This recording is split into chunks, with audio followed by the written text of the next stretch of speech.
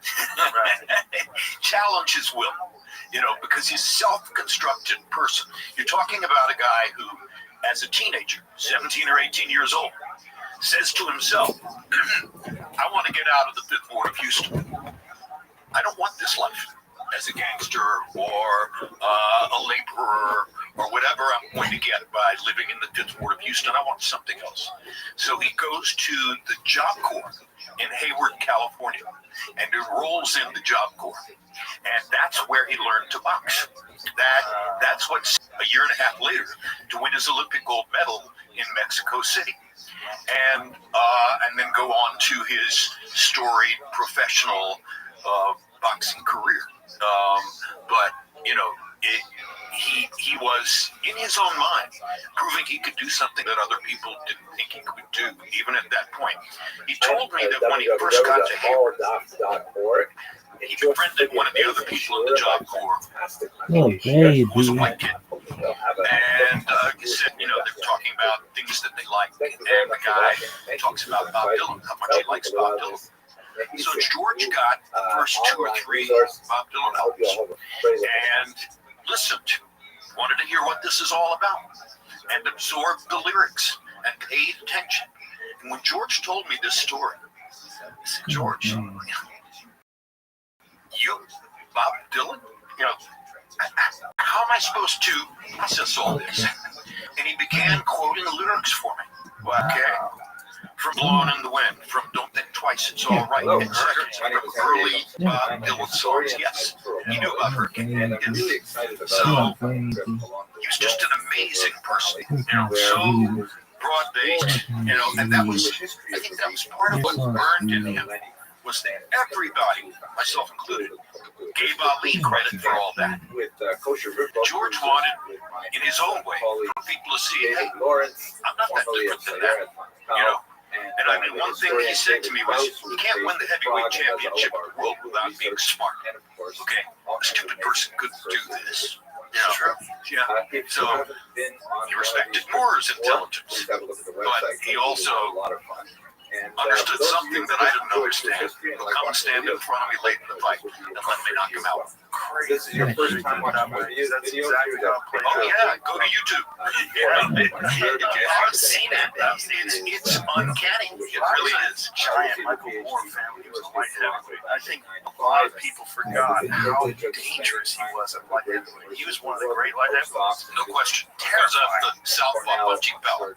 You know, power. I don't know if it's true in UFC as it is in boxing, but you don't see southpaw punchers very often. Southpaws are technical.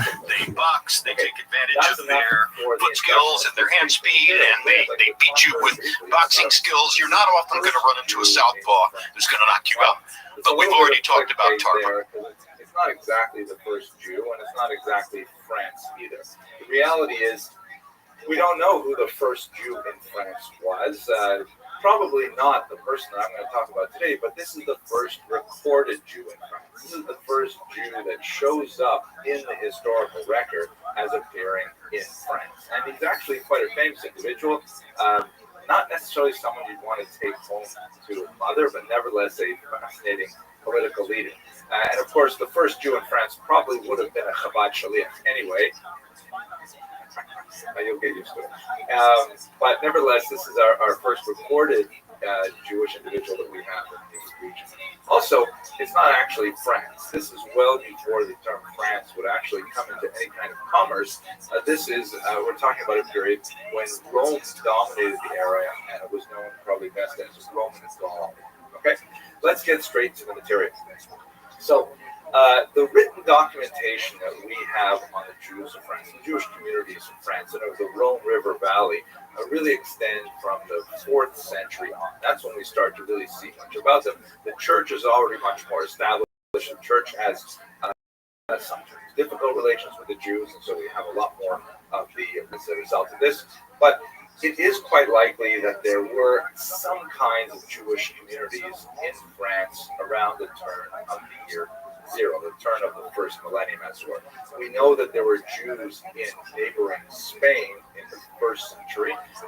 We have some, gravestones and things like that date back really quite far to the west of France. And if there are Jews further west in the Mediterranean, it stands to reason that there would be Jews closer to the homeland in Israel, and also closer to Rome, which had a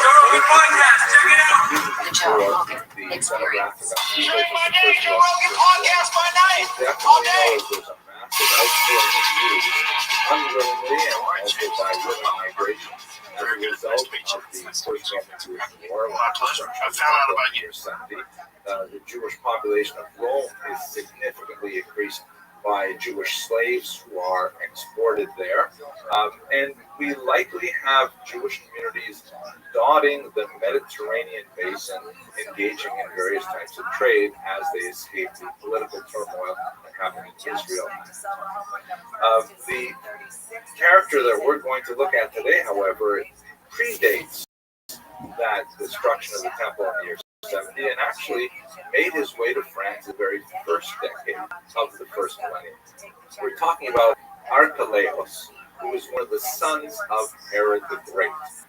He was actually sort of a quasi-king of Israel under the Romans. He actually did hold the title of ethnarch, and we know a fair bit about him from two main sources, the most important of which is the great historian Josephus. I say great, but in reality is a very problematic character as well.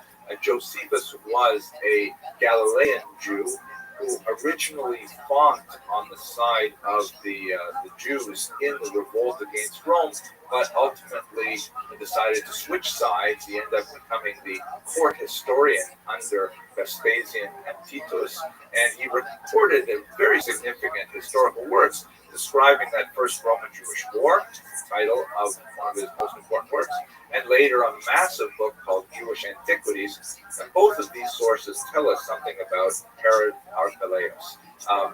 We also have some interesting information about Archelaus from the Christian scriptures. He's described in the book of Matthew, and not in a complimentary light as well. We also have some archaeological evidence as coins that were produced at this time and so on. But let's go straight to his biography, and then we'll understand how he ended up in France. So he was born in the year 23 before the Common Era. He was the son of Herod the Great, who had married among his many wives Malthate the Samaritan. He ended up coming to power when his father Herod died in the year 4 before the Common Era. And his father's fourth and final will actually named him king of Judea and Samaria. A really impressive thing that he was really quite pleased to get. However, this kingship, because at this point the region of Israel was under Roman domination, it required ratification by the Roman emperor. So Archelaus, immediately after his father's death, prepared to depart for Rome, where he would receive official sanction of his rule. But it happened that the immediate period after the death of Herod the Great was one of great tumult. Herod had brutally put down a major uprising, or I should say a significant uprising, when Herod had placed a Roman eagle at the gates to the temple. It was considered a very offensive thing to put a state emblem and also a graven image of a living creature right on the site of the temple in Jerusalem. And so this Roman eagle was forcibly torn down by two scholars. Herod was quite upset by this, and he put those two scholars to death, along with about 40 of their students. So that's where the passage in Matthew is connected. Joseph is afraid of heading up to Jerusalem because of the connection with Herod's activity at that time, and that's why I have new tour dates to tell you about. I'll be in New Orleans, Louisiana. We're coming back over there. We're going to do it at the Sanger Theater son, Archelaus, our protagonist, March 29th and 30th. That's Easter weekend. And get your tickets early with the pre-sale code RADKING starting this Wednesday, January 17th at 10 a.m. local time. General on sale begins Friday, January 19th at 10 a.m. local time. We also have tickets remaining in Charlottesville, State College, Amherst, Brisbane, Sydney, Australia, and Atlanta, Georgia. Get all your tickets at neomon.com/TO. We are And down here in he says, Austin, "Don't worry, Texas I'm today going to take over care at of all these Rooster things. Teeth Just let me Studios, go to Rome, and we are happy to be Caesar, here and and really I happy will, to let you know about make it today's in line." guest. The He's population, one of the however, brightest is young comedians in the unconvinced world. by his promises. There's also some questions about how he was actually observing the Shiva and Shloshim and so on, the mourning rituals for his father. They felt that he wasn't doing this appropriately, a lack of piety. And so Archelaus, in an attempt to try and I have control the new tour population, dates to tell you about. I'll be in New Orleans, Passover, Louisiana. We're coming Sounds back like over there. Grinch-like We're going to do it at the Sanger activity. Theater down now. So, and then he heads off to Rome. March However, 29th and 30th. he is That's Easter preceded in weekend. Rome by a Get your delegation tickets early with the of pre-sale his code rival RATPIG family starting members, this Wednesday, a January delegation of 17th Jews who at had 10 a.m. local left time. from General Israel on to go sale and try begins and Friday, lobby against January him 19th as at 10 a.m. local and the time. emperor hears We also all have of tickets these remaining in complaints Charlottesville, about Archelaus. Says, State you know what? College, Maybe this is not Amherst, such a good idea. He says, Brisbane, I'm going to Sydney, abolish in the Jewish Australia, monarchy. and Atlanta, No more Georgia. king Get all your of tickets at Judea. theovon.com. Instead, he says, I'm going to appoint Archelaus We are as down here like in a ruler of Austin, the people, Texas which is a today lower over at level authority. Rooster And he's Teeth going to name two Studios. And we are happy to be here and brothers really as, happy to let you know about today's guest.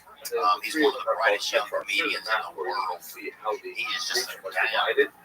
Just a Archelaus long received the down, most important just central ivory areas of Judea and flamingo Samaria, of a but boy. And did he not is get just so the title. humorous. And you know him from So Mad Archelaus Shades, returns Secret to Israel at this podcast, point, and his latest he is special, in many ways Beautiful Dogs, a worthy on inheritor Netflix. of I'm his grateful to father's get to spend reputation time today on both with positive my and friend, Mr. on Shane a positive Gillis. level. He is bigger than public buildings like Paris, but so many houses, major structures, and renovated the temple.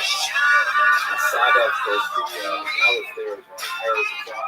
Now, his son also engages in significant activities with the customary details of Jericho, and at the same time, he's also very cool and brutal, and is just considered a Jewish tradition. He puts down usually a lot of opposition, and he also marries his brother's widow, and this was in contradiction to Jewish law because she didn't have children, so therefore was not a levirate marriage, it was actually a forbidden marriage. But he hoped to simply ignore all these legend. How weird when people start saying you're a legend. You're like, I just ate a Wendy's burger in the like family restaurant by myself. Like, the emperor hears all these complaints in Rome, and he says, that's you know always what? weird, I This was think. also a mistake. Because that's probably started happening. People are like, dude, this guy's the king, right? He confiscates his property, and he banishes him to a lot of I've heard stuff like that. Off-road Elvis, people call you that. not necessarily the Vegas nicest character, but nevertheless, that is our first name. He ends up sends him to Vienna. Like you'd be like the Which baddest is dyke in the on world. the Because I heard see the map here. And at the time, it was and I'm actually the very back important. water. I'm not talking about. We have some amazing archaeological evidence from the Roman civilization there, such as this phenomenal amphitheater right overlooking the river Not itself, all of it. and this amazing temple, which Like was one of those saved really from crazy ones. Like the ones that are like, you know, they want you to know they could have been a minute they wanted to, but they we chose don't know to. much about the Jewish community there. We don't know if there was any community there. I mean, after all, Archelaus was sent there. Good to see you, man. Shane, bro, nice to see you, dude. And I don't You too, think man. Caesar Thanks would have cared for hanging out. if And there was a yeah, and I'm so glad that I got to do Matt and Shane's secret podcast, bro. we do know that it Dude, that was awesome. Like, Matt's amazing. That's one of those guys. It's like on the you. Rhone River, it would have had Tim Dillon, extremely the guys, significant Nick commercial Ross, implications. It's nice As to a be on result, podcast with you guys. some Jews certainly would Just have sit been there and go, attracted to go. it. And certainly, Because I'm not- I feel like I'm not that great at it. we keep I'm beginning good, to get you know? a trickle of evidence. It's nice to have somebody that's just like, and all up and good down. at the- I think if I'm feeling pretty coked up, then I can, you know, I can do more, something, you know. of course, in this video series, and But of course, then I could, yeah. the So some of the the wheels stuff. start to So, fly. I'm actually, I'm like, this is fun. I'm having a good day. Sometimes it's Yeah. not many funny responses. Just, yeah. Doing it with a buddy is so fun, dude, because you have like, there's just somebody to talk to. Like, sometimes I do them by myself, and I'm like, fuck, I wish there was somebody else here, you know? Doing it by yourself is crazy. That's so crazy. I can't imagine. Hello. It really is. I think I do like once a month right now by It's gotta be myself. hard. Yeah, I think it's, let me think about what it's like. I think sometimes it's just tough because if you have a bad attitude, it's just you know? I can't imagine. If I felt bad, As I mentioned there, Just be like, hey, I feel bad. really But then you don't want to be able to be like, hey, I feel like shit. I know. Exile several as a result of Palestine. every episode. And it's not France either, because that Really, it makes you feel like every time you show up, you're like, oh, I'm hungover, you start to notice a pattern. But nevertheless, even though we can't speak with a lot of authority about the first Jew of France, we did have a lot more historical information on the first Jewish community. Specifically, we know a little bit about the city of Ottawa, which is a city One time we were drinking with my buddy, and he got into the Uber, right, and he just didn't get his, like, he had like kind of heavy legs, because his mom kind of had heavy legs, but she wore tight pants, and you kind of couldn't tell, but if you were over there a lot, you knew that she kind of had really stocky legs, and, but he was bringing his second leg into the Uber, and his sandal fell off, right? Because after all, So then we had it this is place on the Mediterranean coast, which has the wide open everybody was sea. just like, he just seemed so much stronger than he was. You know, Possibilities. it's pretty And yeah. the river Rhone snakes the interior Wearing of the something like, country. oh, that As you can see here in this map, it shows the last names of the various communities and allows for trade. Oh man, that's insane. I feel like losing a glass is Given the Jewish your kids are like, towards commerce, your kids are like, we're gonna order pizza this is likely so. forever. Here's a simplified map associated with the What was I looking at this morning? I was looking at it was oh, do you see that thing with the mayor? You see that thing with the mayor? With the mayor of New York. It's this is it right here. You see this?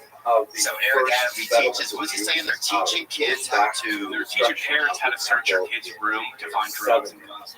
You see this? According to the legend, the Emperor Vespasian, who once conquered Judea, here's an image of a Judean Catholic coin. This is something that the Romans actually took quite a few of these coins to commemorate and celebrate their victory over Judea. You can see on the left is Vespasian himself, and on the right is an image of a Roman soldier looking down. It seems like the story before Castlevania started, like with on a video game. palm tree, which is a dominant iconic image of Israel and the Roman Empire.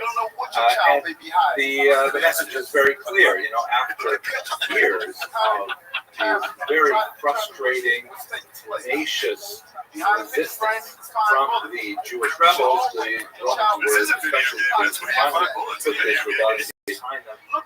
So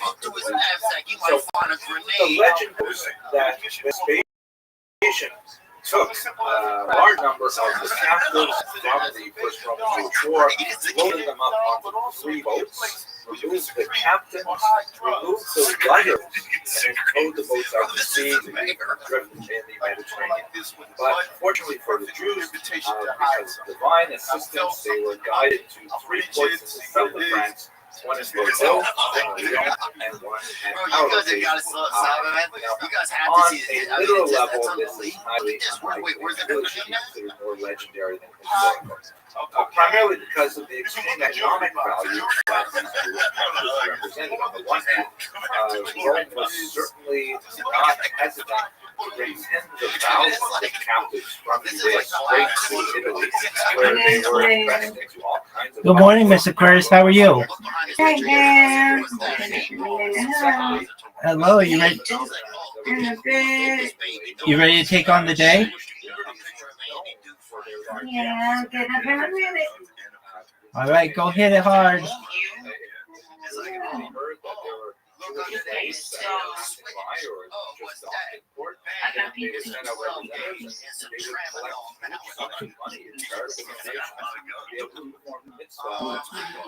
Pretty awesome, man. Captives. Targeted by pirates because they knew that they would. Yeah, I think you have to see them down early. It's highly unlikely on a literal level. Because that seems like it could be like a sketch, you know? Where's that from? No, that's real. I mean, it After all, feels the Jews were like literally running That has to be old. where they would rebuild their It was lives. sweet out like 15, and that's why it's out there now. I mean, the punch holes that just came out. So That looks like it's now, you don't know much about what check your son's happened. Invisalign case. He may be hiding a shotgun shell. Or it is behind that autographed picture of Katy Perry. Oh, what's that? That's a Gatling gun and some RCs.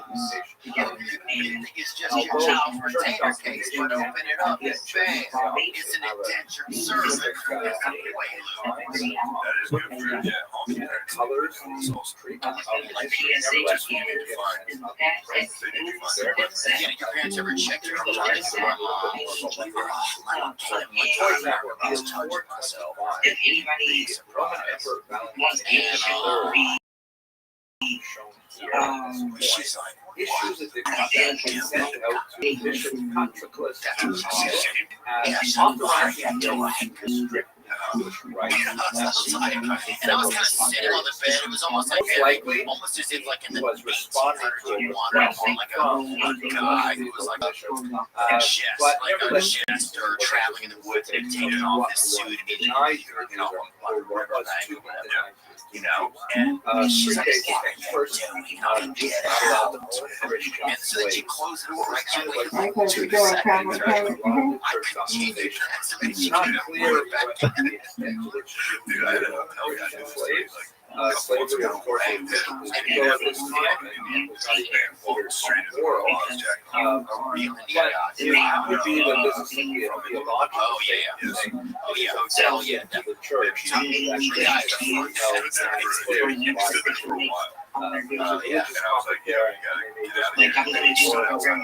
on the other hand, only slaves considered a very minor required a tremendous amount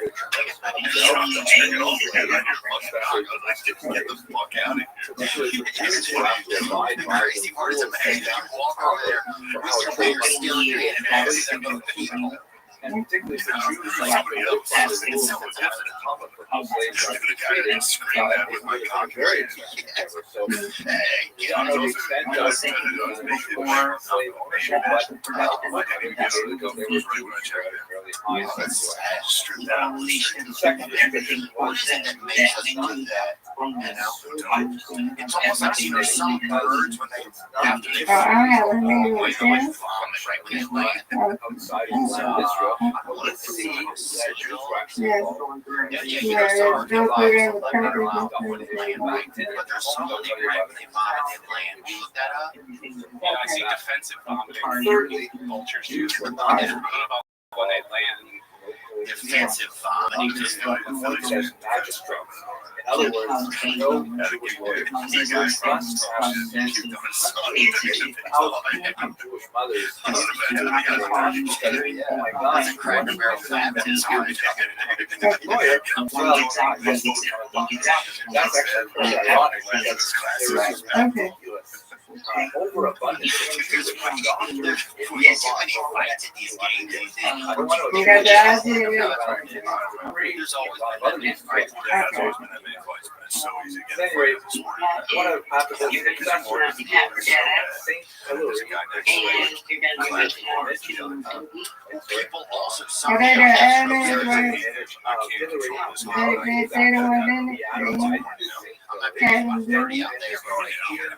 Yeah, you can.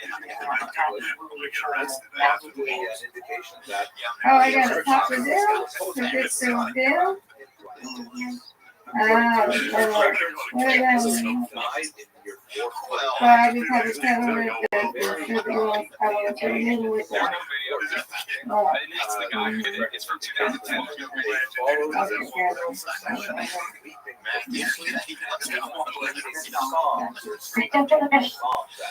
Matthew Clemens, Phillies fan,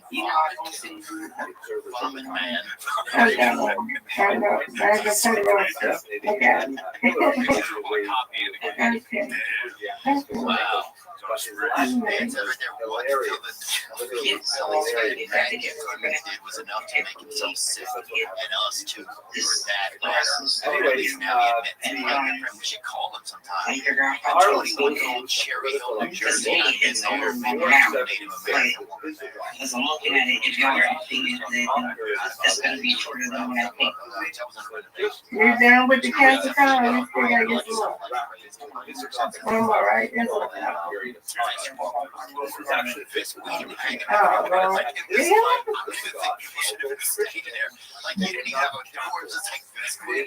You had to hold your car cam for this way to just make like a and then go features of Aryan.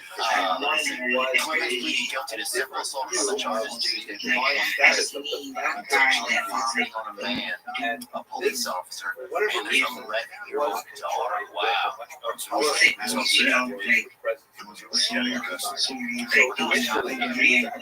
Crime Insiders offering to buy vomit man a satellite dish to discourage him from going to any more games.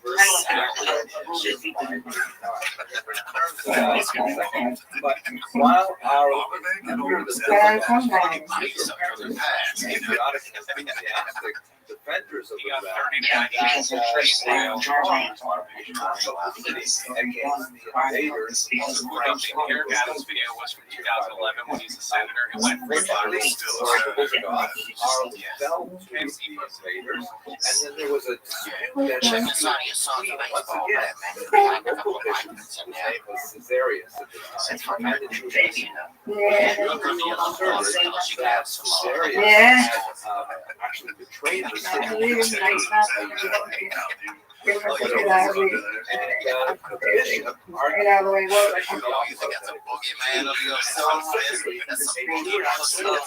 once again, you already know that it's fascinating.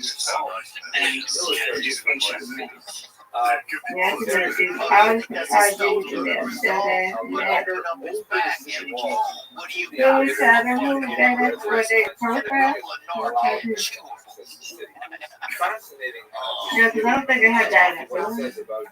Okay, I do. Yeah, I do got data. I got data. And I got that. I got that. Yeah, I got data. I do. Was there party those guys scared? Was there like, what were you thinking? Because And I got that. But I'm gonna contact those today and this why I need to train them. Involved in another incident which sheds light on They send them right. Gregory the Great make sure that they don't that's the only way you're going to get in touch with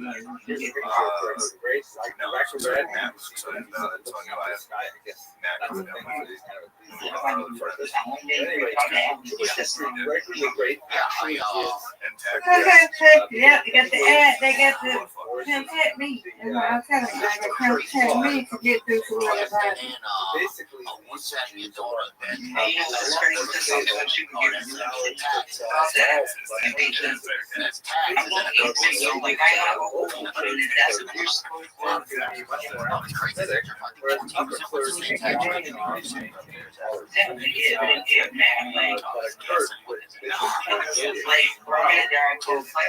reflected in a fascinating document. Sends a letter to yeah, then when she's gonna get her, get to her, by the way, I've been receiving can I talk? I need to talk to her and then have I do it? You gotta talk to her.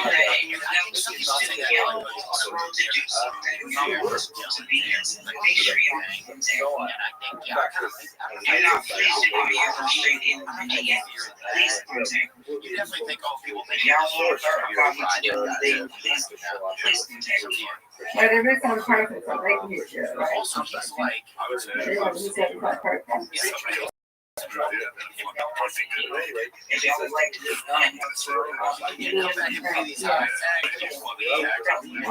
especially after the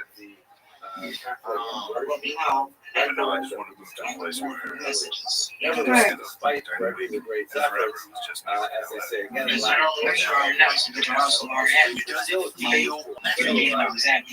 Period. It's not the same. Well, I'll say that it's not the same. Like even just going over to the mothership, it's like you can do 3 sets in Yeah. you can do 4 hours. It's usually 2 shows.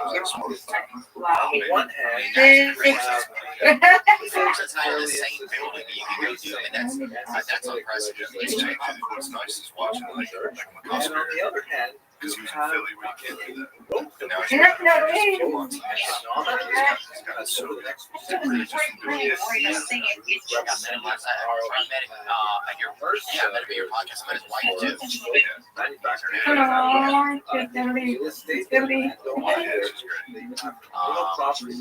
a cemetery Yeah, that is dude, I sold. think. I'm sorry for acting like that. There's a change. You're just practicing shit going there. Literally, you try to. You're like right there. see, well, you know it. It's still not working. Especially in the No, you don't like This it. episode is sponsored by Prize Picks. You don't need to tell us that if you don't want to just say something. Prize Picks is the best daily fantasy sports app in Maine. You can I'd follow like all to your go to favorite separate fantasy sports to the like NBA, Yeah, NFL, doing your packing to get ready to go. but for the time being, just bear in mind there are those That's right. With Prize Picks, instead of choosing teams, negative you factors that win out. choose individual players. That's what I like about it. It's novel and a unique approach.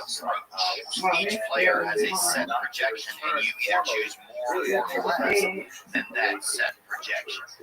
For example, you might choose the Kitty Cat, Mr. Joe Montana, and more than 70 receiving yards, or you might choose Lamar Jackson and less than 2.5 touchdowns. Travel through there on business or Prize whatever other Picks is purpose the they place you do it at.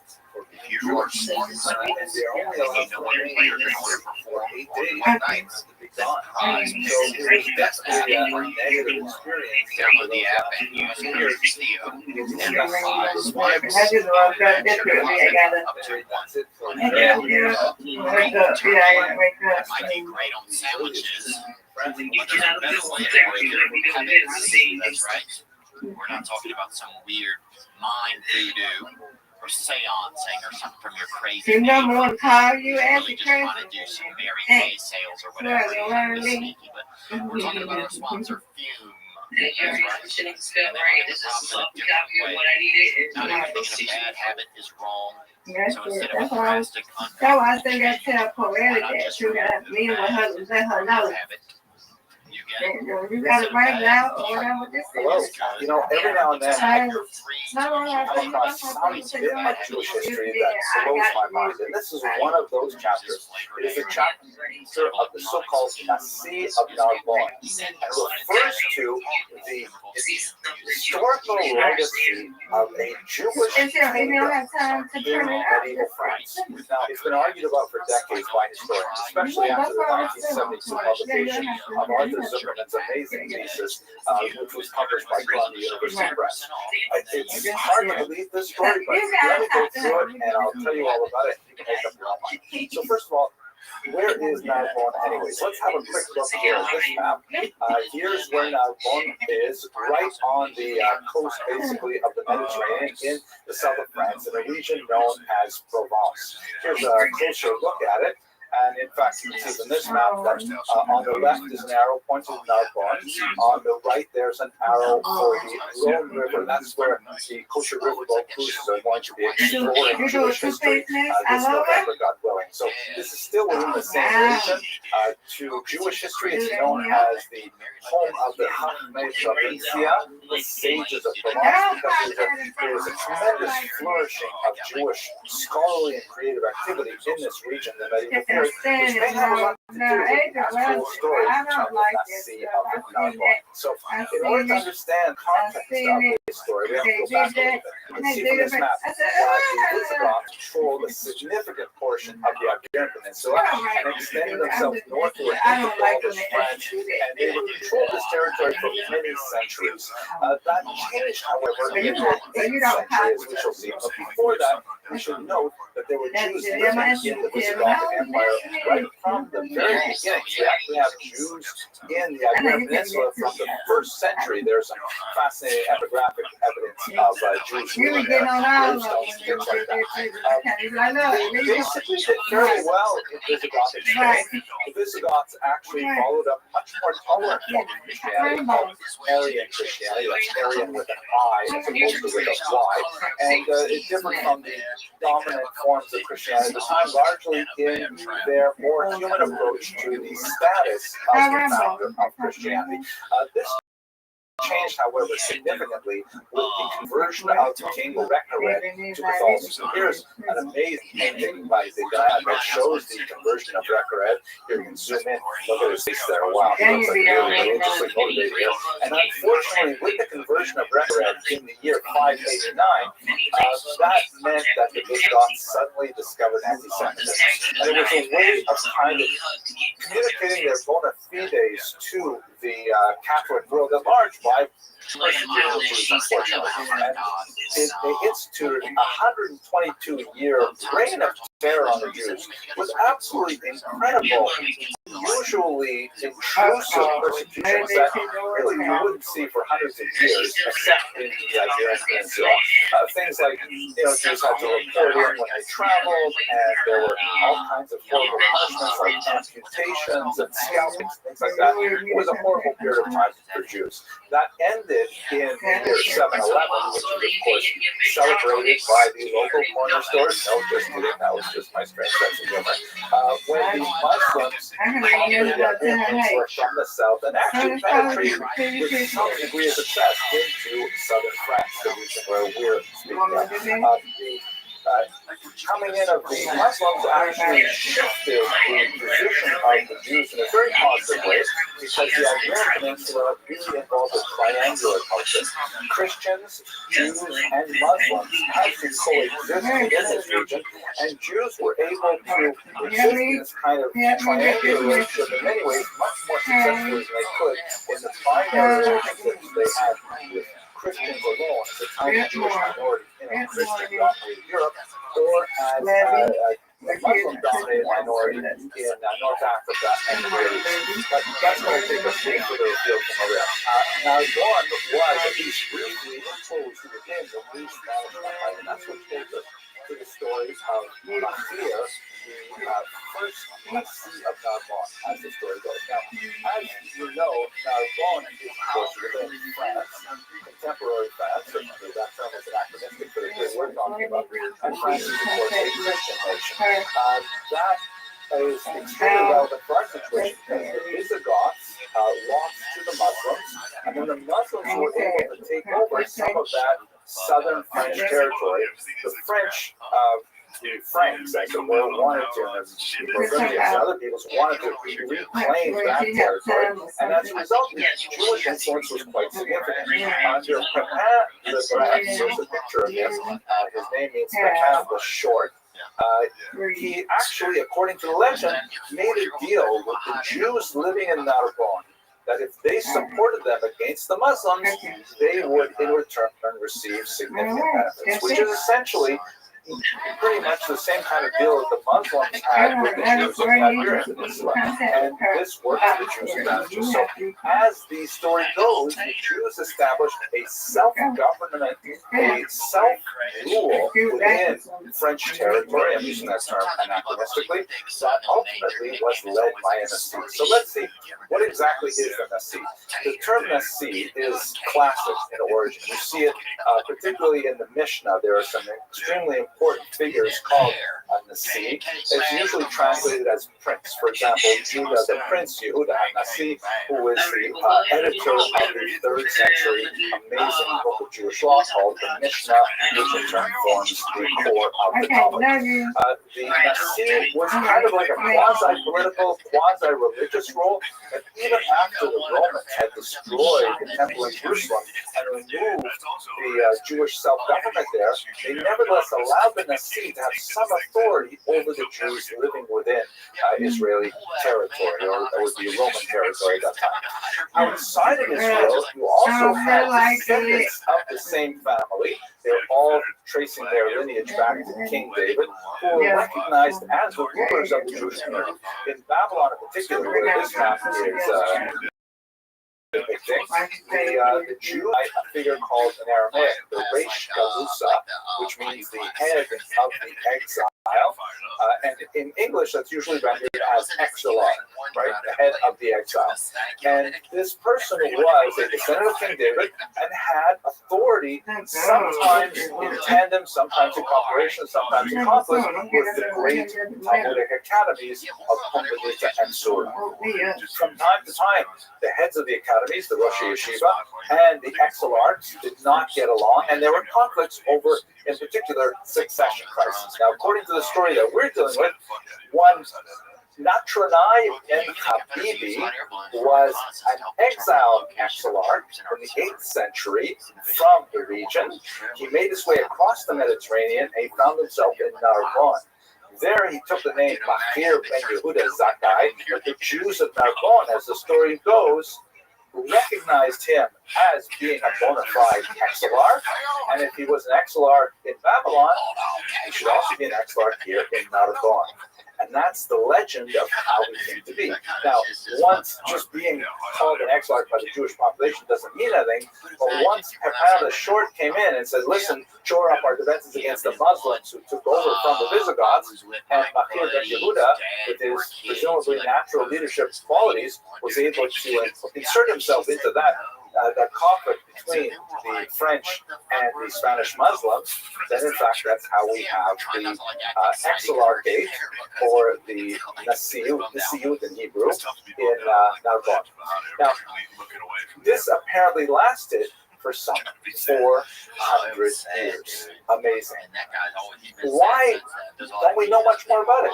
The primary fact is because the vast majority of the sources that we have that refer to the Nasiut are quite late in nature. Two of the most significant are Benjamin of Tudela, who was a noted traveler of the 12th century. You can see this map here that shows his remarkable journey around the Mediterranean basin. We're not sure whether he actually traveled to all these places or perhaps he just reported from some of these places, but he was one of these amazing medieval travelers who left behind an account of his travels, including his stay in Narbonne, which was very close to his actual origins in Tudela. Also of the 12th century, Abraham ibn Dawood was a great historian who wrote the Seder HaKabbalah, which is not what it sounds, it's actually a historical book, and they both refer to the existence of an exilarchate in Narbonne. That's fantastic. It's like 500 years after the fact. And there are a lot of gaps between a couple of scattered references in the early period until we have these accounts 500 years later. And so most historians have totally dismissed the story as legendary, but nevertheless, it has some fascinating repercussions. You have to read Professor Zuckerman's book to really get the full story. So that's it for a very quick overview of this amazing little tidbit of Jewish history. It's not at all impossible that, in fact, there was Miss Aquarius, how are you? But we will have to do How are you? research to really understand properly. I'm just I hope chilling. that some of you will be able to do some of this research with me live as we explore Jewish history along the Rhone Valley this November. But that's about it for today. Yes. I hope you enjoyed this short video. Rabbi? Yes. Can you not hear me? Good morning. How are you? How are you? Are you ready to take on the day? We're going to continue now with our discussion All of right. the Jews of the Rome. I'll This be is here part for you 4, tonight, God willing. where I'd We'll like to play, spend a okay? little bit of time talking about the famous sage See you later. Sweet, have a sweet day. Take care. of Provence, the All right, you Chachmei too. Provincia, Thank you. who plays such a tremendous You're role welcome. Thank you. You're welcome. in the development of medieval thought among Jews in Europe at this time. The Chachmei Provincia are associated with the golden age of Provençal Jewry, which is really in the high Middle Ages, normally defined as the years 1000 to about 1400. There are a lot of things happening in Europe at this time, and in Provence we see an explosion of a very interesting type of intellectual inquiry that is associated with these sages. The specific thing that's happening in Provence is this culture broking, or this mediation between cultures, as the scholarship that emerges from Arabic-speaking Spain suddenly crosses over into Christian Europe. And this becomes an amazing engine of activity and creativity. I'd like to spend some time talking about that. The special contribution of the Chachmei Provence is this fascinating nexus that happens when you get really intense Talmudists who are focused on the traditional study of the text, suddenly exposed to a massive new world of learning within the Jewish sphere in a way that they've never encountered before. And that's what happens when we have several key individuals come to the region.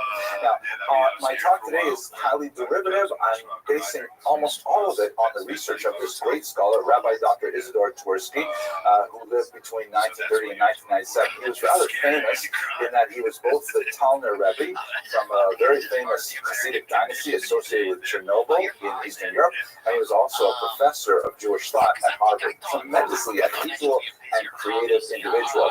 The article, if you want to read a little bit more about yourself, is called Aspects of the Social and Cultural History of Provençal Jewry, published in a volume called Jewish Society Through the Ages, edited by H.H. Ben-Sasson and S. Ettinger. I think our first question should be, where exactly is Provence? I know we talked a lot about this in the previous 3 minutes, but let's have a quick review of where it is. You can see in this map here, Provence is the southern coast of France. That is on the Mediterranean Sea, and it borders Spain. That's really important for our purposes. Let's look at it here. Zooming in a little bit, you can see there's Provence, and just to the lower left is Spain. The main route was an extremely important way for ideas to reach the southern coast, but also the overland route from Spain was very convenient. If you see the second E in Provence, that's the opening of the Rhone River, where we will be exploring Jewish history in November, God willing, with Kosher River Cruises. Here's a map where you can see exactly where we're going to head up the river, and I'm really looking forward to actually seeing some of these sites in person. I hope some of you will be able to join me. And in this context, let me just introduce you to my colleague David Krause, who is an amazing historian who works out of Prague, and he's doing our advanced research for this particular trip. He's actually right there now, visiting all the sites and taking photographs and sending them back to me with amazing commentary. This is a photograph from when we were together in Óbidos, Portugal, and David is pointing to a mezuzah scar that is a medieval structure that was left over from the Jews when they were expelled Portugal in the late 15th century. He's got some amazing photographs. I'm going to share them with you in just a second. So, one of the reasons for the tremendous flourishing of intellectual activity among the Jews in Provence, creating these people who are known either as Chachmei Provence, right, the wise ones of Provence, or Chachmei Lunel, very widely quoted in Tosfos, a very important Talmudic commentary, or the Zikmei Narbonne, the elders of Narbonne. What happened here?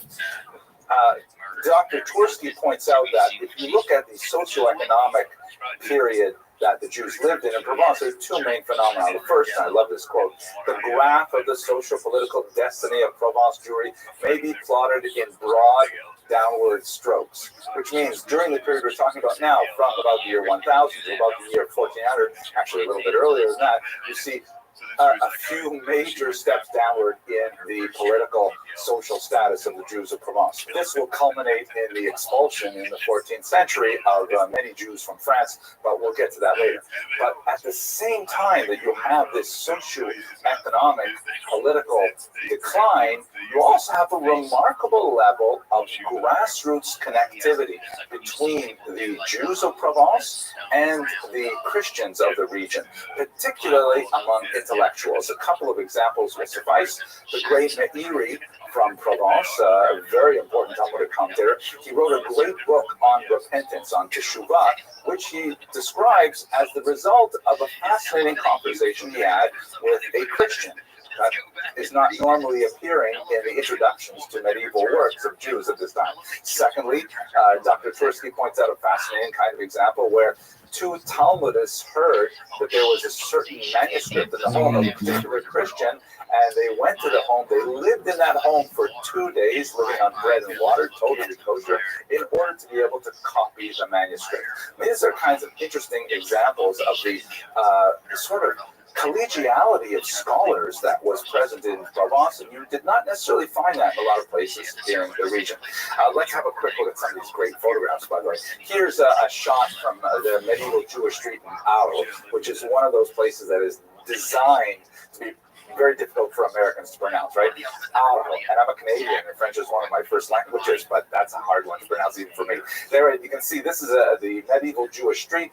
Almost all of the outward Jewish signs of the street are gone, but it's the same street, same layout. You get a little bit of a feel for it. Here's another photograph that gives you a sense of the dedication, the famous dedication, sometimes notorious, that the Provençal Jews had to their particular customs. This is an interior of a synagogue at Avignon, obviously not medieval in origin, but you can see in the center left, there is the raised pulpit for the rabbi. So when he gives his drushes, he can actually physically rise up some 6 feet above the congregation, which was a very common sort of synagogue architecture motif in the region at the time. And here's one more photograph. Look at this gorgeous medieval mikvah from Carpentras. This is I don't know if they're still using it today. That railing doesn't look so good to me. And the water, it's really clear, but it has a kind of a greenish hue that reminds me of when I used to take care of my own pool in Florida. That was not such a success. But it's amazing to imagine that this is the actual mikvah that so many of the Chachmei Provence and their wives would have used for ritual immersion.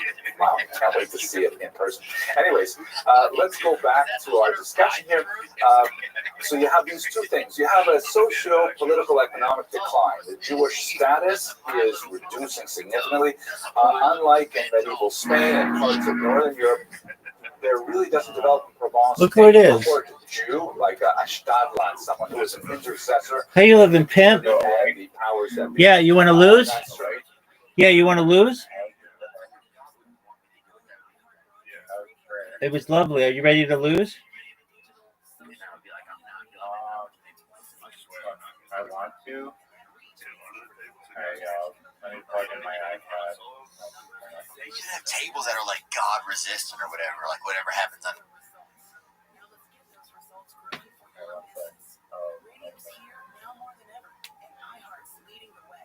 Do you see this man on the TV thing? Professor Henry Abramson, do you see him? You know he's Canadian?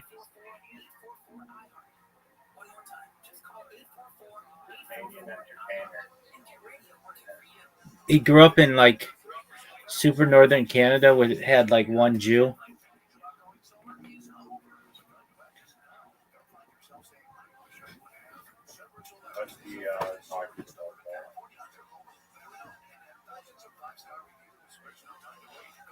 You ready for your invitation, pimp?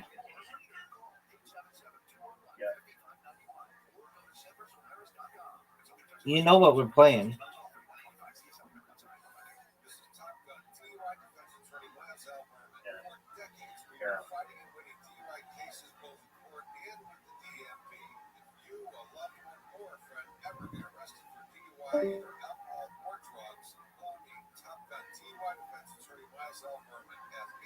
Marcel Berman.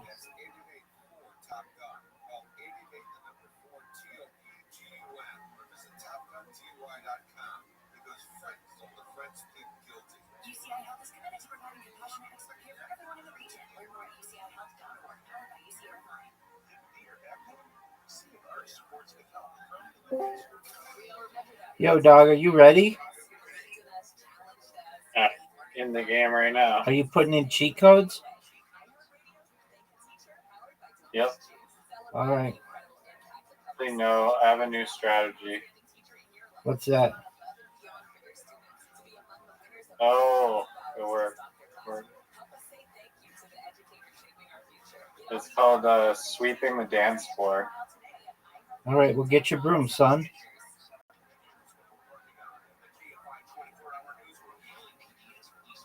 You think that's good?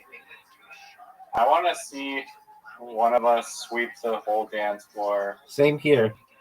A perfect game where you served or you broke, and then the other guy just has no chance at doing anything. Yeah, what was that? I gave you this game on a silver platter, and I think you're too focused on Henry there to focus on the game.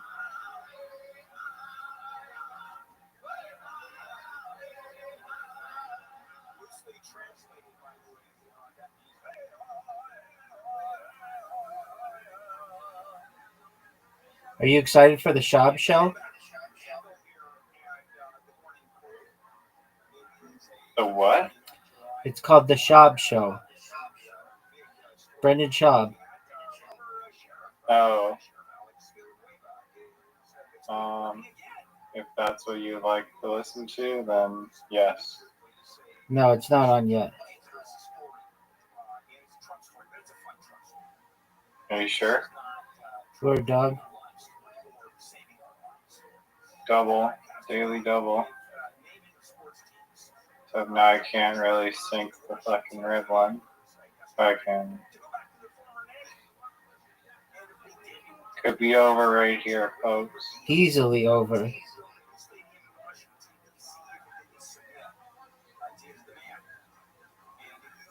Sealed it. Oh, I still have to get one more. 120 is no good. 160 or I like 210. Let's do 210. We already have a 120 that's ready to go. So there's nothing you can do. All right, well, I'll just win that much faster. You watch. I'm going to destroy you. Look at this. Every time. Sweep it. I'm speed running it. Yeah, because you have an iPad. That makes it so much easier. I missed more shots in this game than you, I think. Incorrect. Pretty sure it's correct.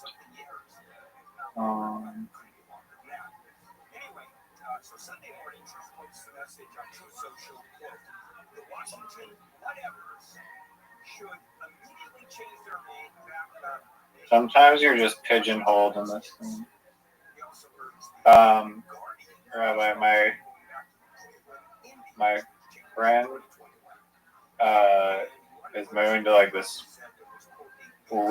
this island outside of Honduras, and it's like a nice island, but his plan is to start a hot dog stand, and he was like, we're brainstorming names for the hot dog stand. So is that Miss Aquarius? No, it's Audie. Oh no, it's Teresa. What's her name? Audie. Yeah.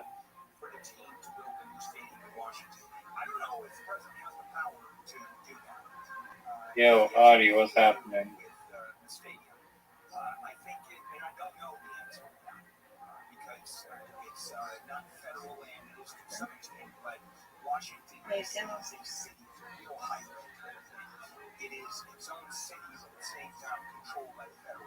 So how are you doing today? The fuck? Are you talking me or Rabbi? Mostly Rabbi. Oh, I'm well. How are you? What? Excellent. Great to hear.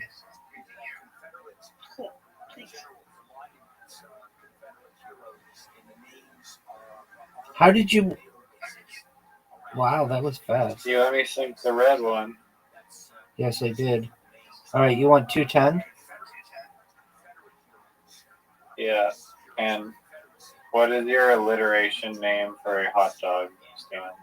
Well, no, it probably would be better if it's a pun.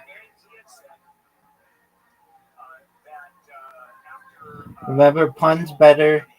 Pun's the best, followed by rhyme, followed by alliteration.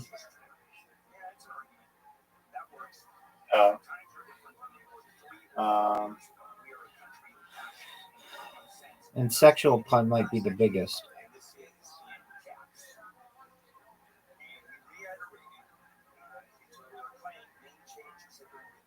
Imagine sweeping the floor in a U10. Now this is risky, but I'm gonna go for it. Huge mistake.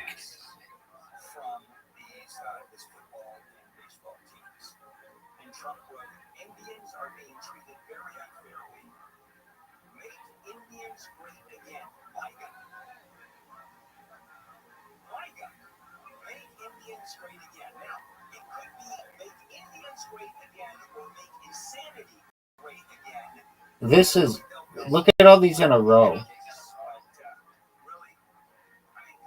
Imagine getting a quad in this game. That'd be wild. We've never seen 3.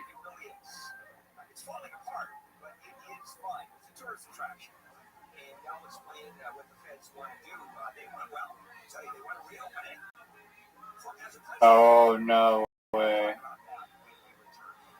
I would be worried if I were you.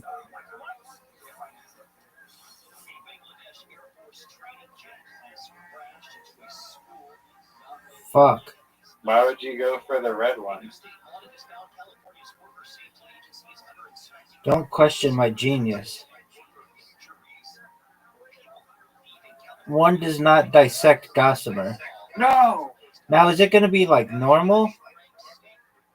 There we go.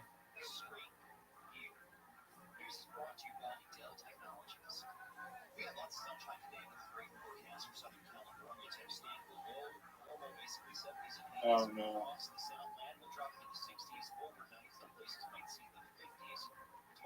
I don't think I'm going to get lucky twice. We'll see what the genius rabbi will do. Are you serious? Oh. I can barely move my thing. This is... Okay. You might be in trouble now here. I think so.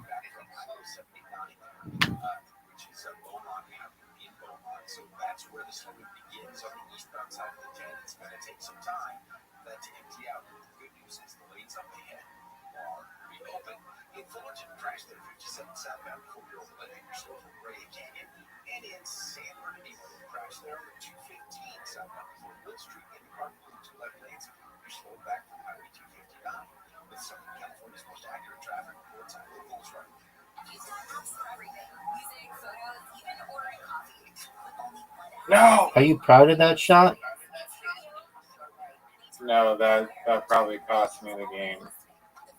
Definitely cost me the game right there. Oh!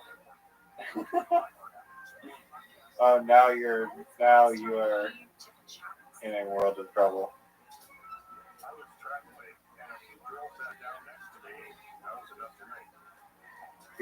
It's 210 though, so maybe there's some hope.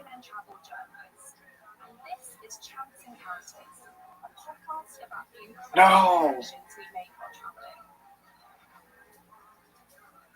week, we'll journey through moving, funny, and heartwarming real-life stories about how travel can lead to lasting love. I think you're going to come back and win this one. There are just too many free points. Join us wherever you get your podcasts. Just search for Chance Encounters with me and Chance. These are all easy shots. There's like the rest of these are all easy shots. No, they're not. They're all insanely easy. No, they're not.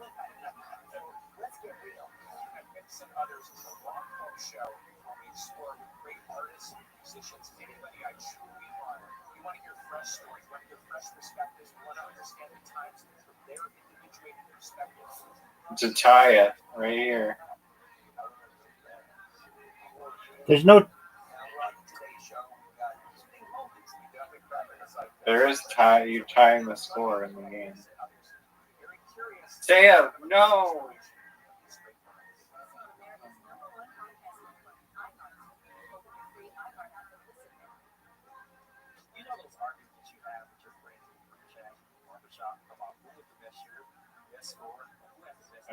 I screwed the pooch on that one. Not good. Double.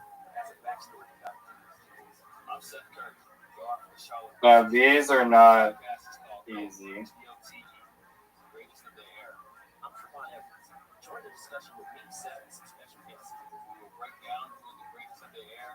Oh, Newfie. He did a Newfie shot. For the win. I dedicate this shot to Zoot's comedy career. Dude, I came back and won, and you had the red. I did not play that well, but you played pretty well. Classic pool 120, 160, 210. Classic, like teams, like white versus black, whatever element.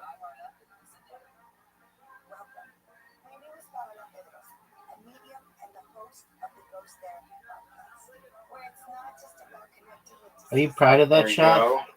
Are you proud of that shot? Black makes me feel powerful. All right. Are you proud of that shot, Zoot? Riser? Riser, are you proud of that shot? How dare you call me Zoot?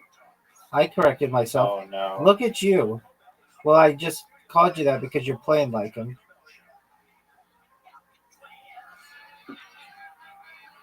Dude. I don't really have a good shot. They're practically in the hole. There you go.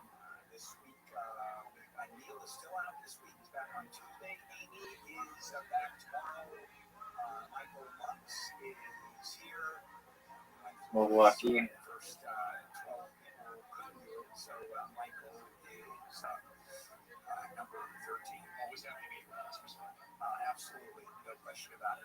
This is going to be dirty.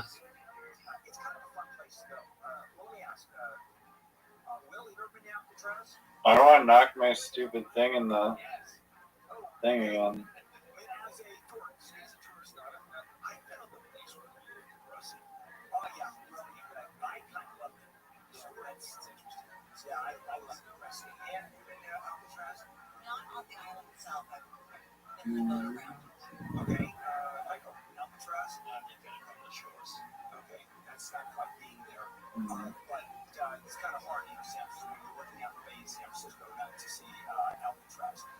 What would a Newfie do here, Rabbi? You want to see what a Newfie would do here? Yeah, I do. They wouldn't do that.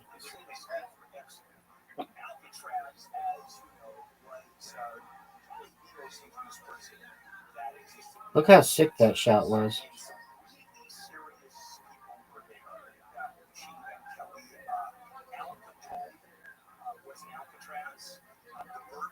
Thank you. You're welcome. I need you to get your shitty ball out of the way. Or disc, whatever. Look at this shot. Wow.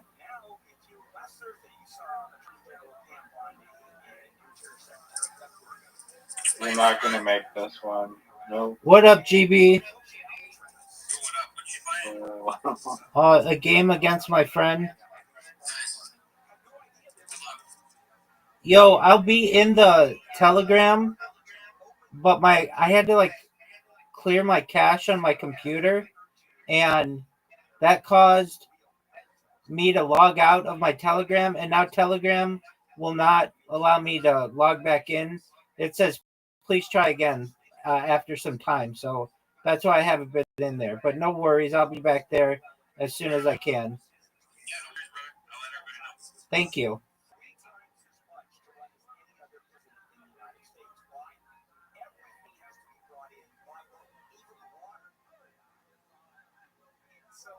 Dude, this sucks. Yeah, it's funny because the queen doesn't even matter in this one. Yeah, I don't get it. I don't get why the queen's a thing.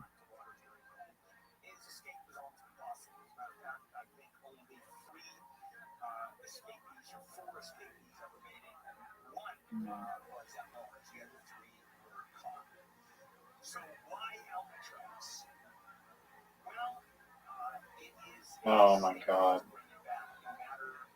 That was not supposed to happen, but at least one of yours is very difficult, but we'll see. How do I even get this one? Is it Newfie. actually possible? You've got a really difficult one as well.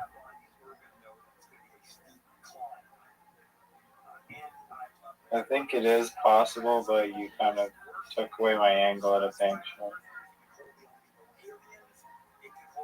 Oh wait, no, I can get it. You're done. You're done. You're gonna put right you're now. gonna put mine in. Fuck. My friend, do you know what the dragon attack is?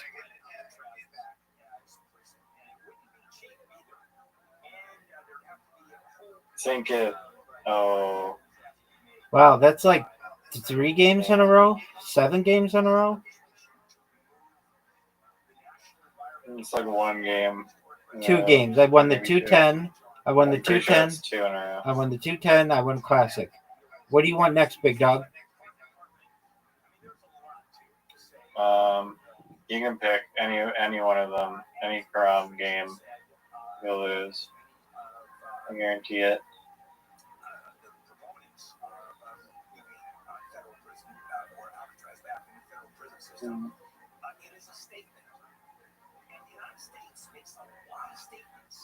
No way. Great shot, dude. There you go. I actually figured out how to do it. So going first is actually an advantage. You think it's an advantage now? Oh, I know how to do it, so it is.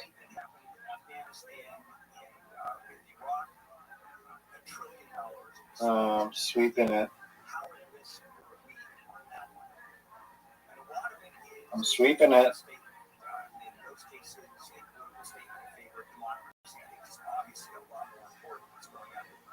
No. Oh, I'm 30 away. No! I was so close.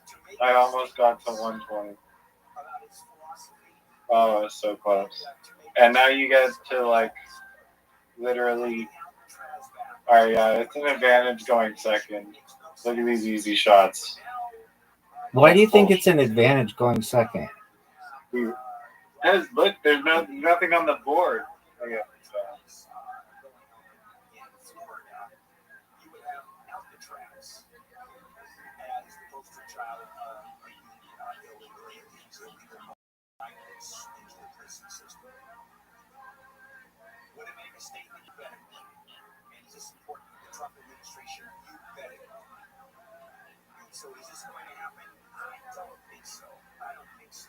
That's 3 games in a row, son.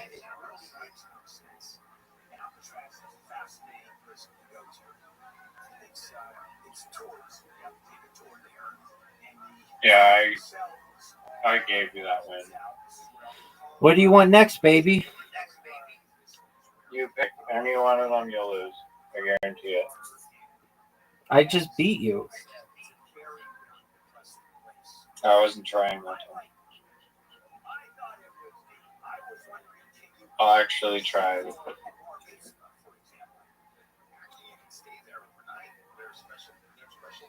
See, if it were you, you'd just shoot it into like the thing and be like, oh, it's a disadvantage going first. I'm not gonna do it.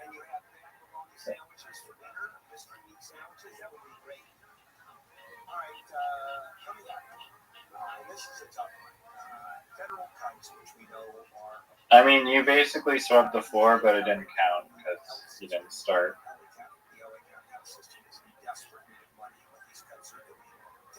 Wow. Rookie mistake.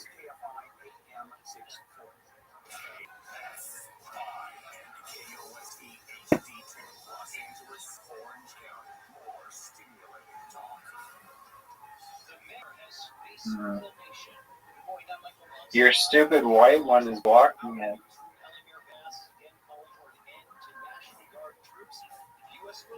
Oh, there we go, there we go, there we go.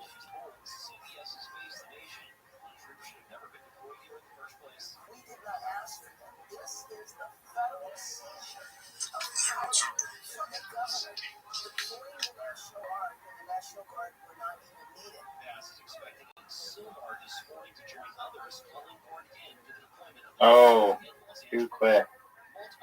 That was too easy.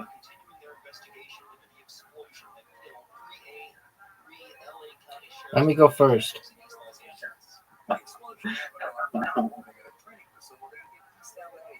Oh, you're stealing my tactic. Yep. It didn't work though.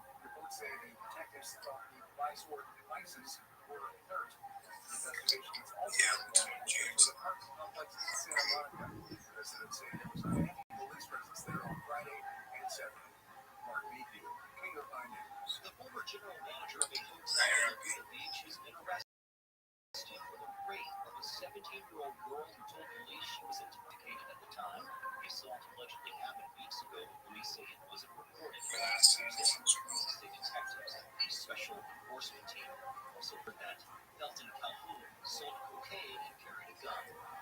Officials in Texas have adjusted their estimates of the number of people missing since the devastating flooding on the Yeah, I can get the red one in. No.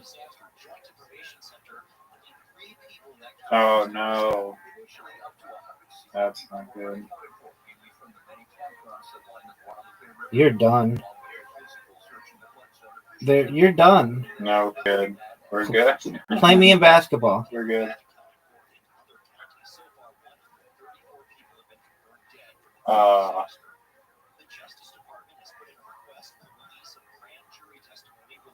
Stop. Oh, you're done. Stop. You're done. What? Yo, what is this? What is this? Cheat codes, baby. Why is it not the same rules every time? Cheat codes. You get your puck in, you're supposed to not have an advantage. Cheat codes, baby.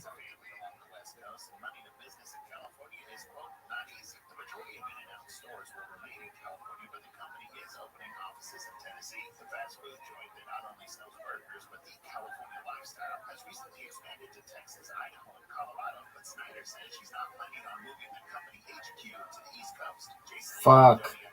Colossal mistake.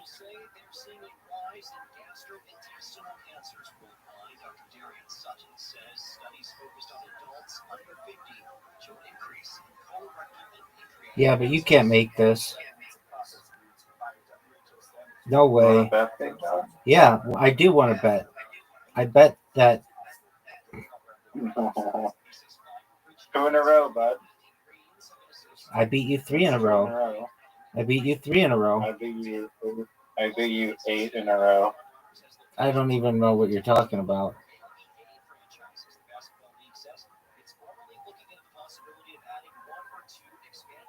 Get there. Are you serious? Why is it that your bullshit ones go in. No, you still, because you're stealing my strategy. It doesn't work like that. Dude, this is garbage.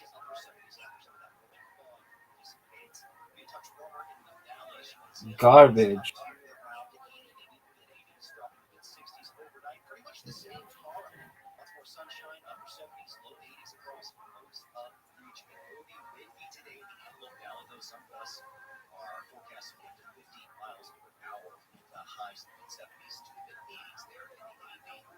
Right now it's 67 in Glendale, 66 in Santa Ana, 64 in Santa Monica, and 65 at Laguna Beach. KFI market report now is up 171. The S&P 500 is up 35, and the Nasdaq. Are you gonna ask me if I'm proud of the shot? I'm not even paying attention at this point.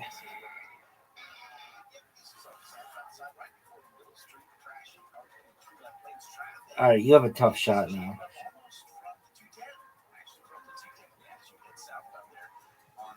That one's easy. Let's see what you can do now.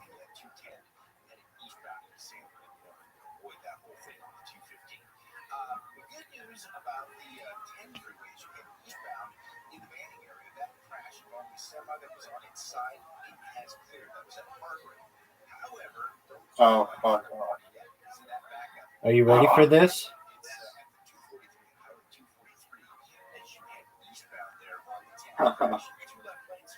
Wow, nice one. How did you do that? Skill for the win. 3 in a row. Well, now you know how it feels. I'm going 8 in a row. This is like You didn't win. You didn't win 8 in a row. Quit saying that. I did earlier. No one remembers that. Are you serious? Are you fucking serious?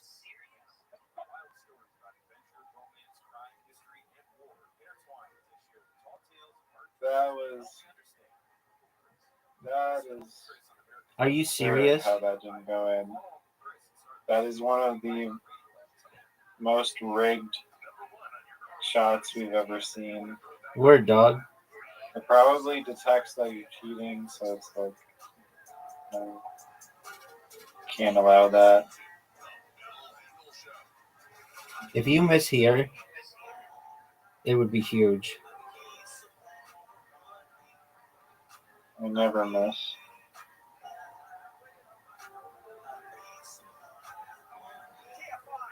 This game sucks. Play me in table soccer. Dude, right now, can you count to 40? What do you mean I count 40? Because I just got 40. In my head. Oh.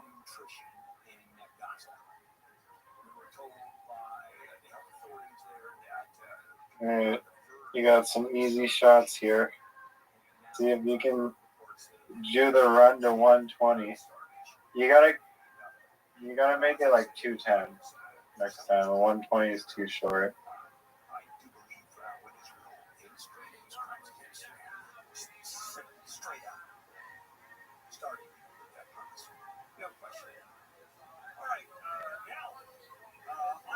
Oh.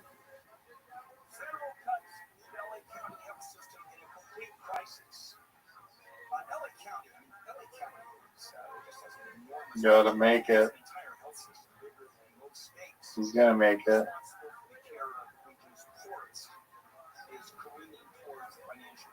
My streak. I didn't even need the red one.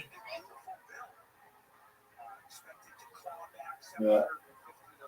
All right, 120, 160, 210, classic, pool. 210. Like, what the hell is classic and pool?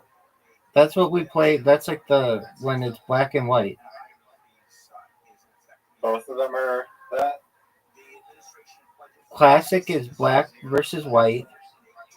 Pool is black versus white with no queen. No queen.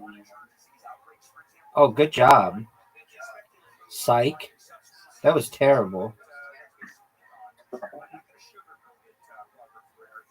I wanted to give you a head start because I know you're gonna need it.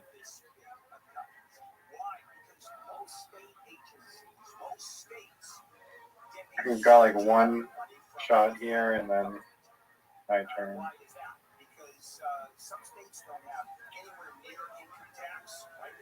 Oh, I see a shot.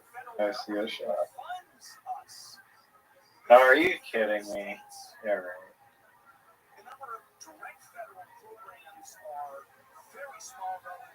And the federal government controls how much money goes to the states. And if you're in California, particularly LA County, we are screwed. And why is that? Well, because of the fight that's going on between California, LA County, and the government. Oh.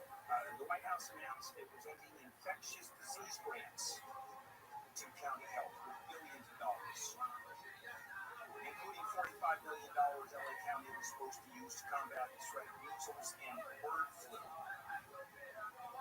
I mean, because we don't have to. Even if we don't have bird flu, it doesn't exist, and measles doesn't exist. No. Dog. Yeah. Are you ready for this? I dedicate this shot to Zoot's comedy career. All right, let's see it get the bury the queen. Easy peasy, lemon squeezy. That was easy. Easy peasy, I lemon still haven't won squeezy. yet. Still not out of the woods yet. Where's a good shot?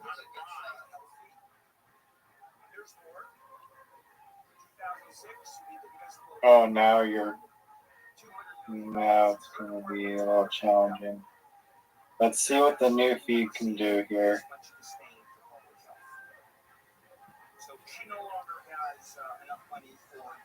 I actually know the best shot to do here.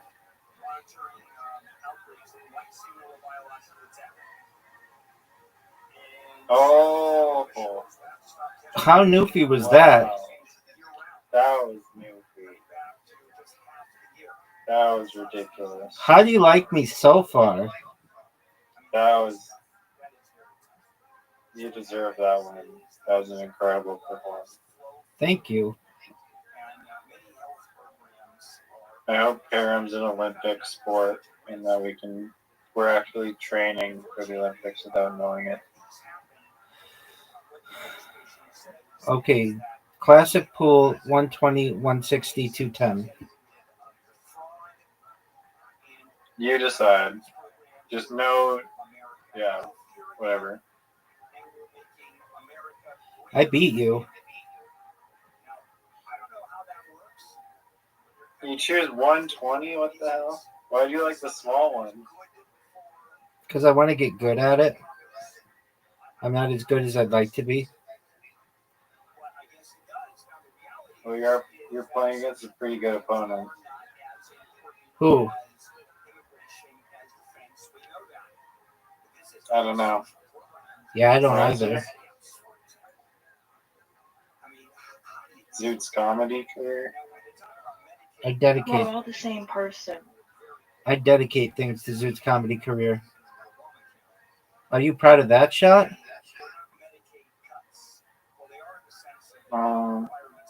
It was okay. Quit with that. This is a tough shot. Why do you think that was a tough shot? Now this is a very tough shot. I don't even think it's possible.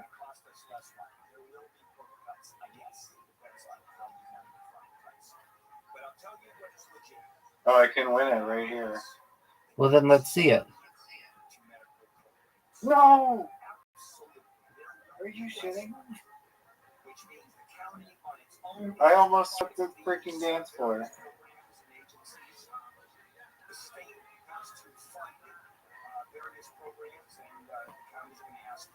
What do you think we're all the same person?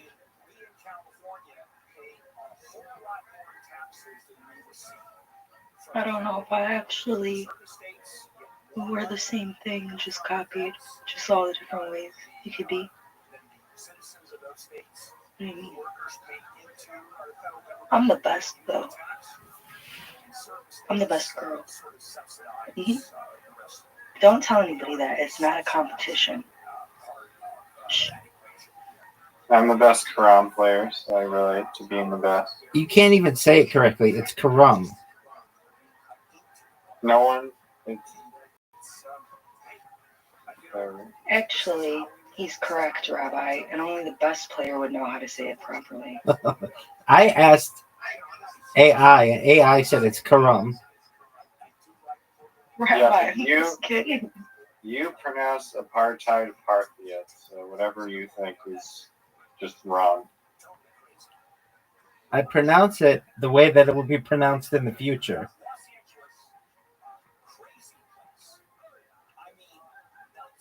Hell yeah. I will unite people over it.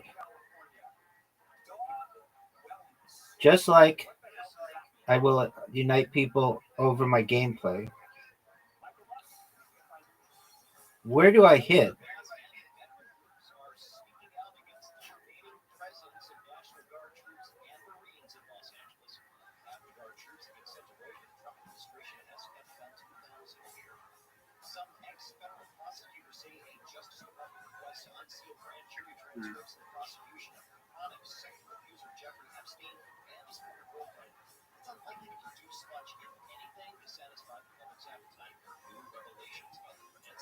Are you proud of this shot?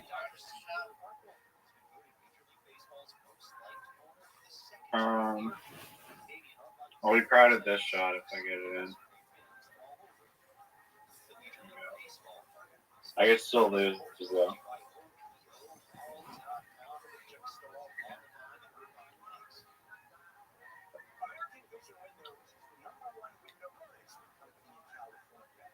It's our 25th year in business, helping thousands of Southern California homeowners with their window and door needs. Over 1 million windows installed, over 100,000 customers.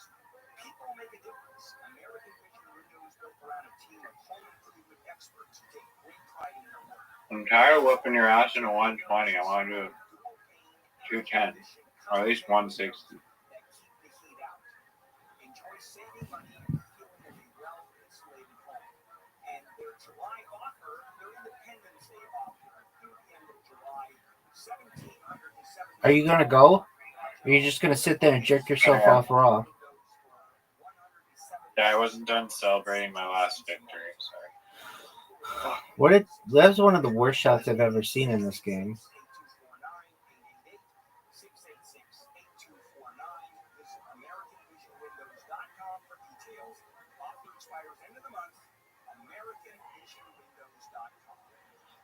See some fog out there this morning. It's going to dissipate. We've got lots of sunshine on the way, but those temperatures staying below normal for this time of the summer.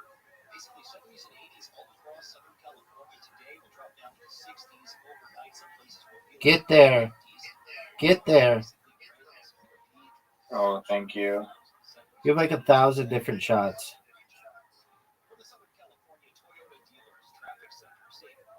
Oh, I actually. On that.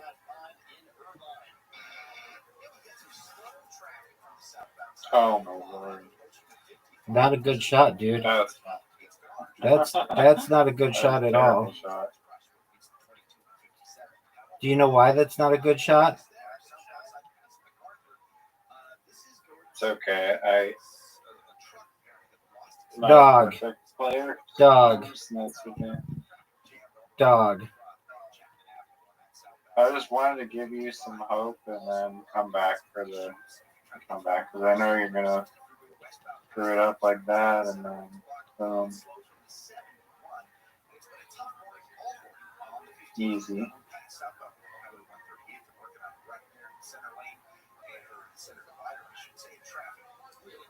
Yeah. Dog, I have such a big lead on you. I'm just letting you get points. Nah, I'd be pretty nervous if I were you. I'm not nervous at all, baby. Look at this hand.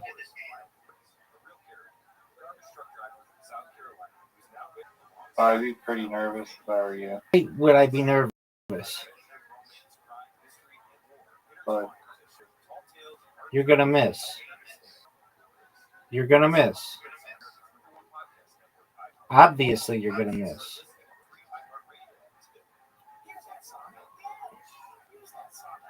Easy miss.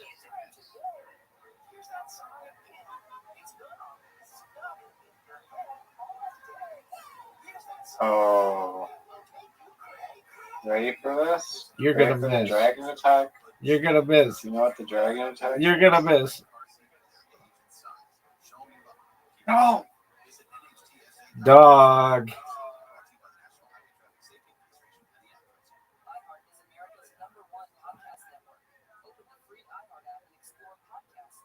Oh, that was very close.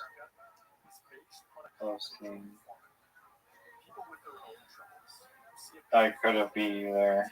I just didn't want to. Do a bank shot. Okay. Or do that.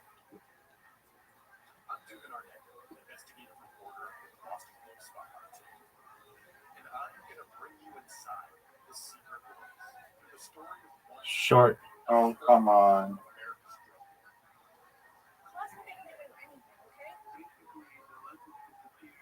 Newfie!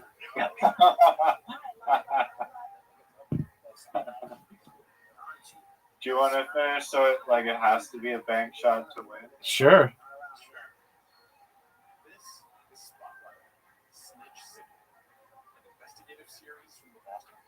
Listen on America's #1 podcast network, iHeart. Open your free iHeart app and listen now. You can bank the puck or you can bank the disc or both.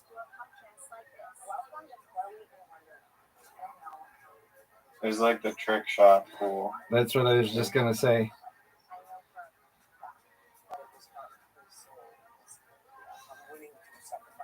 Oh, there we go. Go, baby, go, baby, go, baby, go, baby.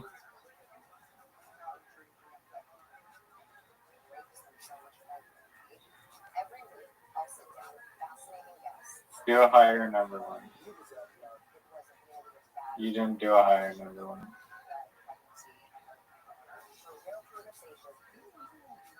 Oh, go, go, go, go, go, go. Oh my lord.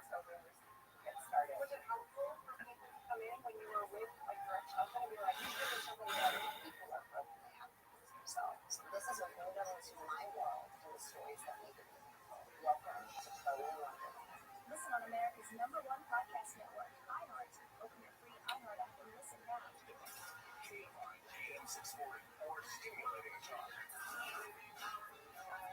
You want to hear a prediction, Riser? Yeah. I think Kim Kardashian is going to be the next Oprah.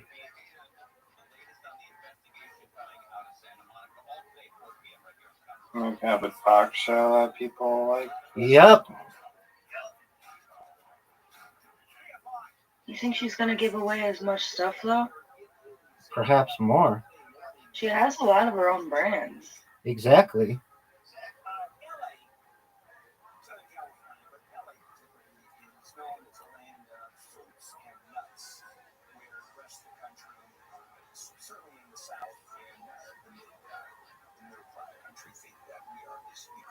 It might work really well for them if they did a View type of shit. I don't think she wants that. She wants to be the #1 player. I'm sure she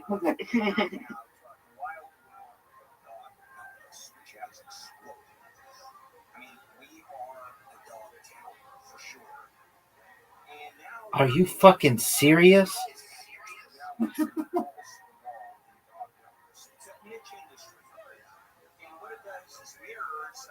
Oh no.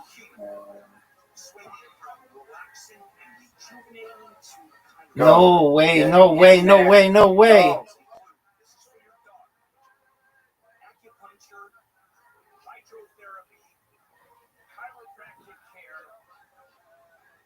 Psychiatry for your dogs.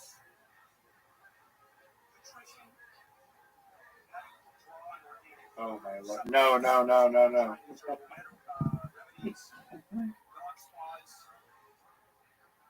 Bad mistake. Very bad.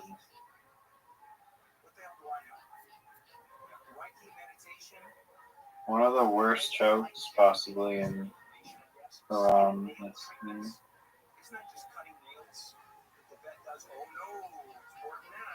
70, 80. Stay out of there. Stay out of there. Oh. What are you gonna do now, son? Ready for the dragon attack? Let's see it.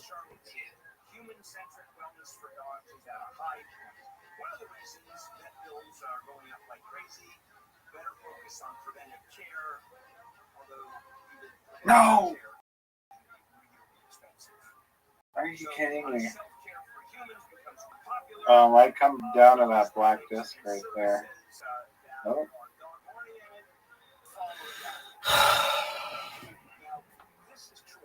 This game sucks.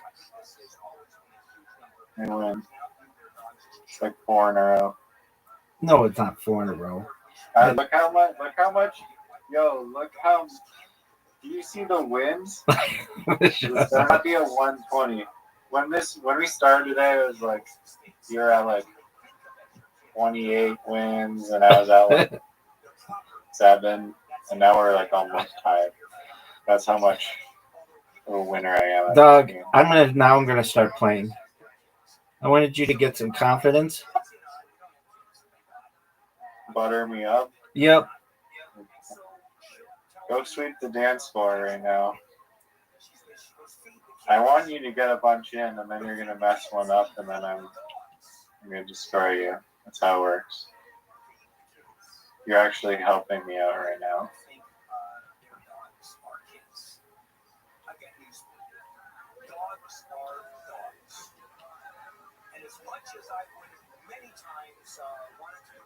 Oh, that's not good. Going for the red one. Oh. To sweep the table. First. Oh my. Oh. Oh no, the black one's in the way. No. Alright, this is not good.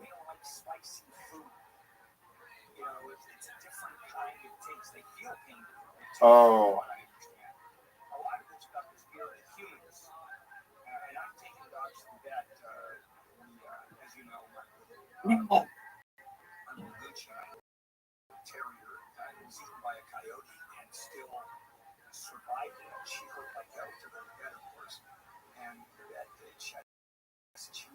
Another miss. Okay.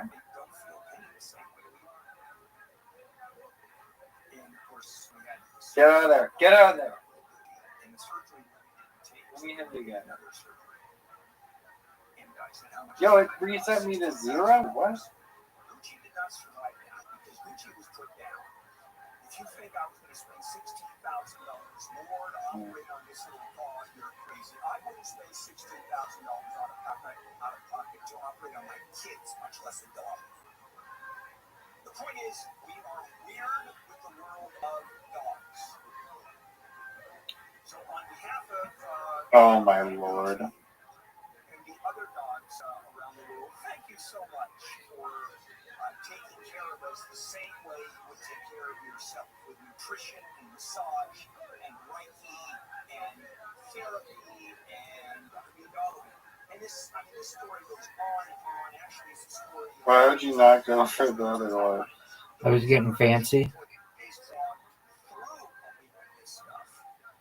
the description of what that dog went through. First of all, thousands and thousands of dollars. And I tell you, this is where people are absolutely right how crazy things are. Now this is a tough little set of shots. No way. No way. There's no way. No way. Like I said, It might have worked. It could have possibly worked in theory. Dog, you're done. I didn't have much of an option. You see Yo, what's stop doing the 120. Do a 210.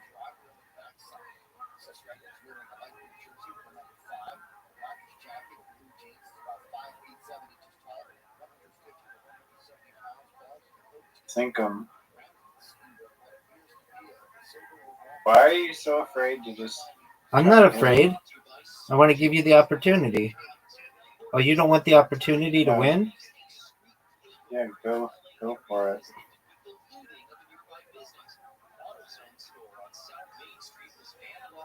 I put that in the perfect spot.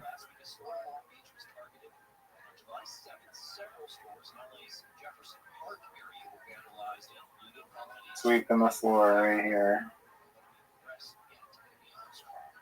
Border Patrol agents on horseback have returned to San Diego for the first time in over 2 years. The unit's lead instructor says the return of horses will help agents patrol rugged terrain more effectively. He also said with the 96% drop in border apprehensions compared to last year, your unit now has the resources to bring the horses back. With new immigration restrictions in place in summer heat and trying crossings, authorities expect the downward trend in migrant encounters to continue. John Fick, KFI News. Sorry about the No! Big dog. I was doing pretty well there. Big dog. Oh, you might be in trouble. They're pretty clumpy right now.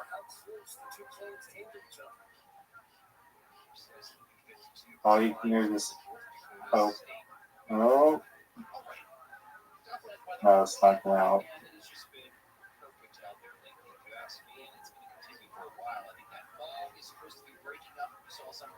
Get there. No. No.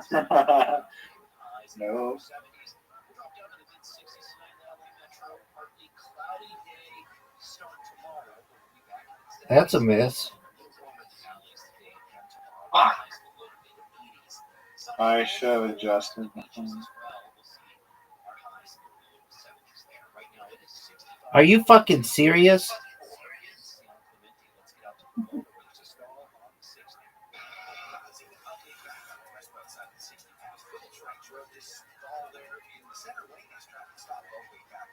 They call me Robin.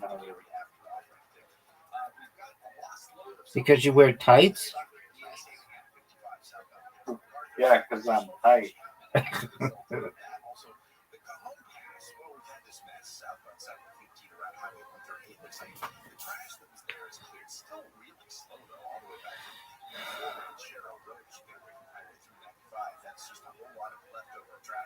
Also, it's kind of foggy there in the Coho Pass. It hasn't quite burned off there yet, so it's going to take a little while. And the southbound side of the 405, I haven't talked about that today. Getting out of the valley, it is jammed up. From it looks like about Victory, actually more like Sherman Way, all the way down to Sunset Boulevard, and then southbound 101. It's pretty slow today from Tampa Avenue over to the 405 with Southern California's most accurate traffic reports. I'm Bill Colescott. I can't think about my Uncle Chris without thinking about the craziest night of my life. The Uncle Chris podcast tells the story. Get it. No. Truck driver from South Carolina who's now buried on site. You meant to do that. Stories about adventure, romance, crime, history, and war intertwined as they share tall tales. Yeah. This game sucks. Oh, you're done. You're done. STFU, dog. You're done. STFU. So, do you know what the dragon attack is? Show it to me. It's not that. Ding, ding. 37 wins, 33. I'm going to surpass you.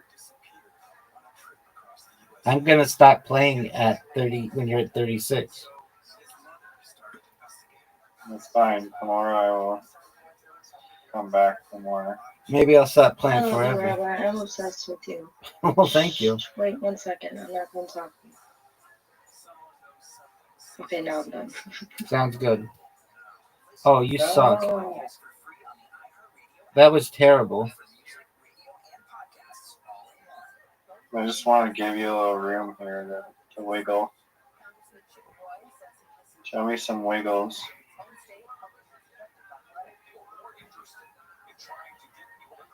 Why did it go to me?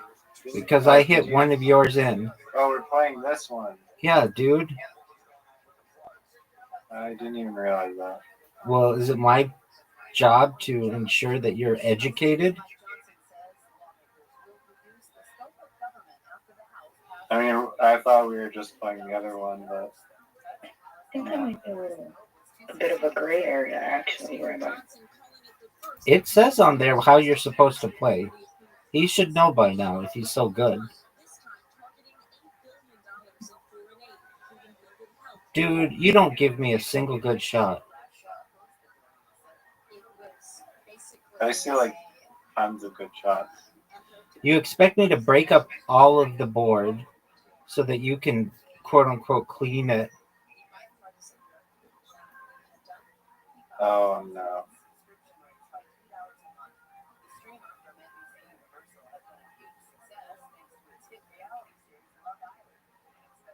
I think this one's harder. It's definitely harder.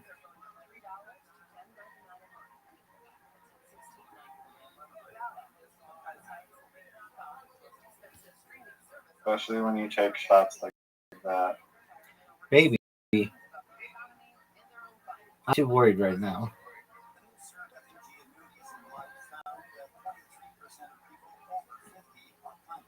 Are you proud of that shot? I think Zoot would be proud of that shot.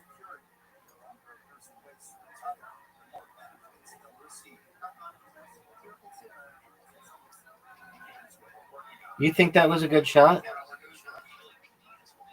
7 out of 10.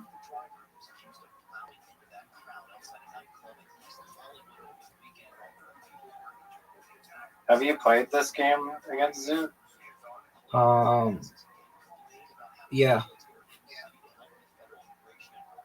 So if Audie joins, we can have a 4-person version of it.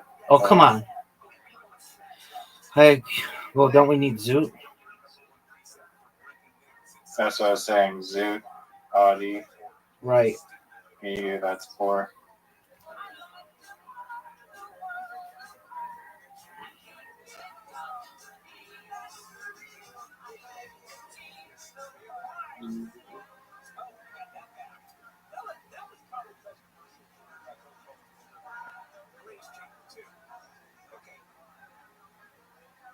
Oh, what? You think it's possible to get this? Yeah. How? I could do it. It's a pretty easy shot from my understanding. All right.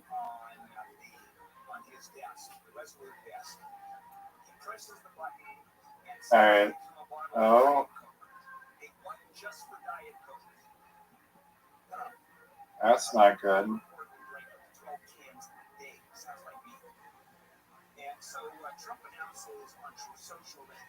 That's not good.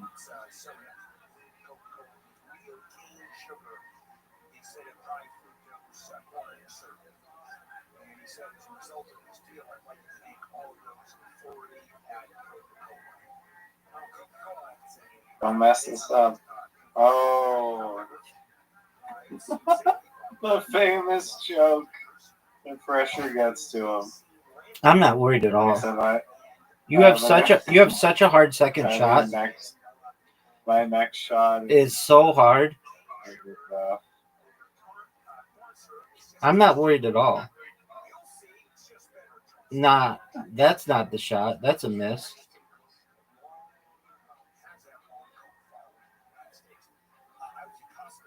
I should have blocked it or something. You have it very. Oh, is that even allowed? Nope. Oh, are you worried now?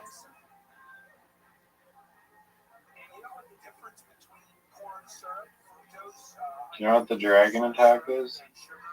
STFU, dog.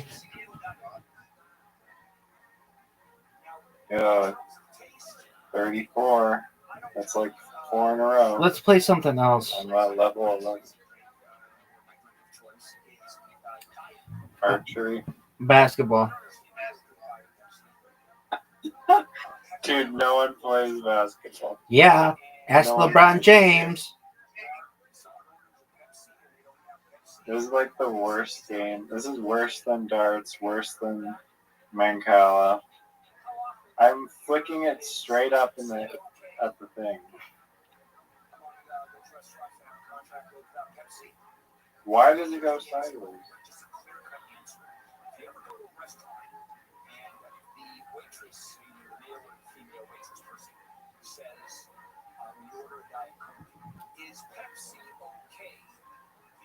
You're gonna get like 11 points here. Yes.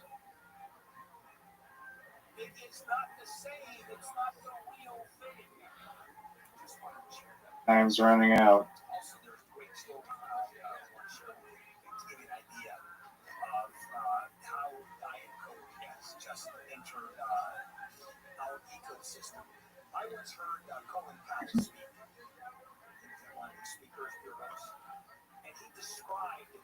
Oh my god.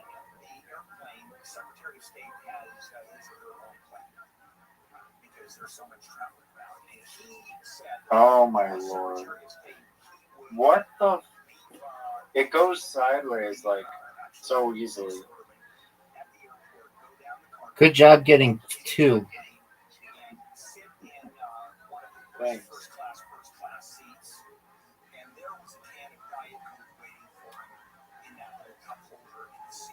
Nice missed. Not even close. Wrong. Wow. 4. Impressive. It's more than this you. One's actually hard. It's more than you've got. Big dog, it's more than you've got. That's a miss. That's a miss. That's not a miss. That's a miss. That's a miss. That's a miss. Another miss. Another miss. I don't even have to go. You recognize this, right? Let's see what you got, big guy. That's 1 make. 2 makes. 3 makes. 4 with the swish. 5. Literati time. You ready? I did better. No, we're not doing that. Oh yeah, we are. Way too long. Oh yeah, we are. That takes way too long. All right. Well, what do you want to do? Archery. Okay.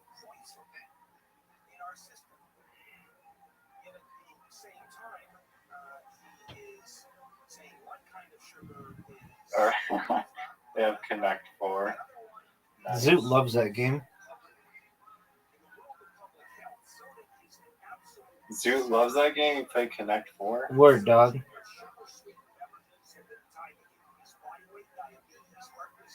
Isn't it easy to like stop it? It's harder than you think.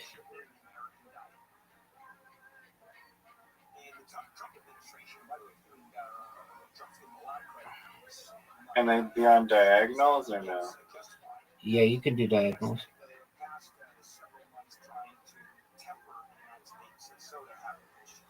Dude, that was not good. Thanks. Why was I so much better at the beginning?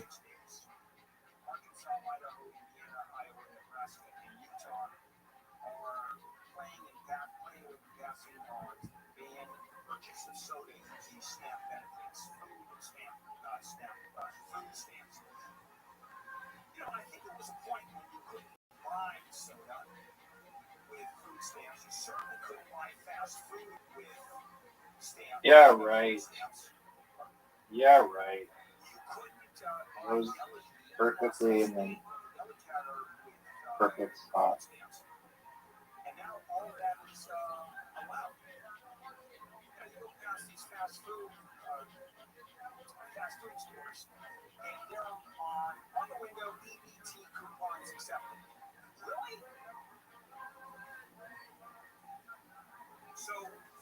companies have started to find out they actually don't actually sell healthy foods for the Baja Accord.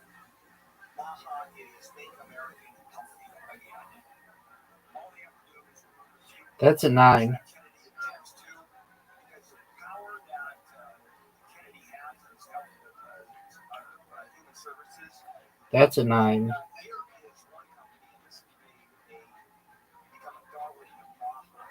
Steak and Shake. How is it low? It's being pretty high. Where are Steak and Shakes?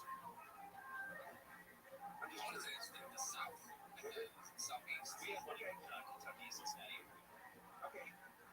So steak and shake. That's why they're so wonderful. Their steaks have steaks. Steak and Shake announced earlier this year began frying French fries in beef tallow instead of seed oils. Oh, there, Robin Hood. It's tastier. The French fries are much. If you've ever had beef tallow put into the oil, French fries are much tastier. McDonald's got nailed with the biggest lawsuit you've ever seen. You need 10 to tie. Were paid out because French fries were put in beef tallow. Vegetarians had to put in preserved as soon as they found that out.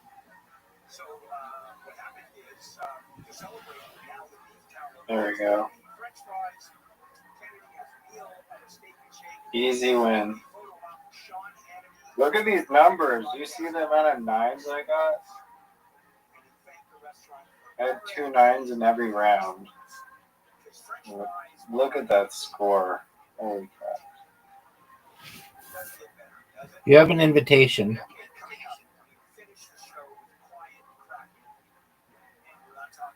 Alright. Let's see it. Are you gonna not go first because it's a disadvantage or something?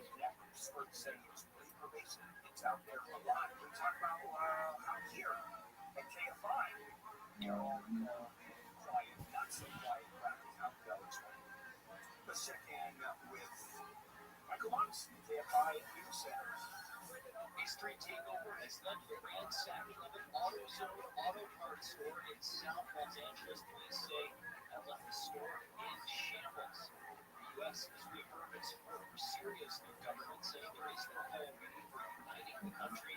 This will last week's swift Syrian government targets a ceasefire was announced Saturday.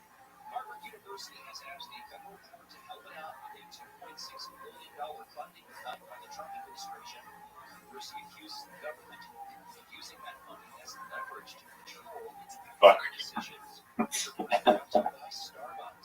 We got lots of sunshine today. Dude, you had 4 in a row. If you would have put it right where I put mine. What do you mean? No? Diagonally. Oh, yeah. So you blocked it. Sure. Thanks? Why would you do that? Because I'm sexy. I won. I'm flawless.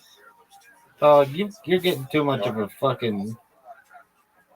3. Let's go again. 4 in a row. Dog. Lion Kings. You don't even know what Lion Kings are.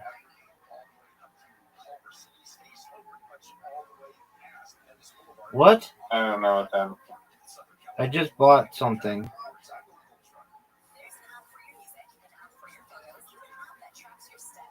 Oh, what the hell? Why? Because I'm a Lion King, baby. Rawr. That looks terrible. That's distracting. I'm a Lion King, baby.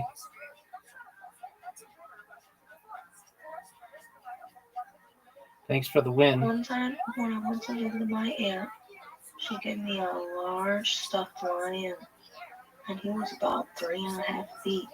Wow, that's a big... I know, but the thing is, I don't have him anymore, and he was so cool. Yo, take off that lion sticker. That's bullshit. I bought it, dog. A proves I'm Take undefeated. it off. I'm undefeated Take as it a off. lion. Undefeated. Take it off. Take it off. Basic. Okay. Yeah, you can't. There's no cheating in this. How is that cheating? Unfair advantage. It's a distraction. I think so.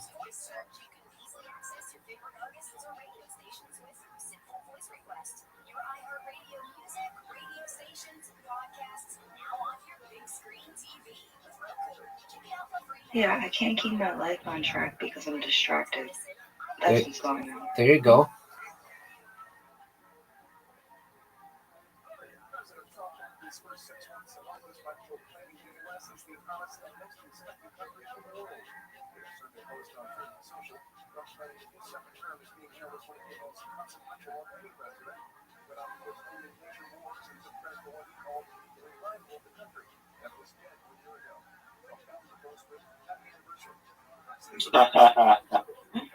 Okay. Why are you laughing, big man? Why are you laughing, big man? Why you? Because you like to force someone into a box so that they like can't Why are you laughing? go somewhere. It's just funny. What's funny? I mean, I'm gonna win this game, but it's just funny. Maybe not. I might be forced into a box here. You don't want me to be the lions. And I'm the Lion King. Yeah, that's cheating. I'm the Lion King.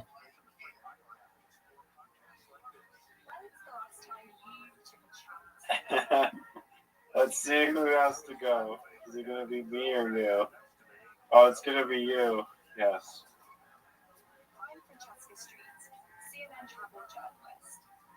Yes. Are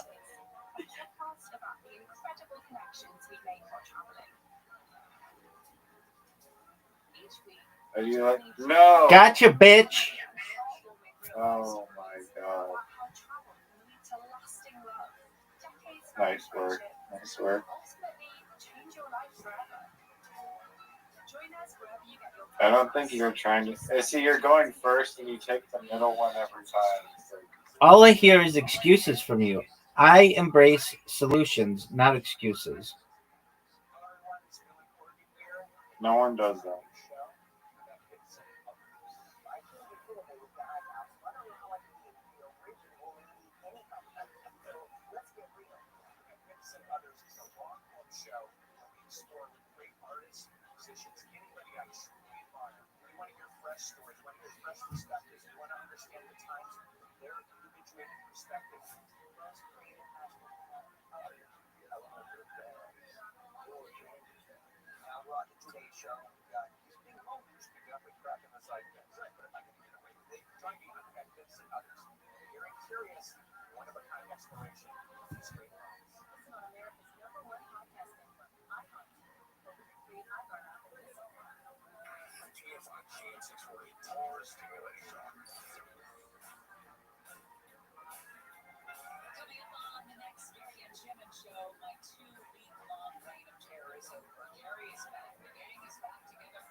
Thanks, man.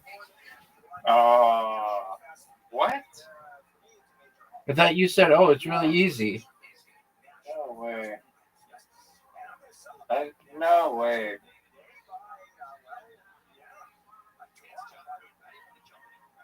I haven't played this before, so. Boo hoo And you hoo. literally go first and take. You have a first mover advantage. It's actually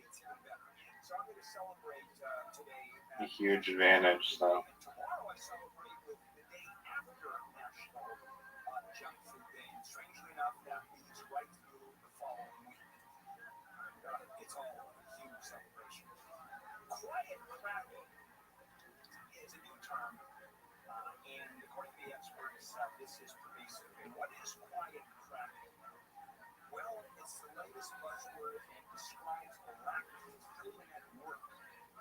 job satisfaction.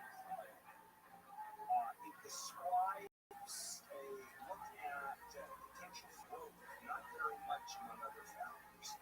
Now, this is not quiet quitting, which is getting yourself up and out of a job, basically going to quit without physically and standing up to it.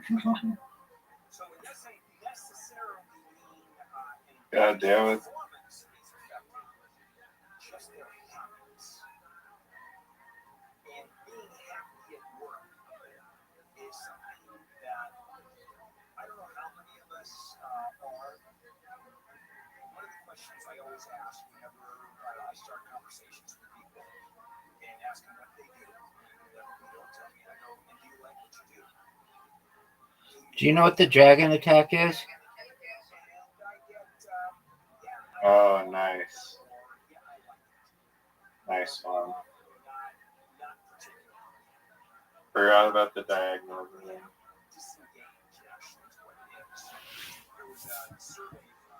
Oh. You're as good at this game as I am in Sharam. Serum. Are you gonna go? Oh, I get to go.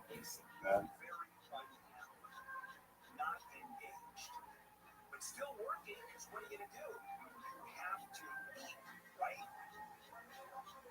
And what are the reasons why are people involved in quiet cracking? Well, how about this? No job security because of concerns about layoffs, lack of opportunity, growth opportunities, being replaced by AI. I mean, all of them. And it's happening more and more. And the problem is that management has to be taught how to deal with this. There are ways of dealing with this, but the problem is management is as quiet cracking as other employees are. Everybody is quiet cracking. Right up, and I'm assuming that senior management is not. They make a lot of money, obviously very focused. Maybe they are. I mean, I don't talk to many CEOs in my life, but just got disengaged. And so I'm going to go around the room and keep in mind that everybody I ask here, as they tell me that they like their jobs, which I will hear that, and that's what they will hear this morning. And that is because management here. Big dog. No. Big dog. Big dog. Can you hear me? What? Do you know what the dragon attack is? You can't win here. What? How? I just beat your ass.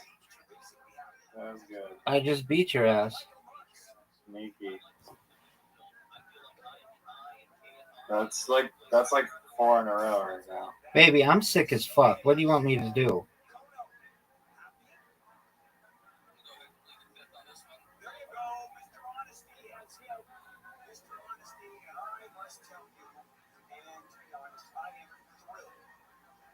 So close to getting the hell out of here. I can't even begin to tell you how happy I am. That makes a lot of us.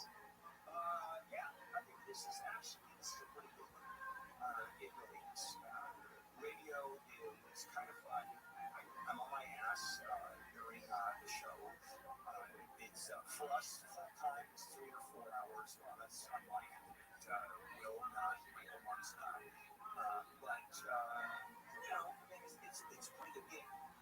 It is. And so, am I fulfilled? I don't know. I don't know where Marianne is. I would ask her if she were. All right, guys, we're done. And another fulfilling show tomorrow morning.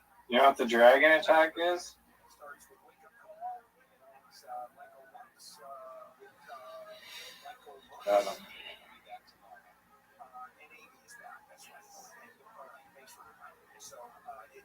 Alright, that's enough of that. One more.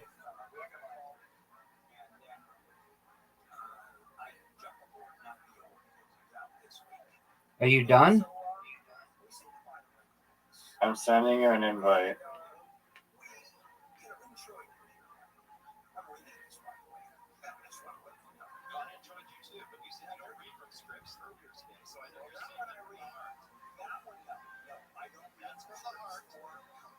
You join? I will in a moment.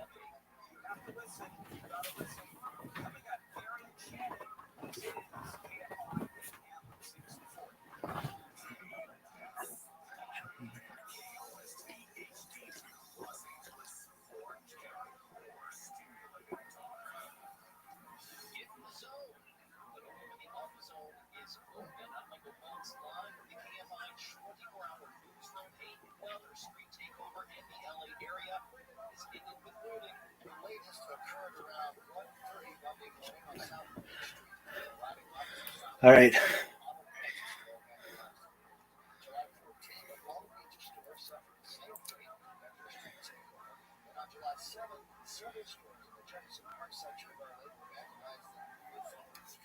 Let's see what kind of invitation you sent me. Checkers? I'm not good at checkers. Neither am I. Oh, how do you still go first when I... Because I'm sexy as fuck.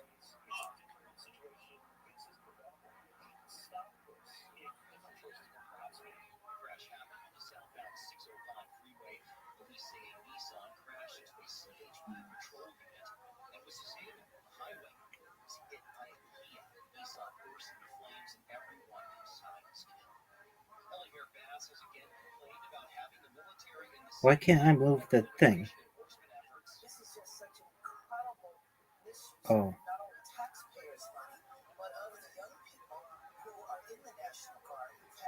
You're fucked right now, son. You're fucked. No, I'm not. Yeah, you are. Oh, yeah. Can't move backwards.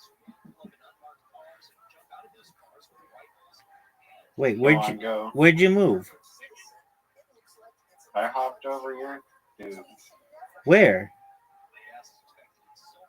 It's the pieces on the board. That's why they like the little pucks. Oh, now I see. Now I see. It's your move. All right. You're fucked. You're fucked. It's not letting me move. Yeah, because you have to jump my guy. Can I move back? You have to jump my guy. What do you mean I have to jump your guy? Those are the rules of checkers, dog. What does that mean? You have a white guy that's touching my red guy. You need to jump him. Or it. Oh, I have to? Yeah, dog. Don't you know how it works? That's checkers. I didn't think you had to jump. In what world don't you have to jump? Why would it be forced? It just is, son.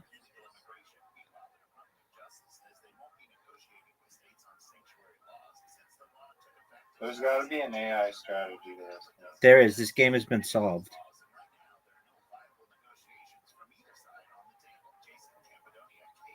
Do you know how to solve it? With AI? No, just... I don't know.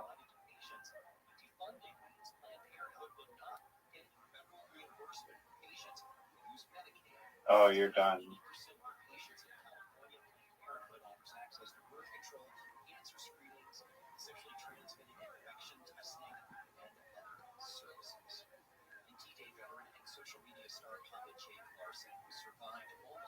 Who the fuck solves checkers? What a dick move.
Oh, if you get to the other side, do you like win or something? It's known as King Me, dog. Haven't you ever fucking played checkers? What the fuck happens when you king me? I haven't played this in like so long. You get a double checker or some shit. Let's get out to the freeways now. Schreiber will give us an update on what is going on 6:05. Now this one can go backwards. Some sort of really large piece of metal blocking 3 lanes of transition road from 6 going south to 605. So that's backed up that southbound side a little bit. The northbound side really slow, getting away from just before the 60 on up to, it looks like it gets better once you get past Valley Boulevard. Oh, what the fuck? So that's where the slowing is there. Southbound side of the 5 freeway, a little bit of brake light action starting at the 710, making your way on down to the 605. It's still slow with the one we had earlier problem there. This was a stall, 60 freeway westbound past Fort Church Road. Looks like they may have cleared that because traffic is recovering pretty nicely. And it looks like some slow traffic heading into downtown on 101, starting at about... Wait, can you hop over my king? No. With Southern California's most accurate traffic reports, I'm Will Colesrun. Rabbi, can you hop over someone's king or no? No. Oh, like that? Yeah, you can do that. It's known as not hopping over. It's known as jumping. Hold on. Can we go back? No, it's fine. I would give you that back because that's not fair. How the fuck did you win?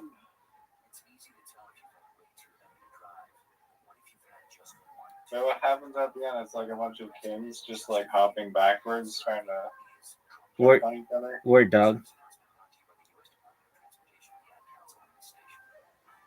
Free iHeartRadio app is #1 for music, radio, and podcasts all in one. Discover a new podcast from our library of hundreds of thousands of titles. Here's an iHeartRadio podcast preview.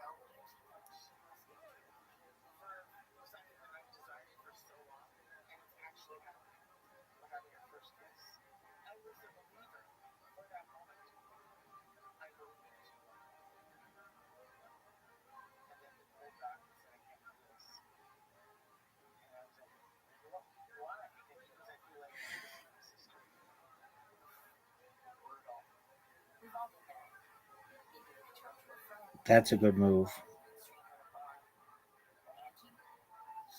Oh, you're good. You can go up to the side. Oh, I'm still blocking that. You have to jump that guy. And then I'm going to jump you.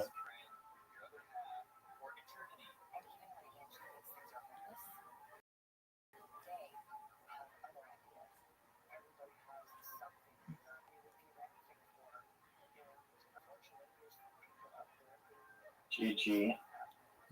That's my first win in checkers. Yes. Listen and follow this podcast for free on the iHeartRadio app. #1 for music, radio, and podcasts all in one app. All right. I need a palate cleanser. Hold on, we can't do that one. Let's do just 2v2, mano a mano, 5 holes, and let's keep it sexy.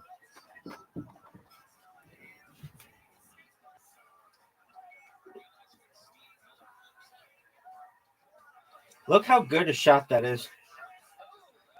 It is not the same thing.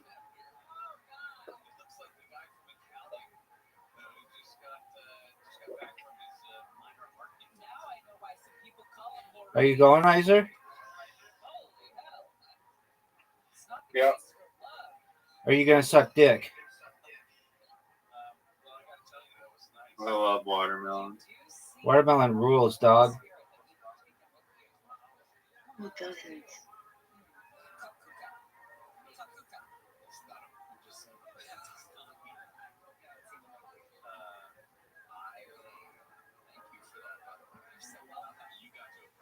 Rise, are you proud of that shot?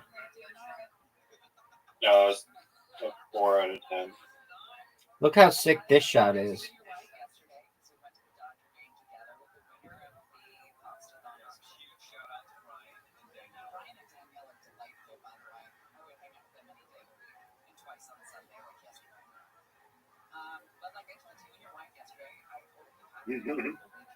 That's not a good shot. Look how good that shot is. Dog, when we're playing mano a mano and you're just getting your ass kicked, it's pretty unreal. I mean, that was terrible. That was like a bad carom shot. I was AFK. Dog, look how good this shot is. Do you recognize how sick I am? Dog. I bet this shot sucks. One of the easiest holes, and I still destroy you. They're not the easiest holes. Some of them had water. At least one of them. And look how sick I am. Get your ball up here. Get your ball up here. Get your ball up here. Oh, you didn't make it in 2? You're done. You're not making this shot. Done. Everybody knows you missed that shot. Peace, baby. Okay, thanks. Yeah, I don't really know. I don't really know how that helped me. I don't really know how that helped me. In fact, it hurt me pretty badly. Vengeance. Baby. Look how sick that shot was.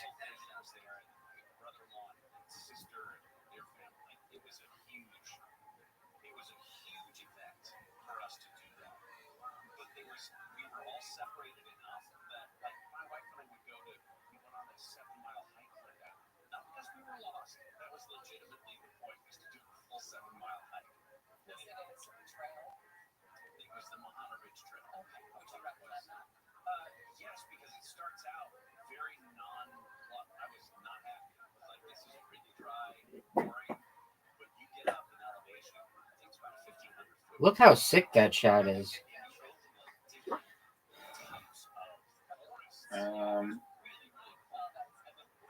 Oh, come on.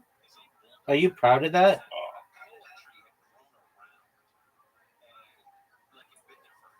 Oh. Bad miss. That was bullshit. I'm actually gonna concentrate now, so now this is the water bump hole. You're gonna water bump me? You are not water bumping me. It's the water bump hole. You can't water bump me.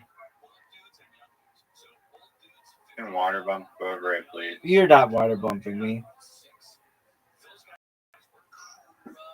Water bump. Are you serious? Water bump. You're not. No, you missed it. You don't have the skills, unfortunately, to water bump. STFU, dog.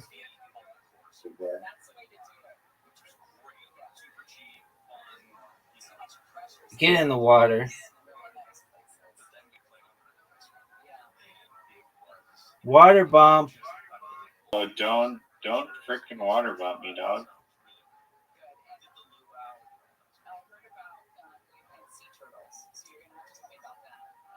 Oh, How does everyone feel about water balloons? This is very important. Dude, shut the fuck up. You. Riser. Thank you. Riser. STFU, dog. Wait, what did you say, Audie? How does everyone feel about water? What? How do you feel about water balloons? Oh, I'm very pro water balloons. Did you stop loving them, or do you still love them? Always will. It's just hard to tie a knot. No, it isn't. Like when your hands are all wet? Yeah, it is. No, I think probably you just don't have the right fingers for it. I have big hands, so probably not. Are you gonna go, Yeah, Riser? having an actual. I can't go. It's not even my turn. Okay, yeah, it is, dog. Are you serious? Going straight in the hole. Go. Block his ball. Put me in the hole again so I can win.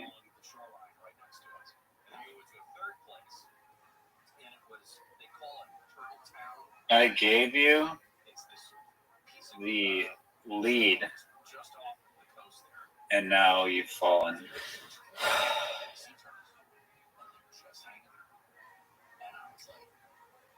Trick shot.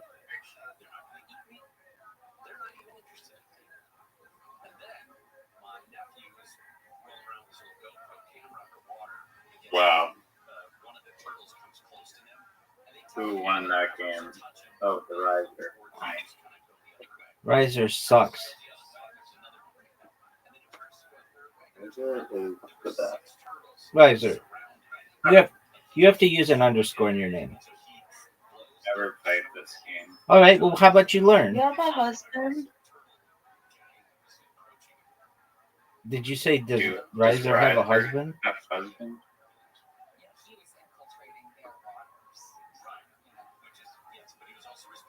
Oh, Riser. What? What did you say, Audie? Do you have a wife, Riser? No. I mean, or a husband. No. I'm only 28. You're younger than Zoot? So you don't have feelings for other humans? I just am not married. I did not say that. Oh, okay. Yeah, you're right. You didn't say that. You just mentioned your age. Riser, why do you suck so much dick at skee ball? Dog, I didn't even realize. I didn't even see the 100 there, and you're just looking all at the 100, YOLOing it. I mean, do you need me to teach you how to play skee ball in addition to checkers and Connect Four? I mean, I figured you learned all this stuff in like kindergarten, dog. You have like this crazy paid for rainbow ball. Well, Rabbi, I think like earlier too, you're like talking about the directions are there, but I didn't hear you say that you read them to him. I don't have to. It says what kind of game we're playing. Like, it says right next to his name. He should just look right next to his name, and it says. Yeah, hold on a second. Hold on. You're getting really angry. No, I'm not. I'm fine. I'm saying that, like, do I have to tell him that, like, hey, Riser, it's round 3 of 3, and you have 9 balls left, and there's 100 and 100 and a 50 and a 40 and a 30 and a 20 and a 10? Like, I shouldn't have to read him everything on the page. Maybe he only knows shapes and math. He's smart. That's probably why he didn't want to play literati. Riser, that could be. Riser, are you going to go? Riser, that sucks. Yeah. Riser. Audie is throwing 8 right now. All I know is that you are sucking major league cock at skee ball. You didn't even get half my score, son. Yeah, I've never played it. I don't know the fucking correct method for flicking the 100 each time. All right. Well, maybe you can learn. You win. Congrats. Oh, I destroyed you. Give me out a ROM or what it's called. You love that game. Then I'll be impressed.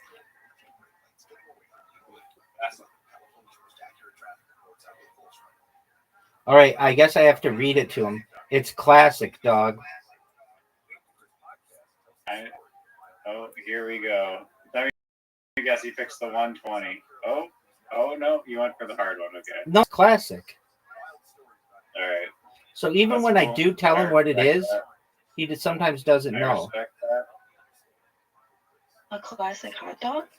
No, we have to come up with. Oh, you suck. We have to come up with a name for your friend's hot dog shack. Oh, you actually remembered that I said that? Somehow. Classic dog. Why doesn't he call it the best hot dog in the world? Why don't you call it fat dog? Yeah.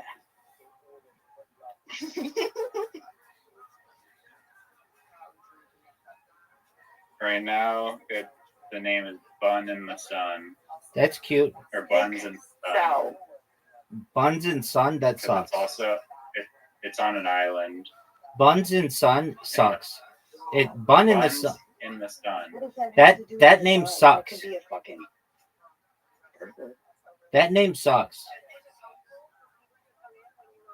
Bun in the Sun is cute. Well, Bun in the Sun is cute. Buns in the Sun sucks. okay. I mean, You know what a better name is? Best hot dog in the world. Cyclopic bun.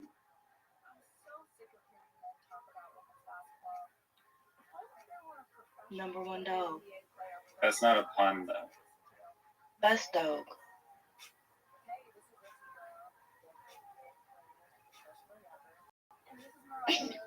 Needs to be a pun.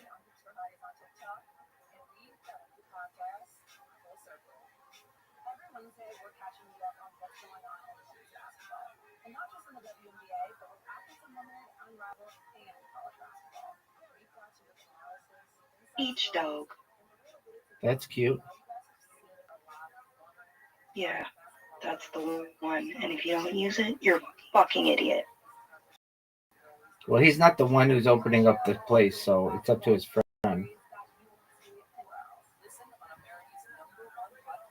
Put it on. Dude, what am I supposed to do? Stop playing telephone right now. What am I supposed to do, Riser? Was boy cry wolf? I don't know. Look at this shot. Riser. You know that. Go in. You know that would have been amazing. I mean, it was a good attempt. It was fucking phenomenal. Could have been better if it went in. Dog. All right. Your shit sucks. You changed the settings or something. How about deep throat dog? How about hollow hot dog and the hot dogs? Oh yeah, I forgot. No, that's it, dog. That's it. No, that's it. That'll save lives. No, it's not about fucking saving lives. It's about getting customers. And beach dog is cute. It is. The fuck? So quit fucking with it. When something's good, it's good. How about- You need to think about nothing else. How about the wiener stack or the wiener snack? Why did you ask for help if you're gonna not even let your brain absorb this fucking beauty? Beach, what was yours? The beach dog is dog? cute. I'm not repeating it again. I just, it's not your fault. I have a really bad memory. She said beach dog. Yeah, no, I know it's beach dog, but oh, what the fuck? What was that? What did you just do? Got distracted. Fuck. Wow. No, that was a terrible shot.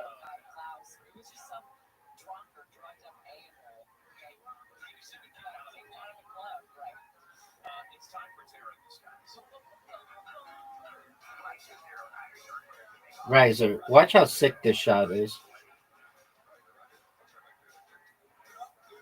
Wow, you actually missed that? On purpose. I don't think so. Oh, for sure. If it was in the Caribbean, it could be called the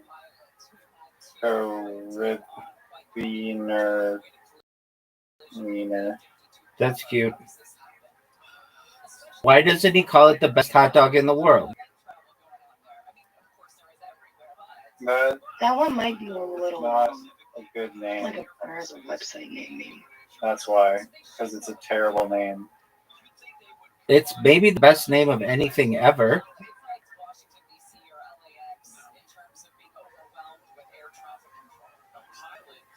I don't think anyone would agree with that, but Riser. Just make one of your shots. Yeah, really do it. hard. Do it. That's the only. You don't have the balls. You don't have the discs. I'm just trying to think of where the fuck.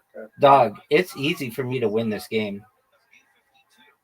You're fucked. I know, that's what I'm saying. You're I fucked. need to move one of yours. You're fucked. So it's harder. Big dog, you are fucked. Shit, I have like 4 seconds. 3, 2. What did you just do? That just helps.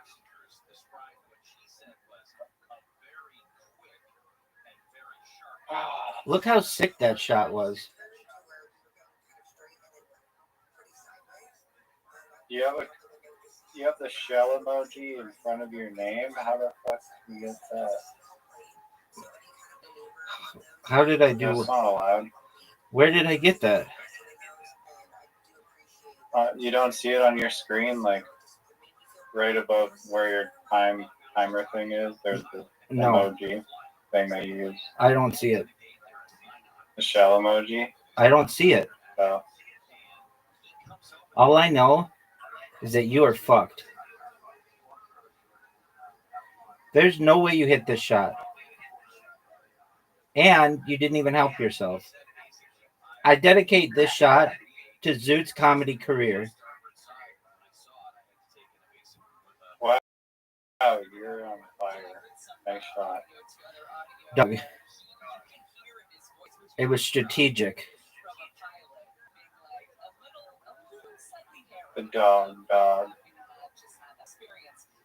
reason it's called the Strata Fortress is because if you pull up a Google image of this thing like I just did, it's a freaking. I dedicate this shot to Zoot's comedy career. I just drained it, son. From downtown. I'm actually cheesed that he didn't. I am too. I am too. All right, we're gonna play table soccer, no limit. Passes are 3. Tactical. Goals to win 5. And I'm going to teach you what the dragon attack is.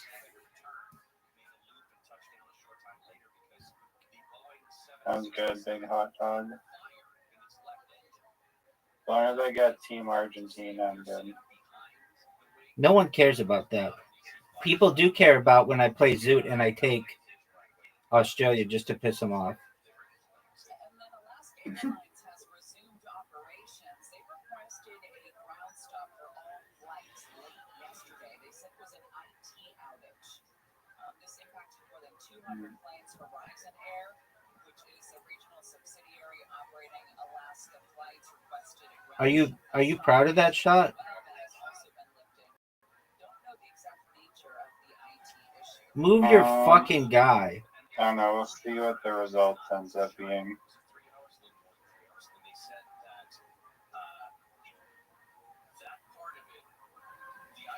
Why did you make it a limit of 3 passes? Who the hell would play like that?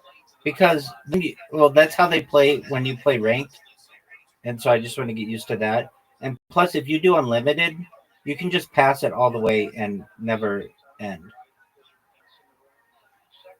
I guess.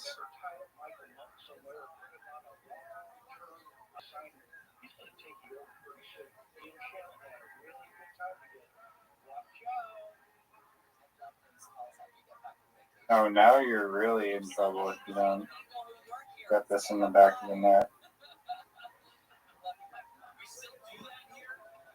Oh, no.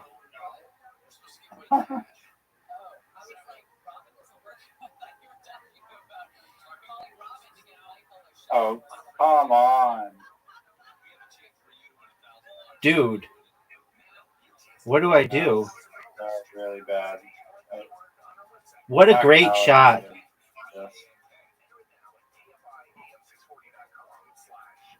Right, if I miss this, then I served it. Karam. Give me the ball. Look how sick this shot is. Losers go first. So. Oh, you're breaking up my structure. That's a smart strategy. Yeah, because I'm sexy. Go. Why do you take so long?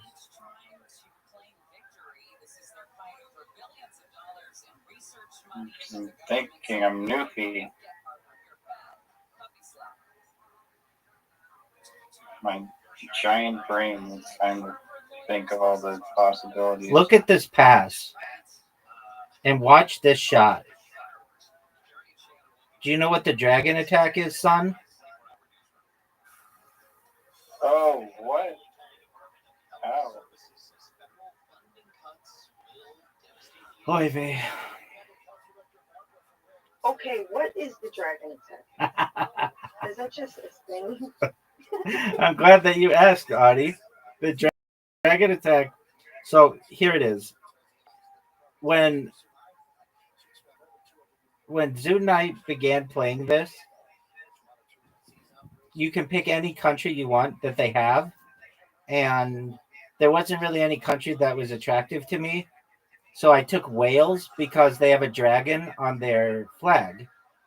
And I started playing with Zoot, and every time I'm about to score, just to piss him off, I say, "Are you ready for the dragon attack?" And he says, "Yeah, go do it. Fuck you." And then I score. And it's become this thing that whenever there's like an easy goal, you ask the person, "Are you ready for the dragon attack?" And they're like, "Yeah, go ahead. Fuck you." And then they score. And the reason why it's called the dragon attack is because Wales has a dragon on their flag. Though it is not the flag that I want to use. I want to use Bhutan's flag, but they aren't in this game. But Bhutan also has a dragon on their flag. I find it interesting that both these countries have a dragon on their flag, and dragons like don't exist. Anymore? The fuck?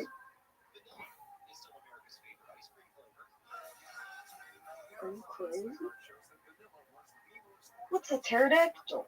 Oh wait, that's not a dragon.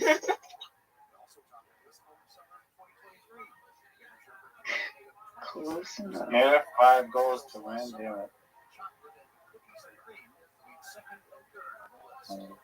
So you're getting. I am getting wrecked.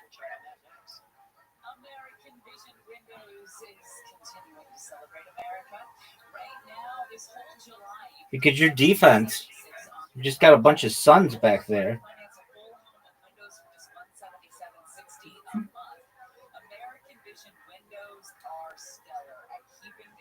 Dude.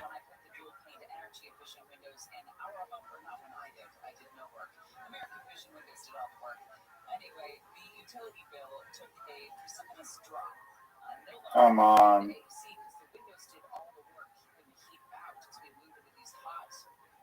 I want you to score again. You deserve it. Thanks, big dog. You're welcome, Pimp. Are you ready for this? Dude, look at your defense. Amazing. Dude, your defense is still tight as fuck.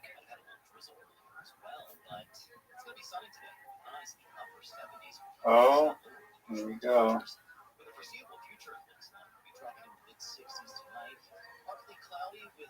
Or no, 4-0. How are you? Are you proud of your performance this far? I am not. Go, Riser. Are you proud of that shot? I am. Now I'm going to hit the ball. No, this game is over. How good of a shot it was. This game is over.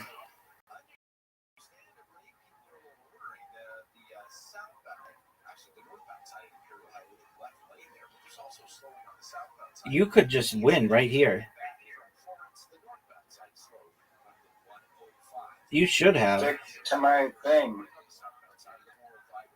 This is a stupid move. Open goal, son.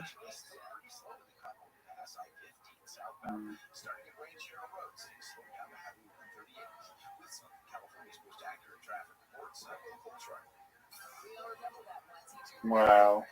You like that move? Oh, what a pass. Oh no, my goal.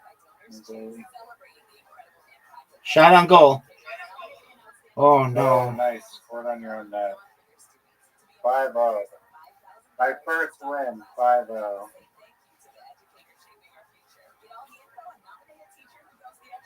Let's play bounce. My brain can't handle that game. I'll do Karam now. No, fuck Karam. Or archery. Bounce. Just one game of bounce. Did you do a hard one? No, that sucked. That was terrible. You said won the hard one. I like this one where you just like ride it all the way up. This one's fun. I don't like this DNA one. It's hard. Easy, dog. I'm doing a flawless run right now. Fuck. Oh, it changed.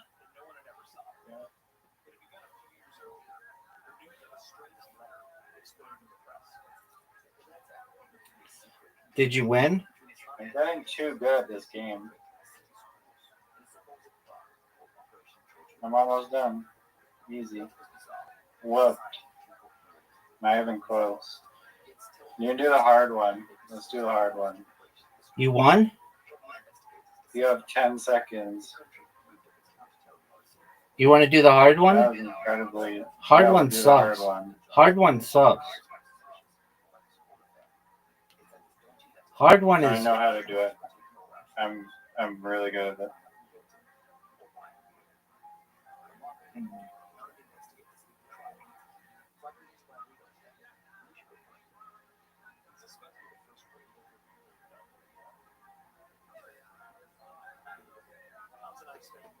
Oh no. Fuck.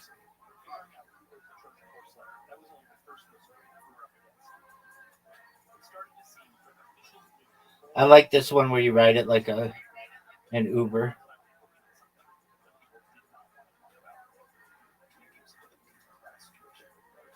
Oh, dude, I just did the hardest one. Oh no. Fuck. Fuck.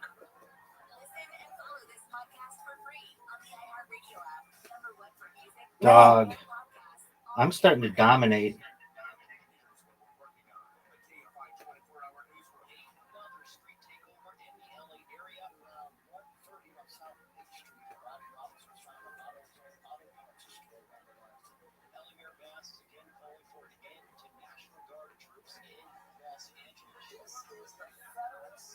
Dude, I can't make it through this part.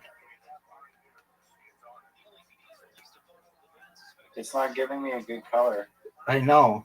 Are you pink? Yep.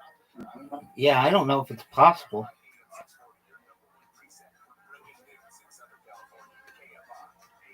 Dude. I don't know if it's possible. Oh, I just did it. Perfect.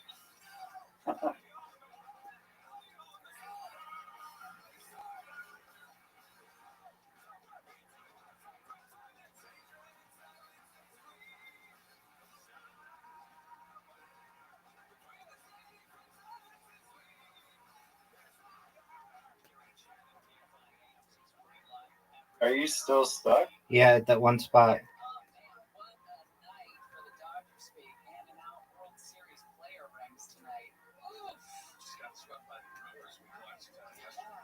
Are you done?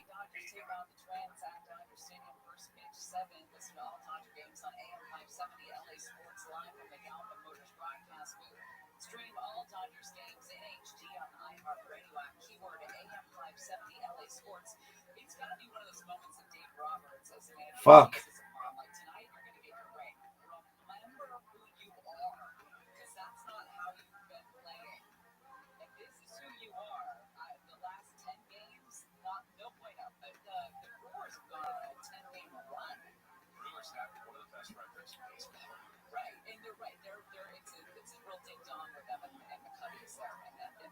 And the Dodgers as well. I mean, they're comparable wins records.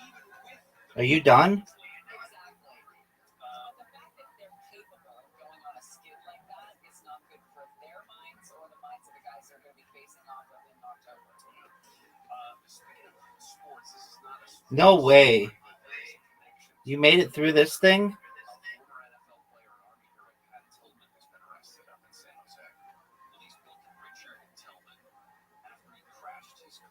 Are you done?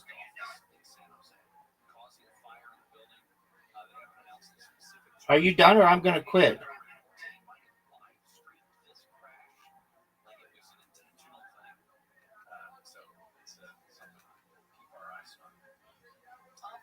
I don't think you're done. I think you're sucking dick.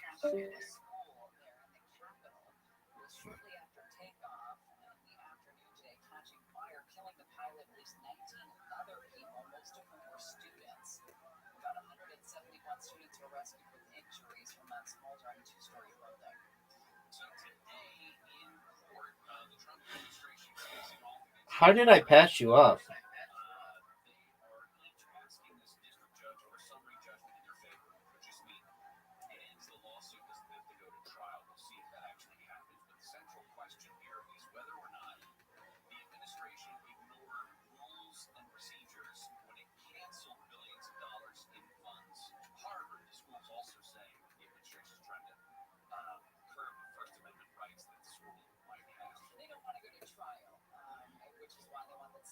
Dude.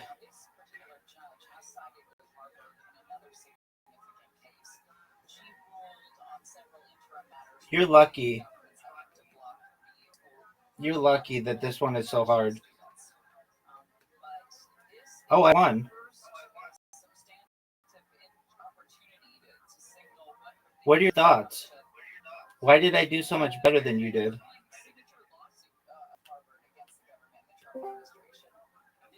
Yo, dog. My iPad died. I would have won. Oh, okay. It's okay. Play me around. Better not be a bounce.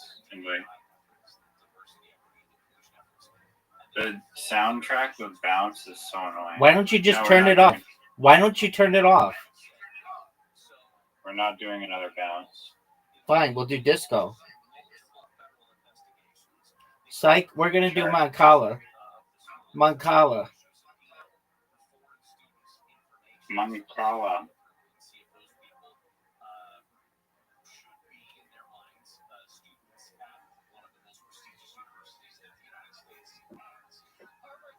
You're up, dog. Oh, it actually let me go first? Or is that just saying that? Oh, I get to go first. Isn't that nice?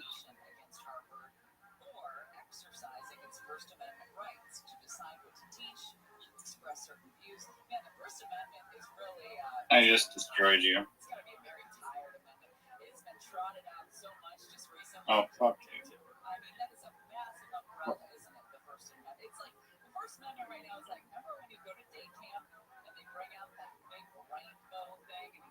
That was bad move.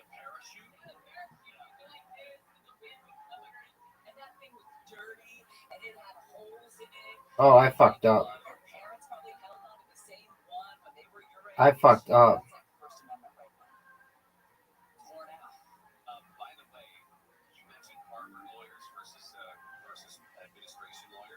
I fucked up. Are you gonna go? I'm trying to see why you fucked up, but you're not telling me.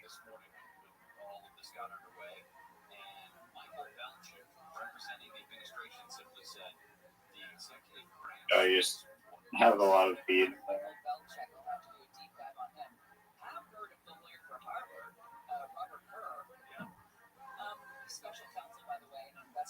Oh, no.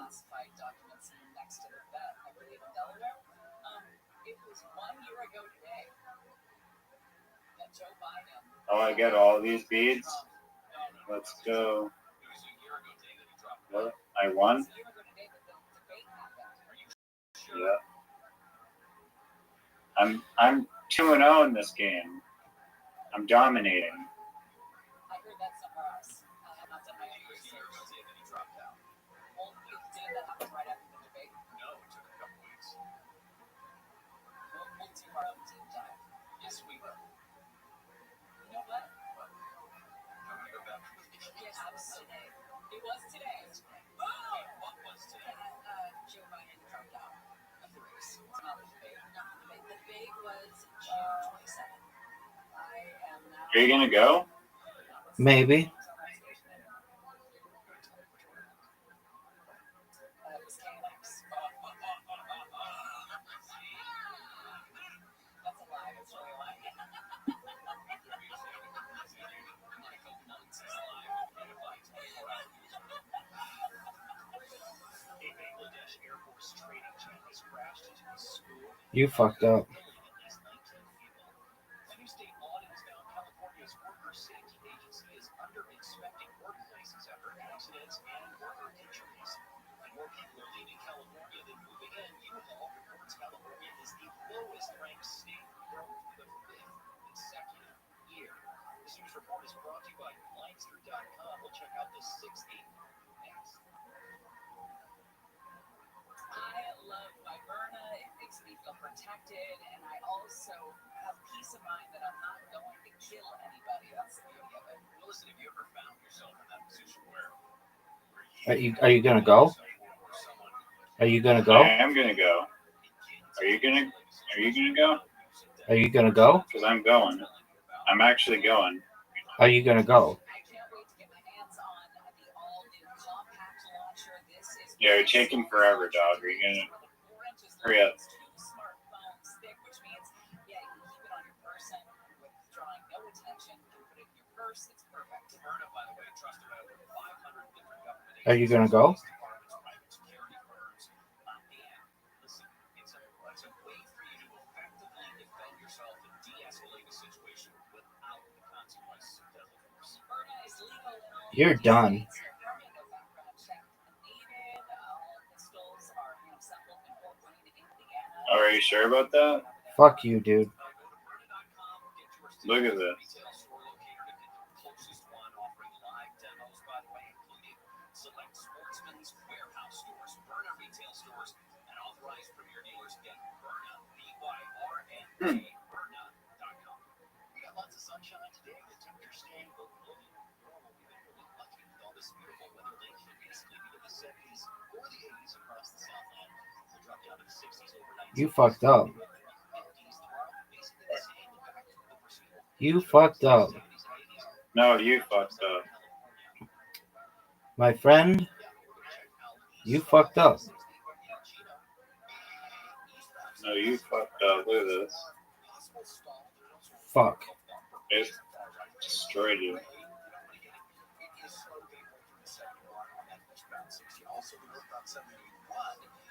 You fucked up.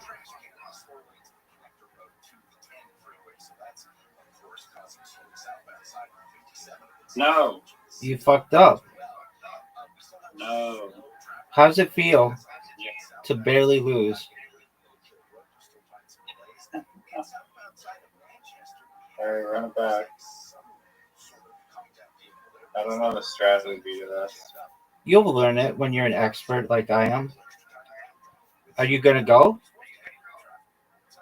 Wherever you went.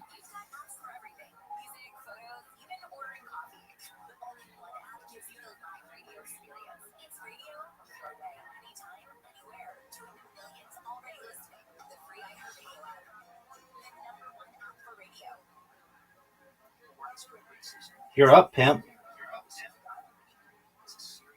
Thanks for the free seeds.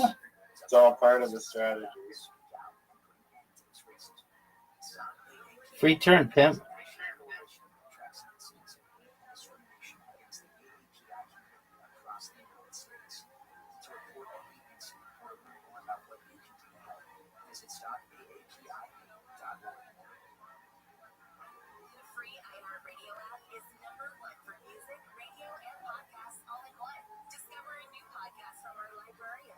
Oh no.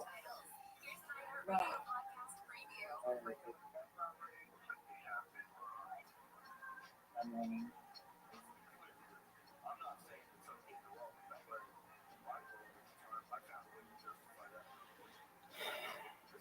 Are you gonna go? Because you're fucked here. I'm taking all your shit.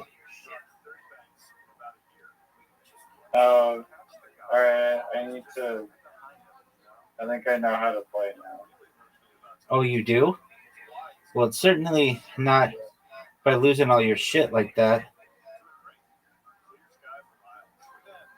Oh, shit. Oh. You got wrecked, son. Oh. Dragon attack. How does that feel? STFU. You like this game? Hey, how about you go?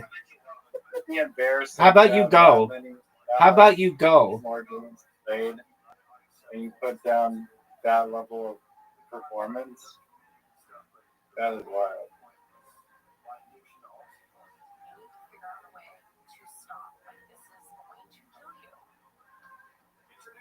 Someone will certainly not be representing the United States in the Olympics of Macau. We wouldn't want to play this game. Our country's too great for that shit. You're what? Our country is too great to want to play that game. That's racist. It's not racist at all. Sounds pretty racist. It just means this game sucks. No, it doesn't.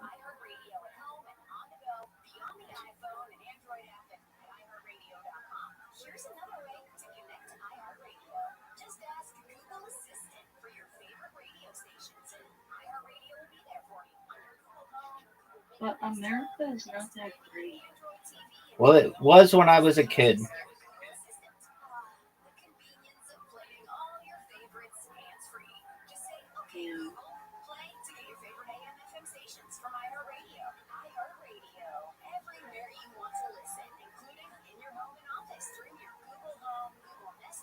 Yeah, we'll report the show weekly and catch the candy.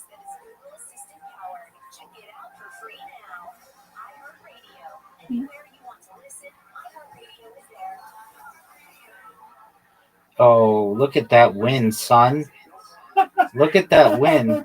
Look how many I'm going to get. 40. I beat you 40-8. That was bad. All right, run it back. Have you ever played Blocko? No one's ever heard of that game. No one cares about that Why did you steal my phrases? game. I did not steal your phrase. I came up with no one cares about that. No one thinks that's cool. Are you going to go? Yeah. Are you just going to jerk yourself off raw? I thought it was nice. There you go. Free turn, I pimp. feel like that's probably what you want.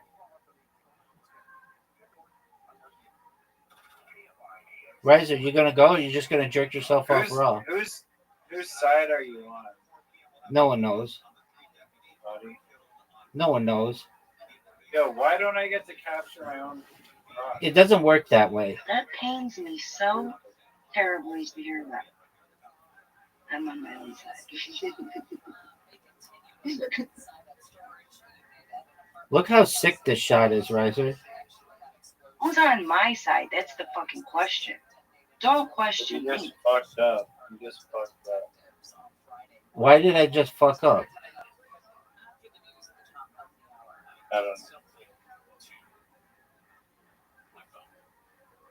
How do you have so many free turns in a row?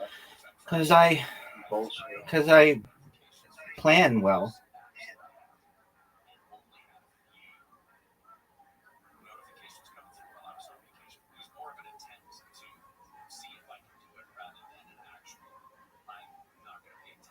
You're done, son. You're done. You better just. That was bad. Yeah, it was. That was awful. It was awful.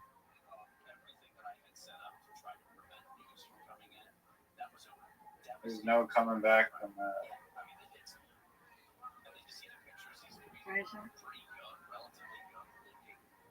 Body.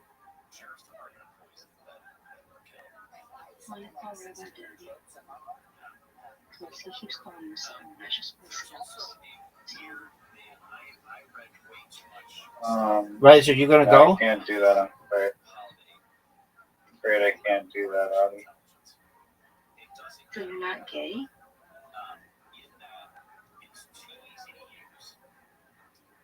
I'm still getting to know you.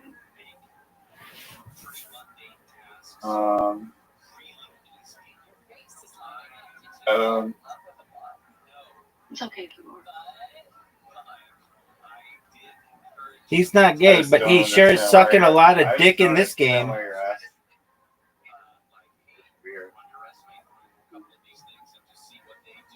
He is not gay, but he sure is sucking a lot of dick in this game.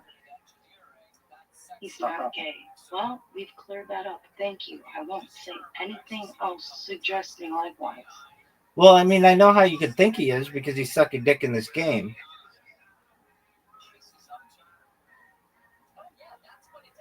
No, actually, that's not why I would think that. Okay, I mean, it could just see how some people would. Riser, are you gonna go or are you just gonna jerk yourself off raw?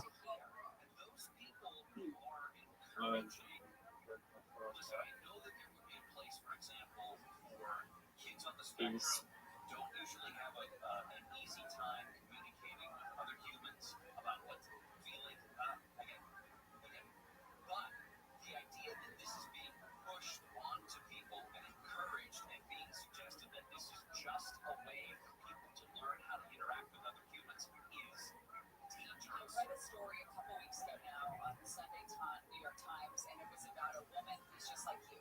She does not like to talk about her feelings. She thinks that maybe they don't exist all the time, or they do for other people. And she was feeling a certain, I forget what was going on in her life, but it didn't even occur to her to talk to her husband about it. Like, it wasn't like a conscious thing of, I'm not going to talk to my husband about the way I'm feeling. It's just not what she did. And she... You're fucked.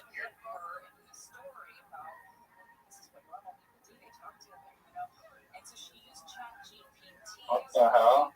You got it, baby. I've been robbed. How'd you like that move? I've been robbed. You're up. I've been robbed.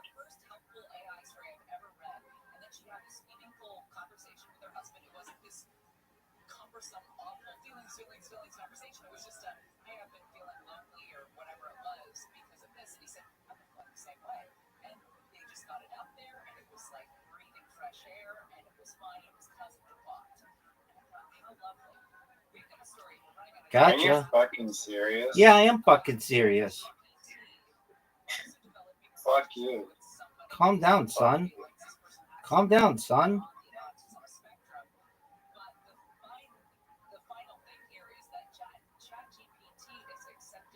Fuck you. That'd be the perfect time for you to say right there.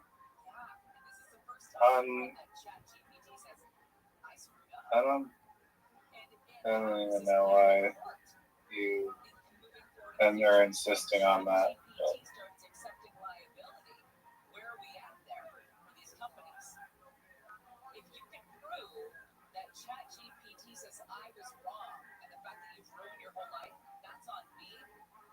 Give me some eggs, bro. Give me some eggs. Dog, you got smoked. Pretty sure I'm winning right now. You're not. What do you think? This game is over.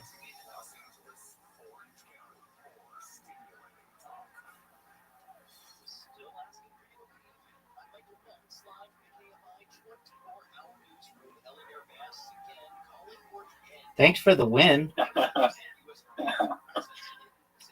don't know what I'm doing. I'm just hitting random. You know exactly what you're doing, son.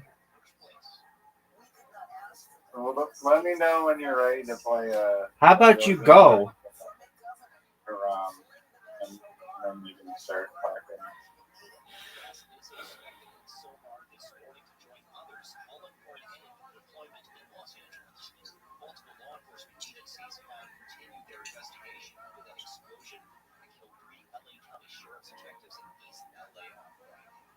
explosion happened on Friday morning at a training facility in East LA. The LASD says that 50 detectives who were killed were moving explosives in a cart through the training center's parking lot.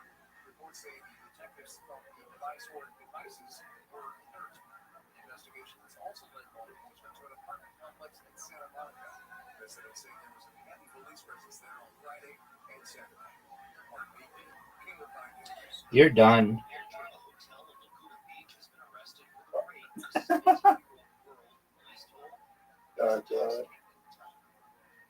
You're done. Fuck.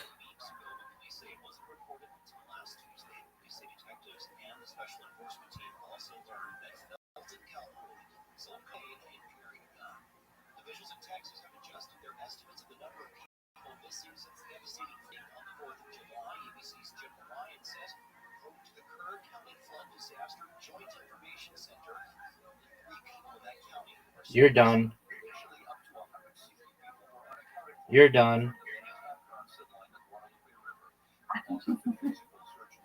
Thanks for the win.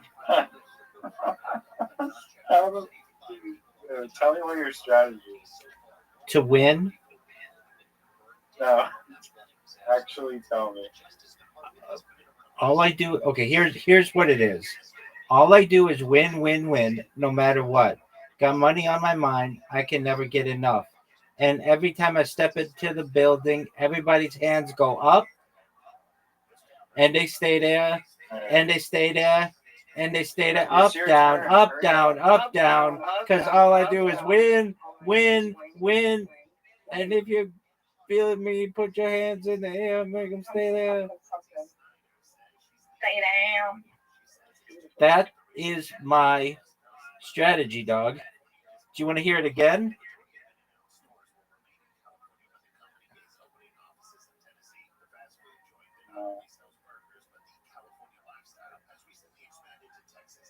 Yeah, sing it again. Here's my strategy. It goes like this. All I do is win, win, win, no matter what. Got money on my mind. I can never get enough. And every time I step into the building, everybody's hands go up, and they stay there, and they stay there, and they stay there, up, down, up, down, up, down. Because all I do is win, win, win. I just won again. This is the most painfully boring game. You love it. And I got more than 40. 42, son. He's here for so long. You ready for it again? Trying, dog. It's not gonna work. Post advantage. Dude, you just started. You're up. Psych. Excelente. Will do. God willing.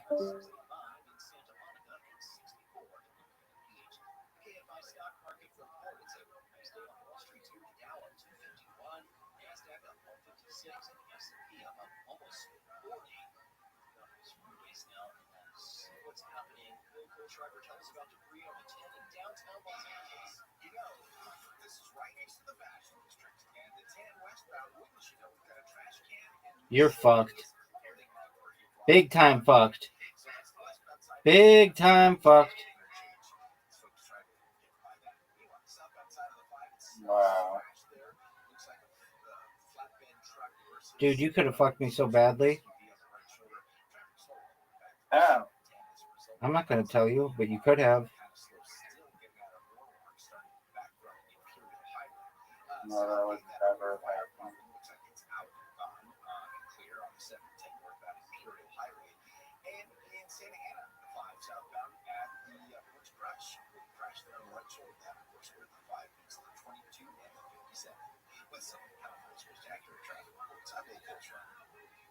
I can't think about my Uncle Chris without thinking about the craziest night of my life. The Uncle Chris podcast tells the story of my Uncle Chris, a real character, a garbage truck driver from South Carolina who is now buried alongside the founding families. And wild stories about adventure, romance, crime, history, and more intertwined as they share the tall tales and hard truths that help me understand Uncle Chris. Listen to Uncle Chris on America's #1 podcast network, iHeart. Follow Uncle Chris and start listening on the free iHeartRadio app today.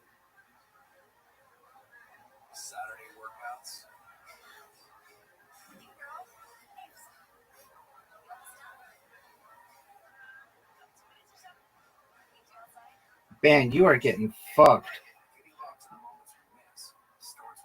This is stupid as fuck to me. You love it. No, it actually sucks. It sucks more wiener than the hot dog stand. Maybe you should have your friend call it that. The suck more dick than a hot dog stand.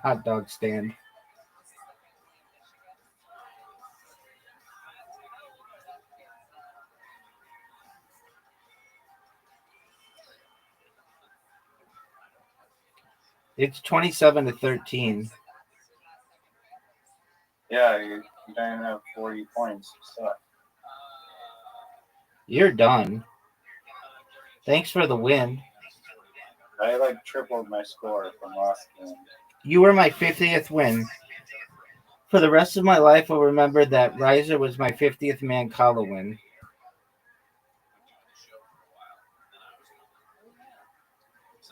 You're up, big dog.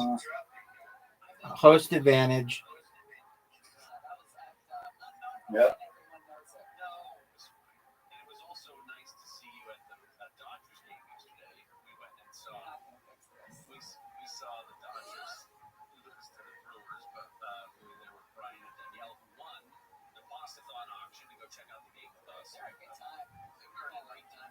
Are you going to go, or are you just going to jerk yourself off raw? Are you going to go, or are you just going to jerk yourself off raw?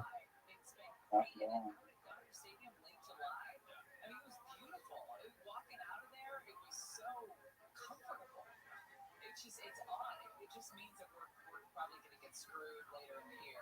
Yeah, August and September can be flaming hot. Hey Gary, I don't know how long you go to Maui, but we go, we stay up on the west side. We go to Lahaina a lot. There's a restaurant we like there a lot called Timo's. If you know about it, they say they're going to be reopening later in the year. What's the rebuilding like in Lahaina? By the way, I go to Maui about once every 52 years. So that was the first time I'd ever been to Maui.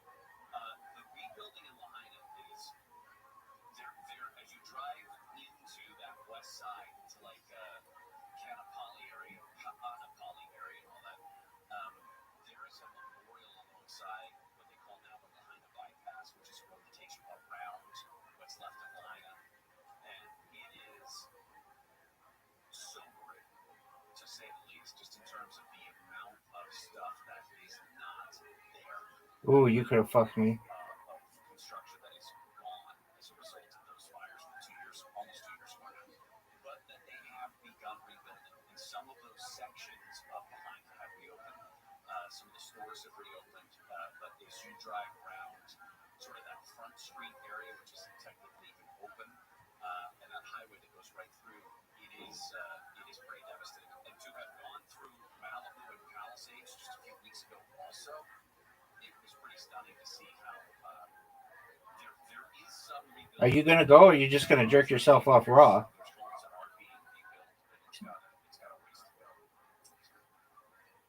Well, we have been following all of the news coming out of the tragedy at the Sheriff's Department over the weekend, and one of the questions swirling around, I first heard Conway ask it on Friday, is if they fuck off. these explosives that killed these 3 veteran detectives. How are you still going? Because I'm sexy. Criminally liable in this case, and it's one of the possibilities that remains on the table. They've zeroed in on a storage unit at an apartment complex in Santa Monica. Of course, this explosive blast occurred Friday morning at the training center there off Eastern when the 3 detectives, deputies, Joshua Kelly Eklund, Fuck off. Victor Lemus, and William Osborne. I was closer at the end. Why aren't you good at this? No, I'm getting better. Are you? You started off winning your first 2 games. Yeah, beginner's luck. Are you gonna go? Maybe. Are you gonna go, or are you gonna jerk yourself off? Oh. You're up, big dog. Free turn. Oh, I know I'm up.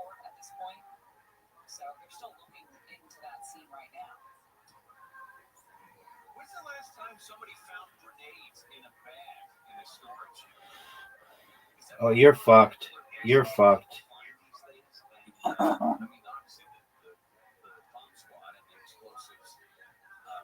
What happened? I accidentally resigned. Sorry, new game. No more bullshit. Host advantage.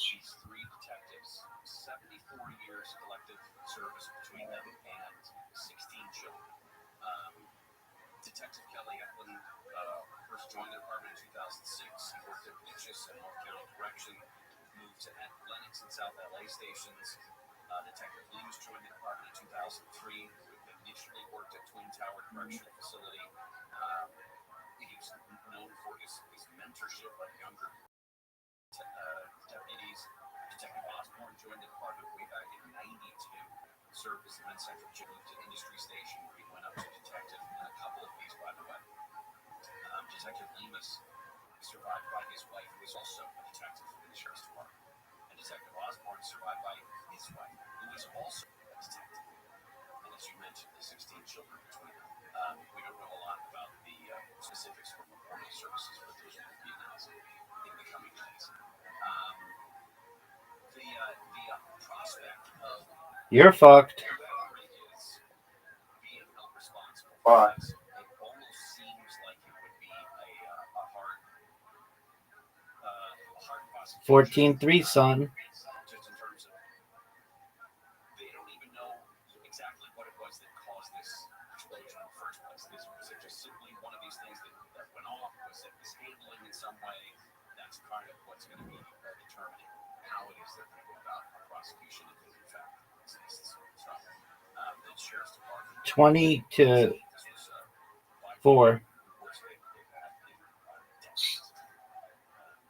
the deadliest day since 1857. I meant to look up what happened just out of curiosity. You must be counting something. Counting the numbers and knowing what fucking numbers. Are you gonna go?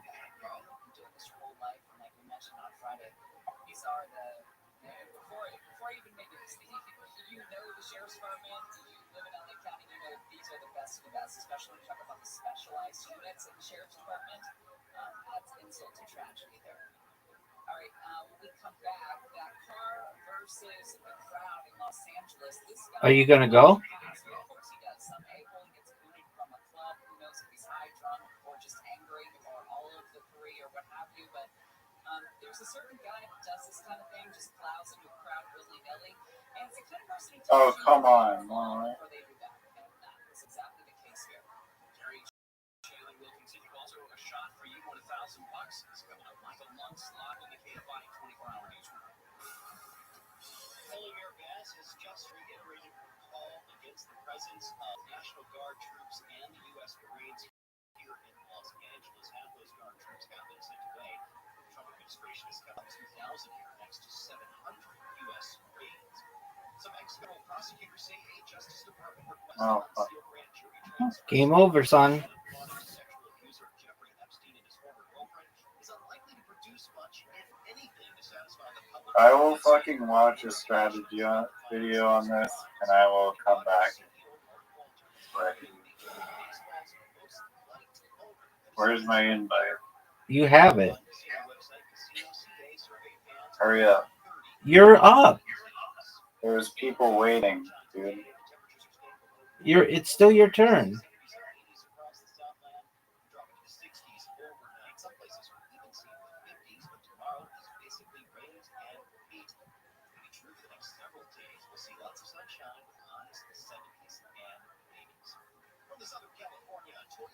F you, dude.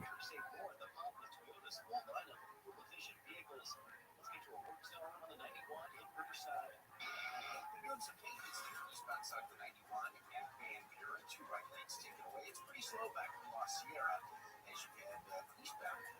Unusual for the morning, usually the westbound side is slow at the eastbound side. If you try to get through Granada Hills, problems there on the 5 southbound at the Roxford Street crash there on the right shoulder. Traffic is slow from 210. We're still dealing with that debris in downtown. street, the left lane blocked with some sort of clothing and stuff. And things are slow back during the East LA interchange. Also some problems for South LA. Crash 105 westbound past Good move. carpool lanes blocked and slow through the 110. With some of California's most accurate traffic reports. Your turn. Hurry up. I can't think about my Uncle Chris without You're up, pimp. the craziest night of my life. The Uncle Chris Thanks, podcast Big Dog. is scored by Uncle Chris, a real character, a garbage truck driver from South Carolina who's now buried alongside his founding family. Now, wild stories about adventure, romance, crime, history, and more intertwine as I share the tall tales of hard truths to help me understand Uncle Chris. Listen to Uncle Chris on America's #1 podcast network, iHeart. Follow Uncle Chris and start listening on the free iHeartRadio app. You're up, pimp. Here's this week's iHeartRadio countdown of the top TV series.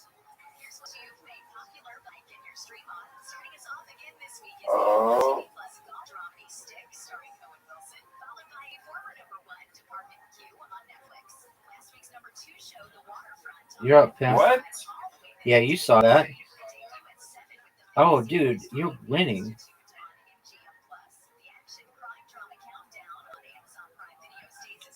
Making its debut at 5 is the new Netflix crime drama Untamed, starring Eric Viana and Sam Neill, with Smoke on Apple TV Plus. 17 to 20, 18 to 20. Last week's #1 show, The Bear, on FX on Hulu, drops back to 3. Dexter Resurrection on Paramount Plus with Showtime rises Oh, to you 2. lost.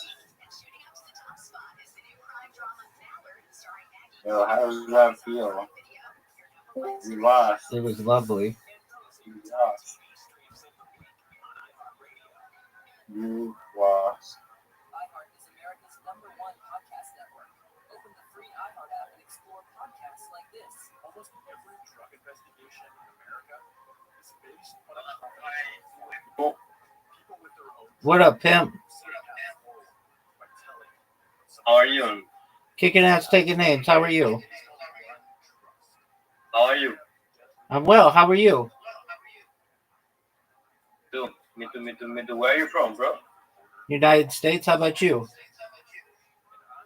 United States, from Spain. Oh, very cool. I'm playing a game with my friend. How'd you find out about me? In a clip of Kick, bro. You use bots or what? How'd you find? Oh, you find out about me from Kick? Yeah, bro. Yeah, I use bots. You know, 100%. That's great. you use bots something. Yeah. It's no problem. What is or no? Yes, I do. How much cost? Bots? It's free. Free bots? Free bots. Where? Impossible. No, it's not. You want me to teach you how to make one? Okay. Download something called Macro Recorder. So Google Macro Recorder. Okay.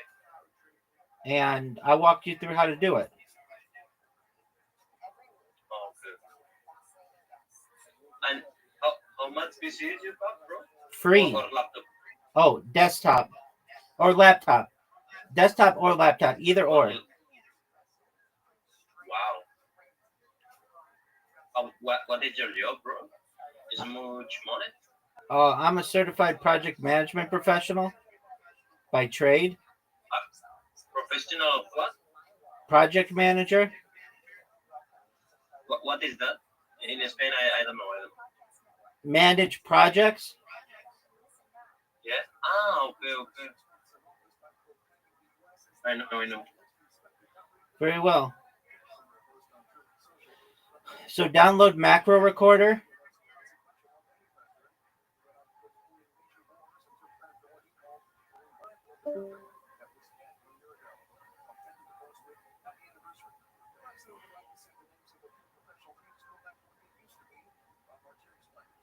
It's been a while since we heard the names Redskins and Indians. President Trump wants those teams to bring back their former names. Trump posted on Truth Social that Washington's NFL franchise and Cleveland's Major League Baseball team should return to their original team names. Washington dropped the name Redskins in the 2019 season, and the Commanders withdrew in 2022. Cleveland scrapped the Indians name in 2021. You're up, pimp. On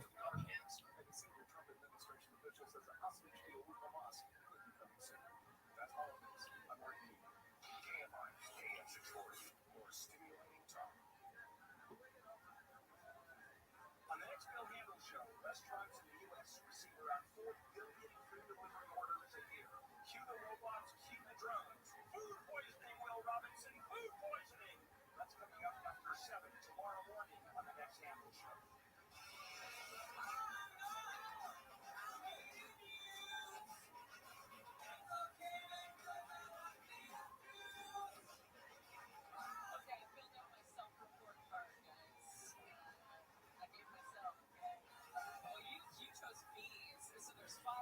You know, for as big a game as you talk, you've lost a lot. Did you play Karam?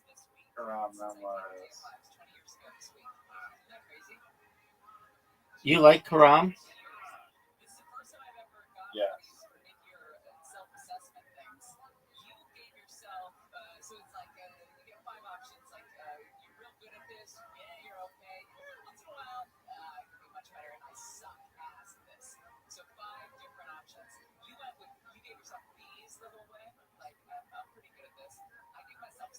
I like Iowa.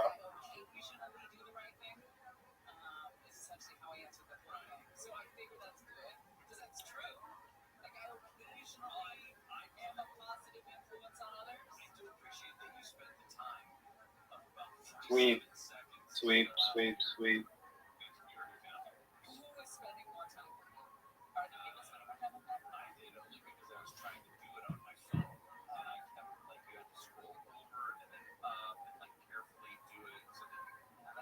No. I also did it, like I said, while having a writing intern, big wave IPAs from Maui Brewing Company. We had a new chance of $1,000.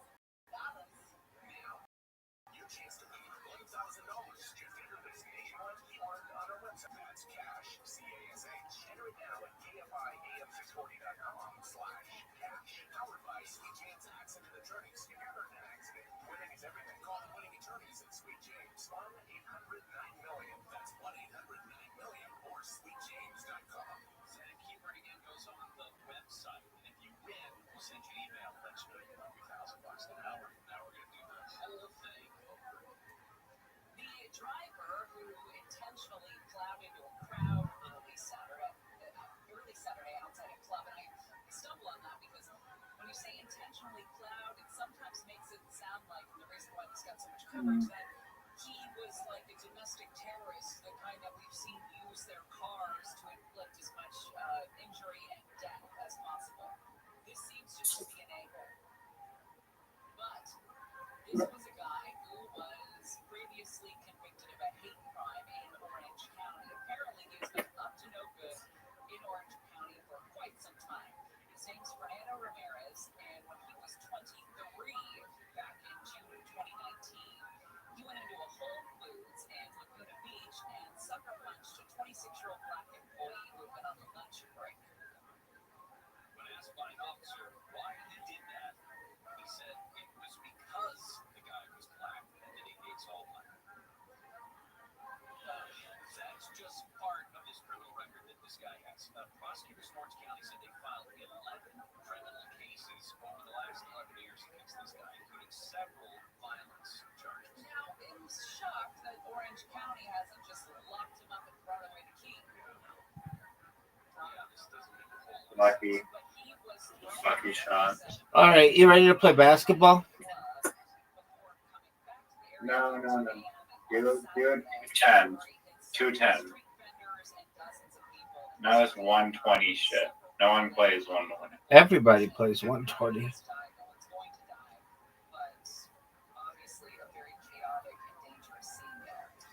Where did this game originate from? I think the Middle East. You don't know which country? I don't think anybody knows. Get there, baby. See, I don't need to do your bullshit tactics. You mean your bullshit? Dog. I copied from you. So you admit that it's bullshit and you don't like it when Dog. Are you You done? hear that stream? Everyone, Are you done? everyone in the future hears Are that. you done? The problem is the stream can't see your terrible Quran performance. Yeah, they can. They can watch it off the reflection of my glasses. All right, and AI will expand that in the future. 1000%, son.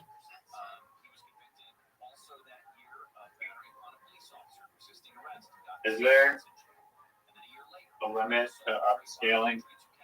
No. Like, is there photos that are shitty enough where it's just impossible to upscale them? Nope. So you take like two cubes, you can just upscale that? Yep. That low of a resolution? Word, dog. No. I don't think that's true.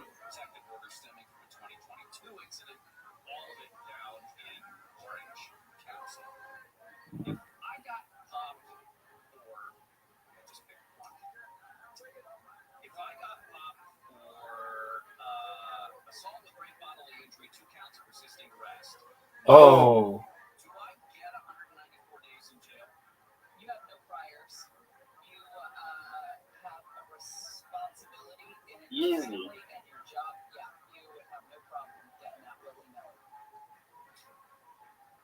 Because it's just too crowded. It's just too crowded. Okay, I like how you frame that. I like though how you frame that. If I got popped, and so there you're insinuating that like you've done this, but you haven't been caught. Right. I mean, I haven't been convicted. You haven't been arrested for it. I can't believe that's the one you went for.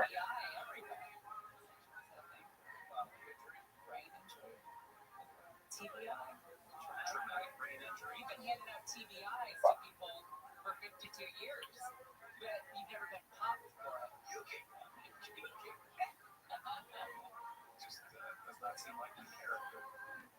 I don't know. Hawaii does seem to. Look how sick that shot was. Beauty. I will say this though, the smell of the continuity airport right there on the north end of Maui, it's just, it's flowers and glory. There's birds, planaria. It's just beautiful.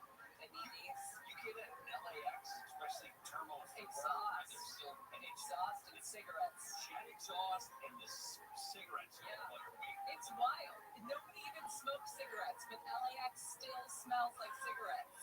It smells like, I remember when I moved here 20 years ago, and I quit smoking. Oh, wow. I landed at LAX in the first. You gonna get those two? So clearly, the first Get both of them. got out of that terminal was, God, I want a cigarette. True story. And I picked it up again. Robot wheelchairs at LAX. I definitely saw them in terminal. I haven't seen the wheelchair. I've seen the robots. You sign up for it, where you sit in the chair and you don't need a human behind you. The wheelchair knows where to go. Wow. That's going to be probably you in 20 years, 30 years. I also saw something very funny. I'll make this quick. Wife and I in the TSA line at LAX, leave, right? First day vacation, we're happy. There's a mom, a father, and a little boy who's probably 5 or 6 behind us. She's not happy. They're also clearly going on vacation. Kids dressed like in beach gear. They're leaving. They're ready. They've had a morning. And mom said, I don't want anybody touching my body, and I don't want anybody speaking to me. And we had to turn quietly. She would have been pissed if she laughed at her. But I bet like there was a time. Oh, damn. What a performance. Oh my god. No way you choked on that. Come on.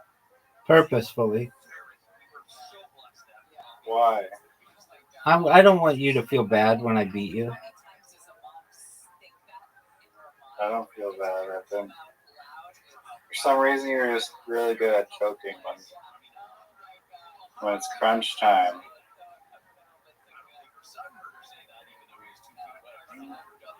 Miss. Straight in. Are you getting scared? Oh, are you ready for the Newfie finisher? Yeah. The greatest comeback. You're fucked, dude. I have no fear. Oh,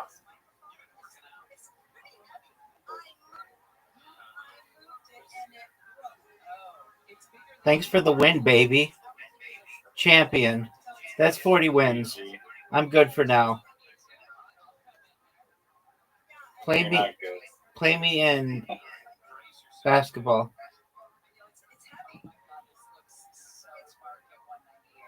Okay.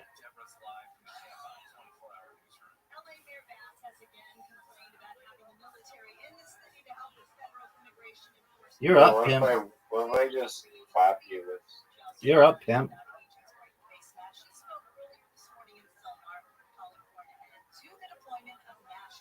That's a miss. That's a miss. That's two misses. One swish. That was good. Two swishes. Three swishes.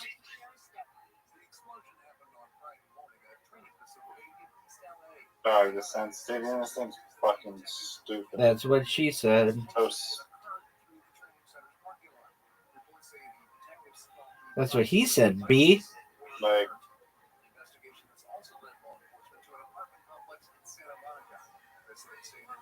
why aren't you shooting ones off to the side? Like, because I don't suck dick. I'm actually.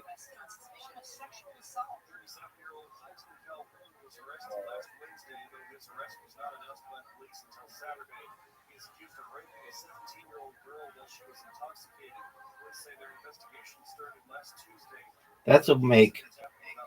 That's two makes. Three makes. Wow. Swish? Dude, that was really good. 8 points. Yeah, that one was pretty decent. Why is the backboard like made of cardboard?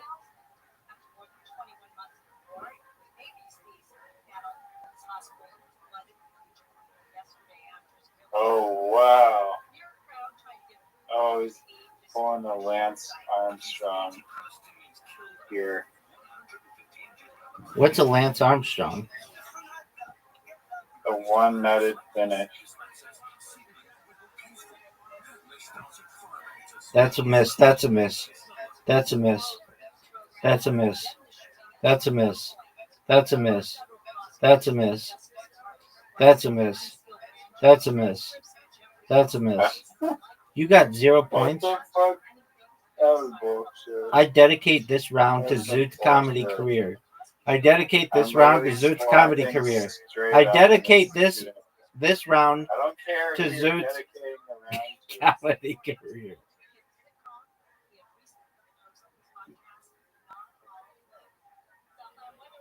Look how good I am. Whoa, the fucking light just changed. 5 whole points. You have 0 wins. Darts. You got it. You've got it. It has to be the 100 checkout like pro finish one. Why? Because you know I suck at that. 101 pro double out. Yeah, pro double out.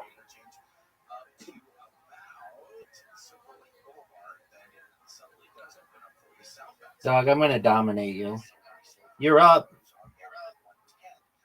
That's a miss. That's a miss. That's a miss.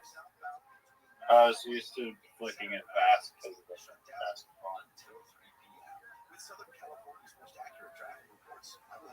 One.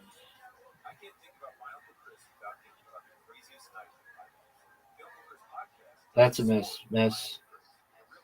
Miss. And I'm a little rusty.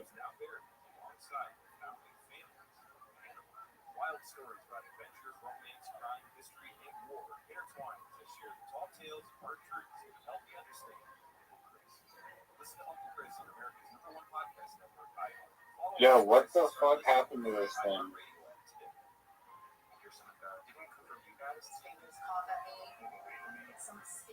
Are you fucking serious?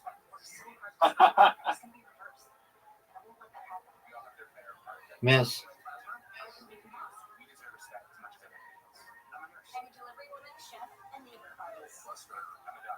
How good is Jude at this game? He's very good.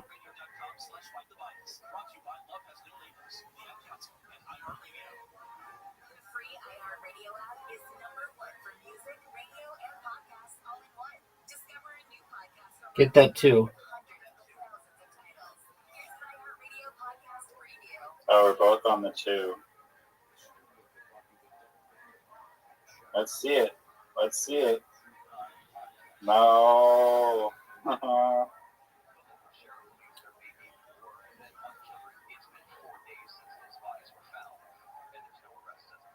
You Oh, missed. the third one. You ready for this? Ready.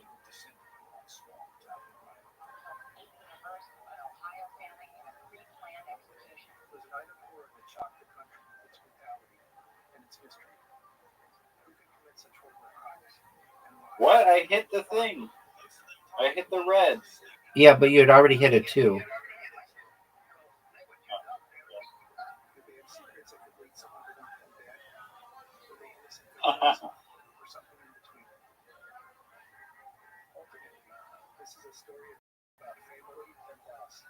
Oh my lord.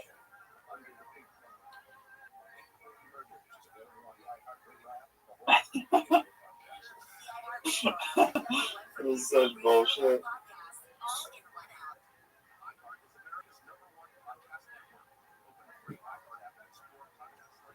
Oh my god. Oh, I can't shoot it higher. I'm so totally. How do you get busted for hitting a 1?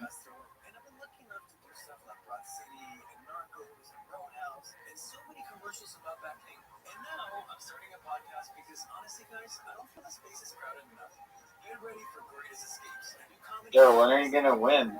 Dude, I don't like the pro double out.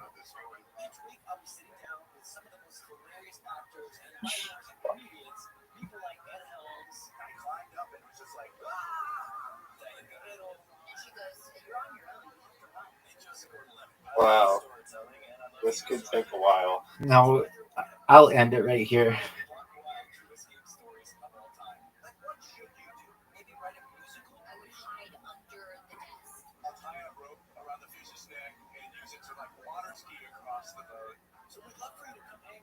Oh. You're done, son. You're done. I didn't get. Why didn't I get to go? You got to go first. Home field advantage.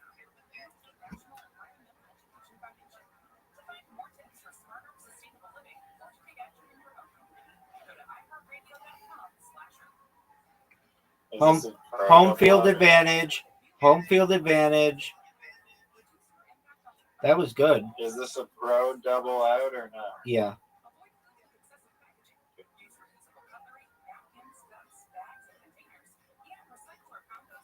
No, we haven't done bowling. Dude, I'll destroy you in bowling. I play bowling every night with Miss Aquarius. You're done in bowling. Oh, I'm good at bowling. You are going to suck in comparison to me.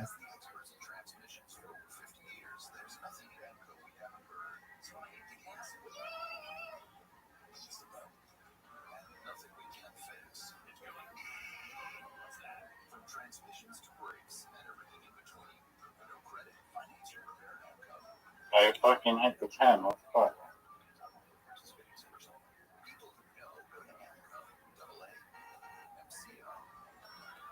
You're done. Bowling time.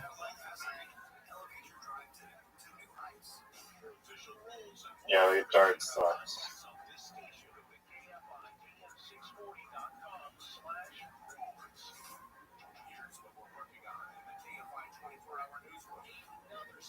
How do you like my ball? Cheating. Are you gonna go? Are you gonna put spin on it? Oh, it's my turn. Yeah, douche. What a shot! Whoa, Do you like that? that was amazing. How do you like that? That was fucking amazing, dude. I've never seen anybody make it like that. That was my first ever shot.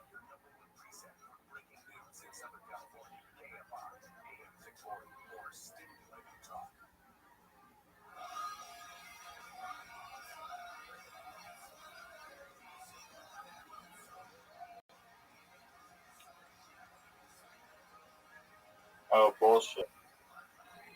I was just...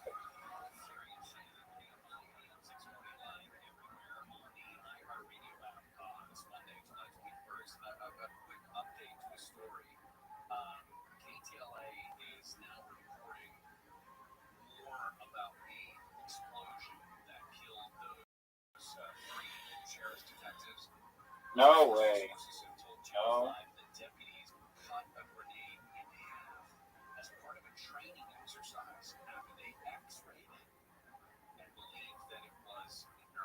Wow. So I don't know anything about grenades, but my question is I thought you were good at this game. I'm about to tie you, son. type of grenade that they have not ever handled before and that an X-ray would not show it being inert? Is that a possibility?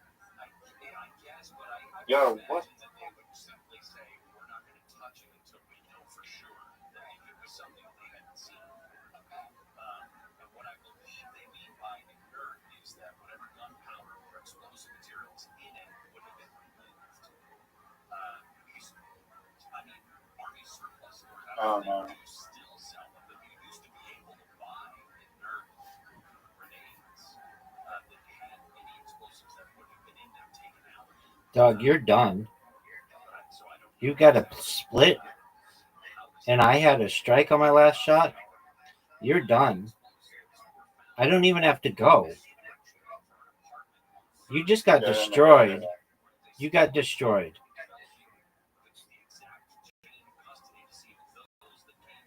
Incorrect. You know you can put spin on the ball. How? You move your finger like a C. Okay.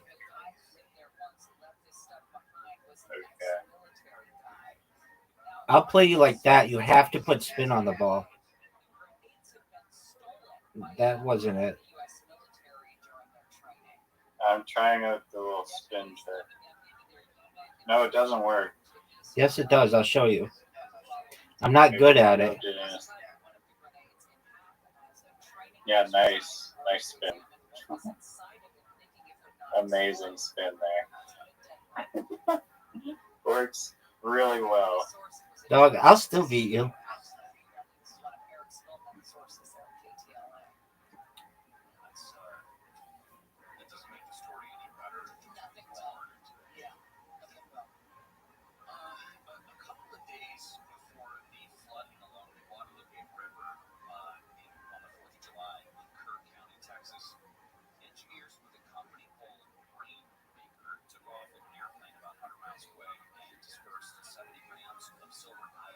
Got her. It kind of did what it was supposed to do at the time. This is 100 miles away, and these were clouds over a very drought-stricken farmland that had not seen rain for quite some time. And it did what it was supposed to do. But then news forecast came in, and they called off the operation. Now, there were some suggestions right away that this cloud seeding had something to do with the devastating flooding. Look at him go. Killing dozens of people. I think 135 is the latest number, including a bunch of those girls at the day camp.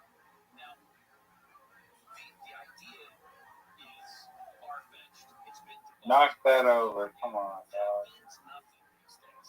That means nothing in the age of the internet, where this kind of conspiracy theory will live for a long time. Well, and this is nothing new. Cloud seeding, as we've talked about, has gone back to the 40s. This is something that's had several different iterations with several different versions of success. But this was a government-sanctioned cloud seeding. This wasn't some weird fringe Oh my lord. This was a local government agency that brought in this company to create rain over I'm gonna come back. drought-stricken fields. Now, Rainmaker has come clean with their project. You're gonna need a 20 here. Oh, I'm fucked. Say about 125 miles southeast of where the Guadalupe River flooded. They flew their plane to an elevation of 1,600 feet. They dispersed about 70 grams of silver iodide, which Let's go, my first win. No, what's your Or third? smaller than a handful of skittles. And what that silver iodide does is it latches onto some of those water droplets that are already in those clouds. Sometimes it converts them into ice crystals that would fall as rain or snow, depending on the temperature that would go through. And then soon after Bullshit. that flight, Oh. meteorologists that work with Rainmaker identified an inflow of moisture to the Bullshit. and said, Fuck. we don't need to do this anymore. You can suspend operation. About 1 in the morning the next day is when the National Weather Service issued its first flash flood. Bullshit. More bullshit. So this is also one of those things is clouds. I'll play one last game of Kim, and then my arms hurt. Clouds. It just uses the water that exists in the clouds currently. It makes water droplets large enough that they would actually fall to the ground and survive. Good news. Yeah, we've got a great story coming up. It's one of my favorite types of stories. It's an unlikely friendship story. A friendship between a coyote and a bear. Gary and Shannon will continue. Microphone fixed. It's good. Deborah Mark is live in the KFI 24-hour news. By the way, you start a Monday. Here's Tough the split. is LA police trying to find the guy Are you gonna hit it? Are you gonna go? outside of Club My bad. and the I Cosby Show didn't after realize. Jamal Warner was live. It was 54. We'll have more at the top of the hour. Southland weather from KFI. It's going to be sunny today with highs in the 70s to the 90s. This one will be brought to you by Lowe's. Work zone on the 10 in Claremont. Strike.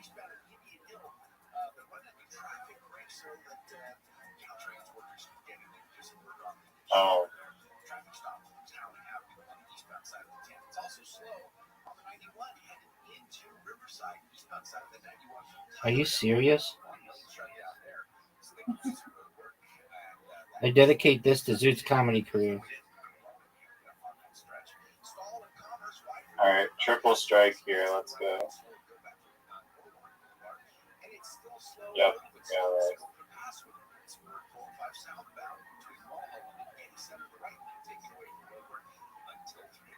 Southern California starts adding the traffic reports. I will pull truck. You've got an app for music, an app for photos, maybe even one that helps you sleep. But then the fun app puts the live radio dial in your pocket and lets you save your favorite stations, playlists, and podcast sets presets. Get the free iHeartRadio app, the number one app for radio.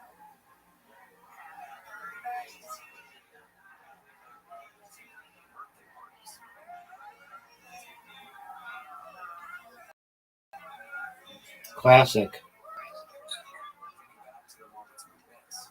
Yeah, name whatever game. Oh, look who's stealing my strategy. It's classic, dog. Find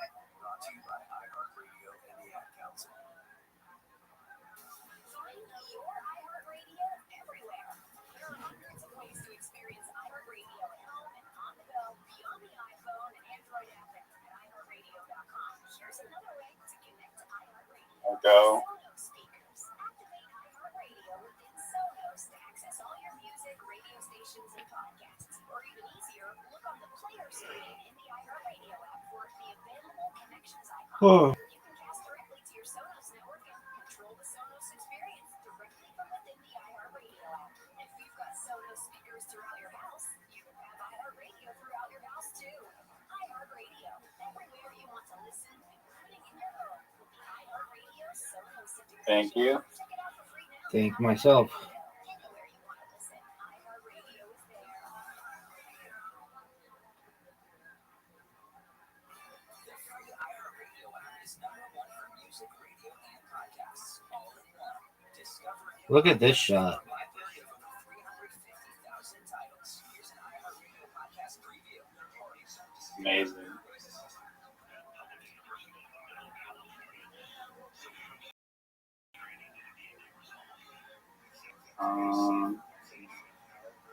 Are you gonna go? Oh, come on. Are you gonna go? I'm going, dog.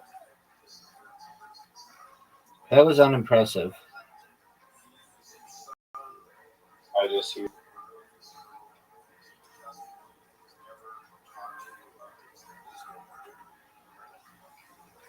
Oh, I forgot the queen doesn't matter in this one.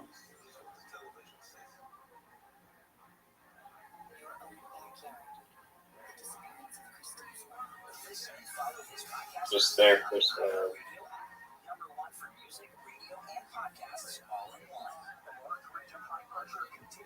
Are you proud of that shot right there? You want to see a Newfie IQ shot? Right Yeah, now? I do. Look, pay attention. When have you seen the backward shot? What was so newfie about that? I banked it backwards and got one in. You know that I'm Never white? seen that. No one has ever done that before. So, I'm just a trailblazer in the game of Crown. Why don't you move these fucking discs?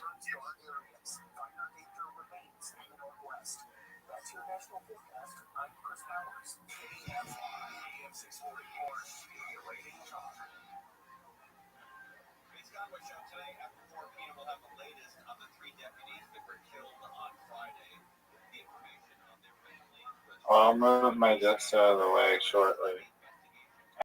Hang Okay. on 1 second there, bud. I'm ready.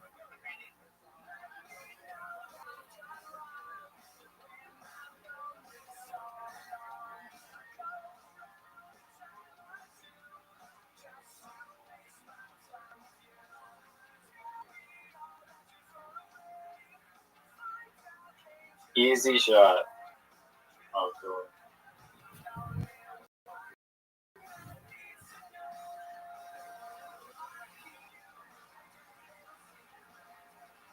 No.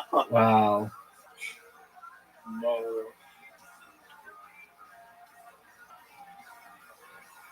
We're tied at 69. Oh, 79. Look at this shot. Oh, Beauty. that was sick. Unimpressive. That hurt you.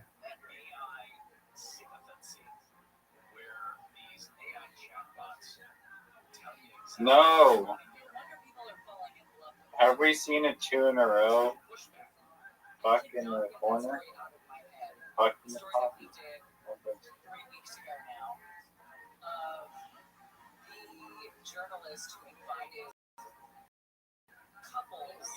Let's see it, son. Let's see it, son. Game on the line. Game on I the put line. one in for you. Whoops.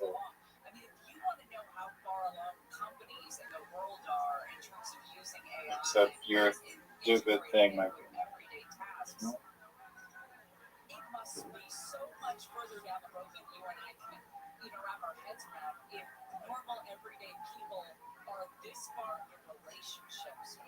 No way.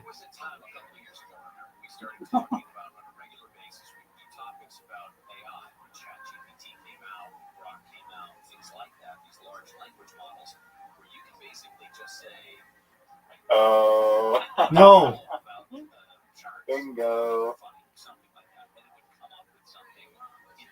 Oh, this is bullshit.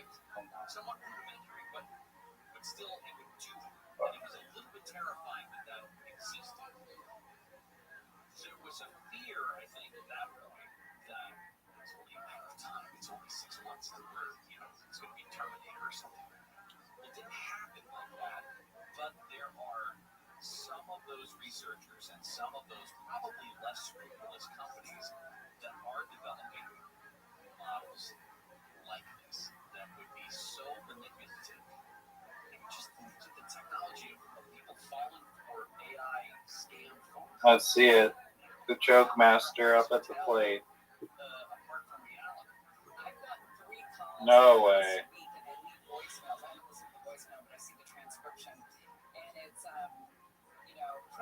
Nope.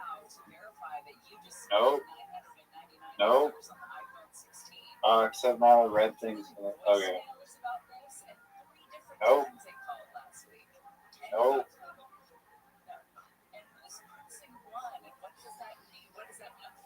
Hey, you know what the dragon attack is?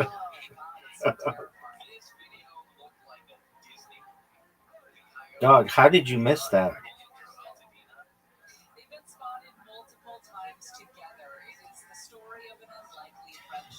Do you know what the dragon attack is? Do you know what the dragon attack is? Got it. Yes. All right. Dude, come tonight and let's do it all over again. All right. Good games, man. You're really getting good at carom. I know it's I carom. wish I could stay the same. Dog, I don't need to be. I'm good at everything else. Peace, baby. Oh, man. All right, Nuki. Thank you for the high praise. Peace out. Peace out, Nuki. Thank you for the high praise. All right, later, Nuki. Thank you for the high praise.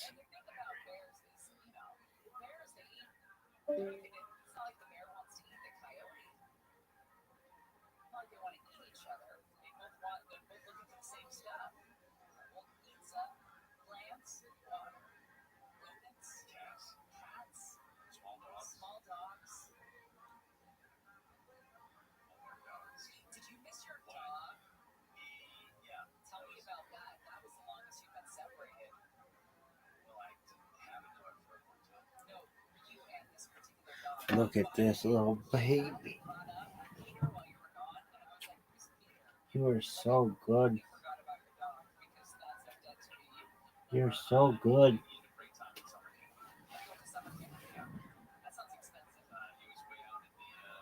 You're such a baby.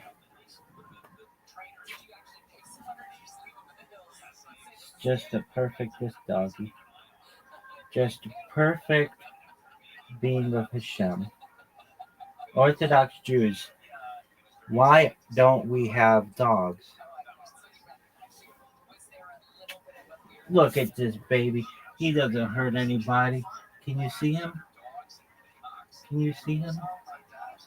He's so perfect. Perfect. Oh, I could sheepy with him forever. Just a little living gift from Hashem. Look at this baby. Look at this baby. What a sweetie.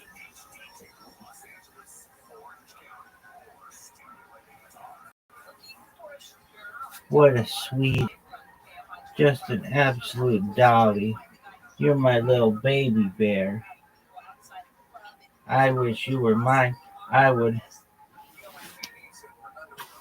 love you even more than I do. I love you, little baby bear.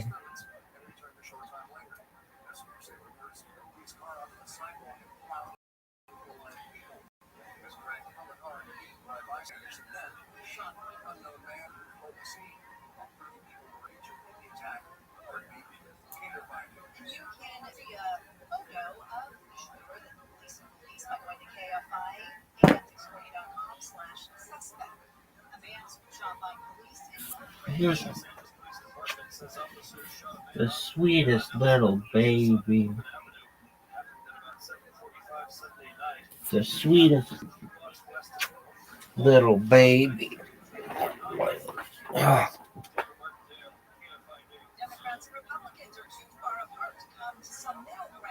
No way, Malcolm Jamal Warner. What happened? I love Malcolm Jamal Warner.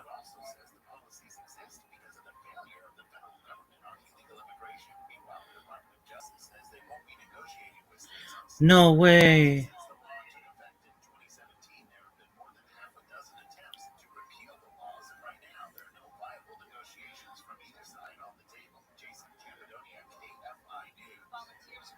How did he die? Oh, that's so sad. He was great.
Oh, look at this little baby.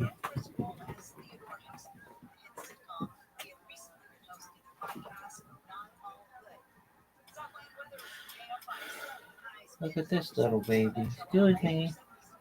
Excuse me, little baby. Oh, that's a big boy.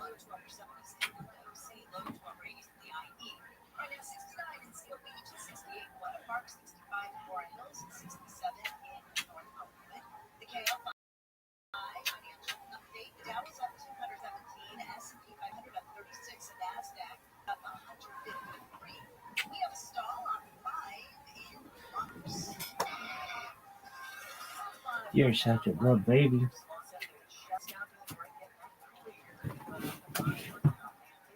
Maybe we move this down a little bit. No. Come back here, boo. Come back here, boo. There you go. There you go. Good boy.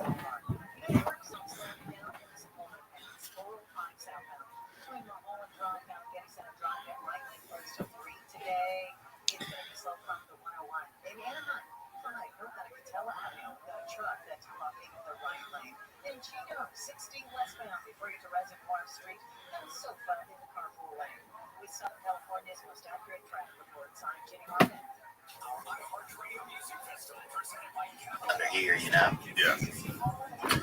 I remember a girl let me feel it back one time at the library when we were kind of holding children or whatever. Yeah. I guess she didn't want me touching her breast or whatever. I think maybe I didn't know what was going on. Back's good. She's like, you can feel on my back. Back's real good. And I just remember this feeling in her back. I'm gonna be a back man now that you mention it. Fucking nice, huh? Rubbing a lady's back. It's one big flat long tip. That's all the back is. You know? Yeah, let me get that flat. Let me get small of the back. Put your hand there. Oh, dude. Shit. If you touched on the small of her back and her body, it felt warmer there. Like, you know, it felt like she was baking cookies in her butt or something. Yeah. It felt always warmer there. You know what I'm talking about? Yeah. Like, whoa, what am I doing down here? I remember the first time a girl let me touch the small of her back and had some hair on it, right? Because her dad was really tough. And I was like, I don't care. I'll pet this girl. Yeah, I don't mind. I will pet this bitch. I'm in love. Sometimes girls have really hairy butts. Really? Yeah. I think naturally girls sometimes have. I think they have to work on that. Some of them get like man's ass. I don't think you do, dude. I don't think these are. But I'm getting tricked. You're getting tricked by some of that ass. Search girl, hairy ass girl. Yeah, bring something You're gonna up. see that. We have blockers on a lot of our stuff, but you can get around some of it. Maybe on Twitter. Are you allowed to show hairy ass? I was looking for a picture, but read this top Reddit post. My girlfriend has a lot of hair on her ass. How do I approach this? Great question. Let's review this. Do you have The problem is that her asshole is very hairy. This is on Ask Women, by the way, the subreddit. If it bothers you so much you can't be with her because of it, you have to straight up tell her about it. Why is she getting all ratchet all of a sudden? Somebody just reported her. She's like, you gotta straight up tell her about it. Period. Honey, your hairy asshole disturbs me. Here's the actual post. But I think my girlfriend is beautiful and she does a great job of manicuring her lady bits. The problem is that her asshole, they wrote it like that, is very hairy. It's kind of a turnoff when I'm down there. A few wouldn't bother me, but this is a lot more than a few. How did you all start taking care of your nether regions? Did you read about it in a magazine or you just do it naturally? How should I approach this topic with her without getting her upset? Start getting those magazines, laying them around. Yeah. Just taking a hairy ass shit. You can leave them in the bathroom. Ew, dude. Hairy butt ladies. You hairy butt, I know. Look at those babies. I don't know if I would mind a little hair like on the What a hips, sweetie. probably. I just think the actual cheeks, if there were hair on them, What a crack. sweetie Not the bear. cheeks. Like a man's, like an Italian man's ass. Yeah. Like a fucking Jewish sideburn down there, huh? Get in there, Jewish tunnels. You see them coming out of tunnels? What? Oh, the Jewish tunnels. Yeah. Bring that up, dude. Jews, it's better. They're getting some bad PR lately. This might be the worst one. A guy came out. All right, I swear to God, I'm not being anti-Semitic. Jewish dude coming out of a sword grate in New York. Oh, yeah. That's a video of that. It's a New York synagogue erupted in a chaos Monday night. Let's play a bit of it. All right. That is tough to address, though. I know we're moving on to Jews and tunnels, but let's finish it out there. Hairy ass woman. Let's finish out there. We'll go to this Did not because serve them well in this particular situation. But at the same time, there's amazing grassroots connection, particularly among knowledge workers, among priests, rabbis, scholars of all stripes. So The sometimes you don't focus want to of the have a wife that Jews, can't however, survive. in the 10th century, up to the 10th century in Provence, was overwhelmingly exclusively on Talmud. So much so that when Shmuel ibn Tibbon, we'll discuss him in a moment, arrived in Provence from Spain, he was blown away that he could not find an appropriate tutor for his son in a secular subject. And he actually had to import a tutor to the region in order to teach him basic science and math and so on. That shows how kind of isolated the Jews of Provence were, focused exclusively on their Talmud. There were some very important figures who were creative in this period. Moshe Hadarshan, for example, was extremely influential, but until the arrival of few key individuals, it was basically focused entirely on the Talmud without any interest in what's going on outside that world. That changes very dramatically, however, with the arrival of two Spaniards in particular. One of them is the great Abraham ibn Ezra, who has a fascinating story. I talked about it in another video, that he was an impoverished intellectual worker, and he was driven out of Spain, like his colleague Abraham Barcia, who also arrived in the middle of the 12th century. They were driven out of Spain by the Almohad invasion, which was a time when Spain temporarily became much more radicalized in its Islamic belief.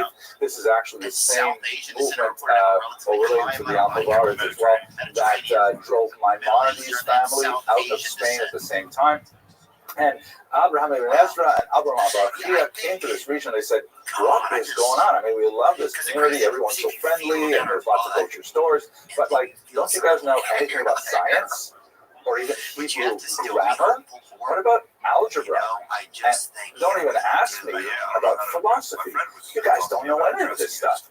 So they started speaking about the tremendous wisdom that was second nature to Spanish Jewry, and the Jews of Provence were blown away. And it took them 2 centuries to fully integrate all of the things that Abraham ibn Ezra and Abraham Barcia brought to the region. The next stage in the development was, once they had heard about what was going on in Spain in particular, also in regions like Baghdad, Santiago, and they said, well, we just have to read this stuff.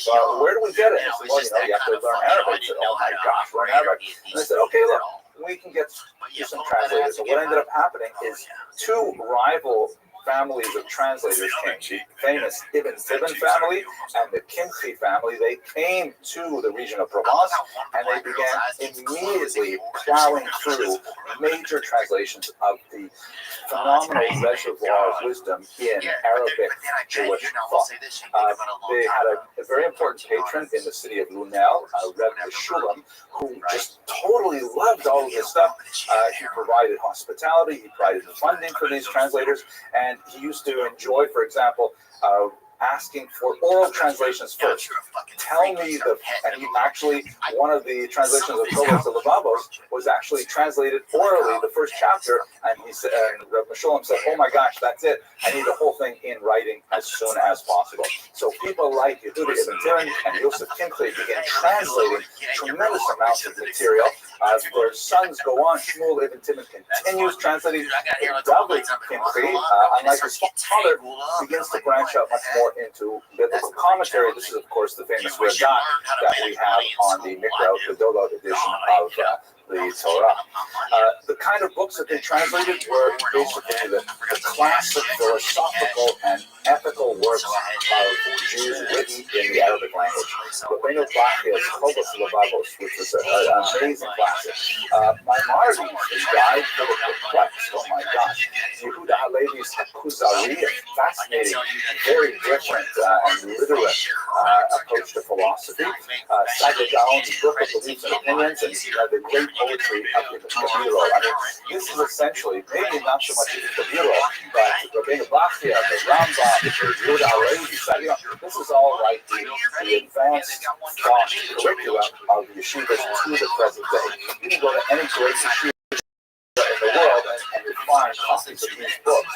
Many of the editions first translated in Provence by these sages that are still in use and studied widely today. Let us focus specifically on Maimonides, the one that Maimonides, of course, the great guru, has such a phenomenal impact on medieval Jewish thought. I've spoken about him in several other videos, and I would love you to go watch those because there's just so much to say about the Rambam. But there are two specific books that are incredibly important to the technical Provence. The first is his massive Mishnah Torah, which is essentially a restatement of all Jewish law from the Torah straight through to the end of the Talmud, that basically in a straightforward, simple, easy to access version of medieval Hebrew, Maimonides lays out the complexity of Jewish practice. It's very easy to look up chapter and verse and find out what you're supposed to do on any given day. It was subject to a tremendous amount of controversy for lots of reasons, but in our particular case, the most important person to consider is, without doubt, the Raiva. Rabbi Abraham Ibn Daud of Posquier, who was one of the many commentators in the Mishnah Torah from the region of Provence, and he argues vociferously with the Rambam and takes him to task with often very sharp language that you wouldn't see, let's say, outside of a typical 21st century Jewish narrative. Sorry I said that. But, he's like so sharp with the Rambam, so critical, that when he is silent, people assume that he must be in agreement with him because he never lets anything go. And what's beautiful about Jewish thought today is that the Raiva's commentary is always printed on the same page as the Rambam's original thought as well. So you can read Rambam, and you can also read the Raiva who disagrees with it. Fascinating. Relevant to this as well is the Guide to the Perplexed, which received a lot of attention in Provence, and in fact, the Rambam corresponded, Maimonides corresponded with the sages of Provence in some of the more difficult aspects of the guide.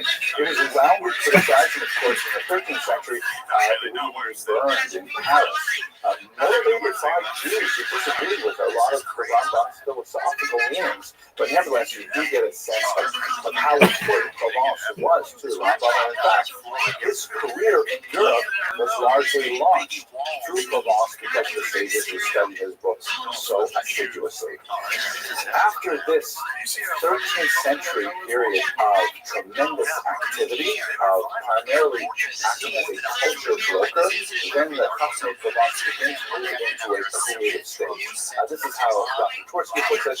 France passes hurriedly from the receptive to the creative stage. And when we say creative, what this means is not necessarily like the composition of new books that have the same kind of standing as, let's say, Sadia Gaon's Book of Beliefs and Opinions or Maimonides' Guide to the Quran. But what was very important is they were essentially absorbing this Arabic language material, transmitting it, and brokering it so that it could be understood by a very different audience of Jews in Europe.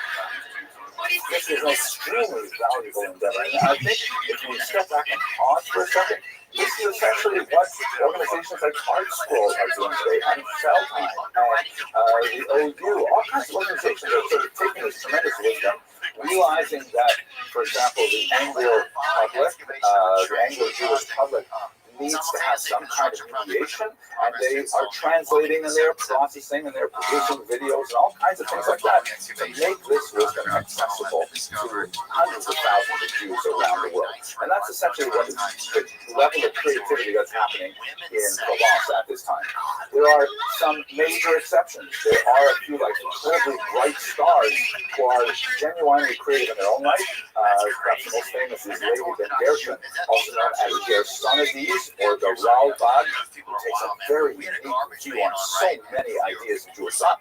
But that's basically a quick roundup of who were the Chachamei Provence, what they did, what their contribution to Jewish thought was. It ends rather abruptly in the 14th century with some dramatic French expulsions and other decrees, but we're going to have to get to that story in another video. For the time being, I hope you found this useful. Thank you so much for watching this video, and I hope you found it interesting. Well, that right. The media knows them. So, the guy coming out of the grave. The guy coming out of the grave is one of the most anti-Semitic things I've ever seen. Oh, wow. Nice. Hello, I'm here with the Jews in Provence, where we're exploring the Rome.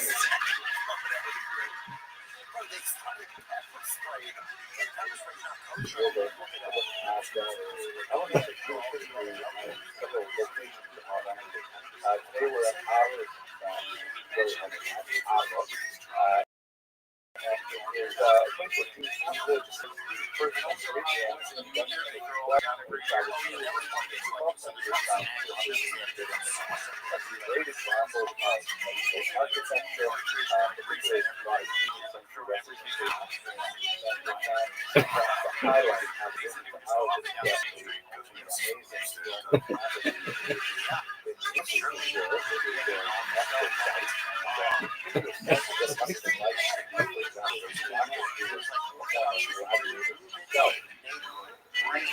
Gladiator channel. Here's Russell Crowe over here. Nowadays, it's bullfighting. The region of Provence is quite popular to Spain, and so that's a good competition in this location.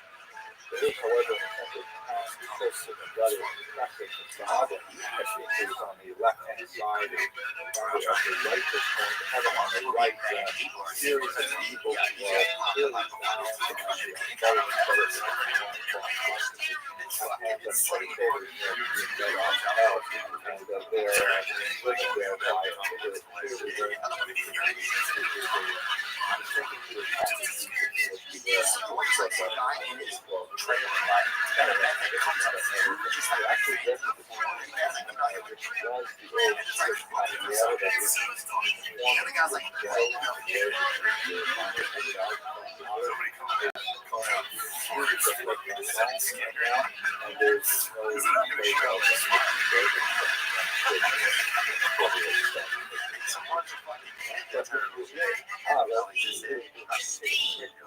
car ride or bus ride, about 30 miles away, you'll get to the amazing job.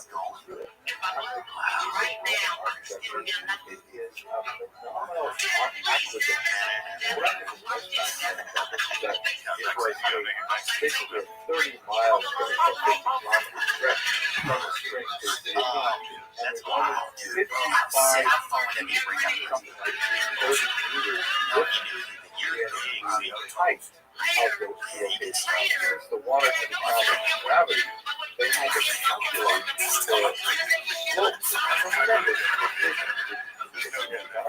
Yeah, I can't get it. And also plays in context what it must have been like for Big boss man, you look like a big boss man. Obviously, entire you like him in a bio. they call it Jason Ridge, which is also a UNESCO site, was built roughly at the same time as the first Roman Jewish war. And the idea that the Jews hold up in civilization This goes back really a remarkable just zoom in on that big one, the one you already have. because the biggest how is it actually the piano player and how is it Here's the most precious gift from Hashem in the world. You're perfect.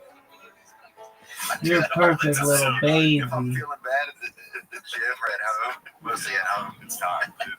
That was some Brazilian barbershop that they keep tagging you. Yeah. With some kid. Yeah, I get was Brazilian. For those of you who don't know, Shane put like a He's just a perfect little baby. My friend Billy sent it to me, and then I sent it to You're just the perfectest little baby. He was actually, I didn't realize it was a barbershop, so he's showing off his fade. That's what the next scene is. So the first scene is him going. That's perfect. And then it cuts to him with his new hair. You're perfect. You're just the perfectest little baby. It was fun. And this had tremendous benefits to Yeah, the Jews shout out because to the boy. as they were being expelled from But many yeah, other that's a nice locations thing in to do. It France, feels good. they were able to seek refuge. You're the perfectest in this region. gift from We'll Hashem. talk more about that. You're just the perfect baby. So You're a baby bear. he says, okay, this is crazy. I'll do it how He's many the times? perfectest baby bear. Perfectest baby bear in the world. Tefillah Saderech. Today, saying a word about your touch on Nobel. He was like, yeah, I'll do it. Perfect little Like, I baby. figured the adrenaline would score a touchdown. Remarkable Forget. Take over, yeah. built in 1367. You're just the perfectest little baby. Wow. And it is absolutely stunning. I'm going to break this door up. I was straight right here. I was so fucking happy. I was so. You're just a perfect baby. I like jumped off my couch. The synagogue is located in Jewish Carrière, or Jewish Street. I call it a ghetto, particularly for the time when it was actually sealed. At one point, many 2,000 people, something like 15%. Perfect little baby. Oh, look at that big boy. Look at that big boy. You're just a perfect little baby. Perfect little gift of Hashem. You're just so perfectly baby. Perfect little baby. You don't make any noise. You're just perfect. Perfect. You're perfect. You're a good baby. You're perfect.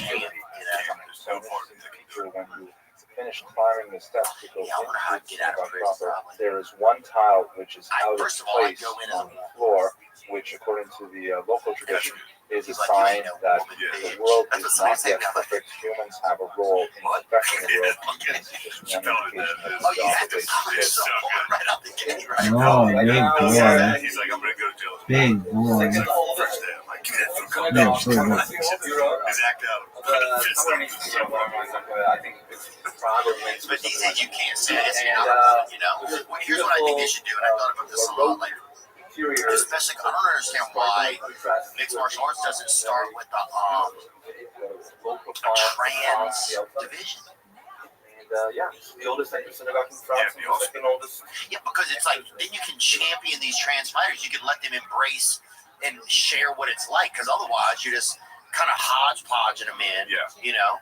And then it's a lot of dudes. If they really want to go play ball, they're gonna have to go play So ball. the Carbon You can't just, simp over to the woman's side, you know, and be fucking bringing your hair butt over there to the fucking ladies. You gotta actually, like, if they had a trans division, I feel like I would pay $4 extra a month to see the trans bouts. Yeah. Or, you know, I feel like it would be, The first is unprecedented. the original, which is of course 14th century. We'll look at the next video. The second is the 18th century part, which is the result.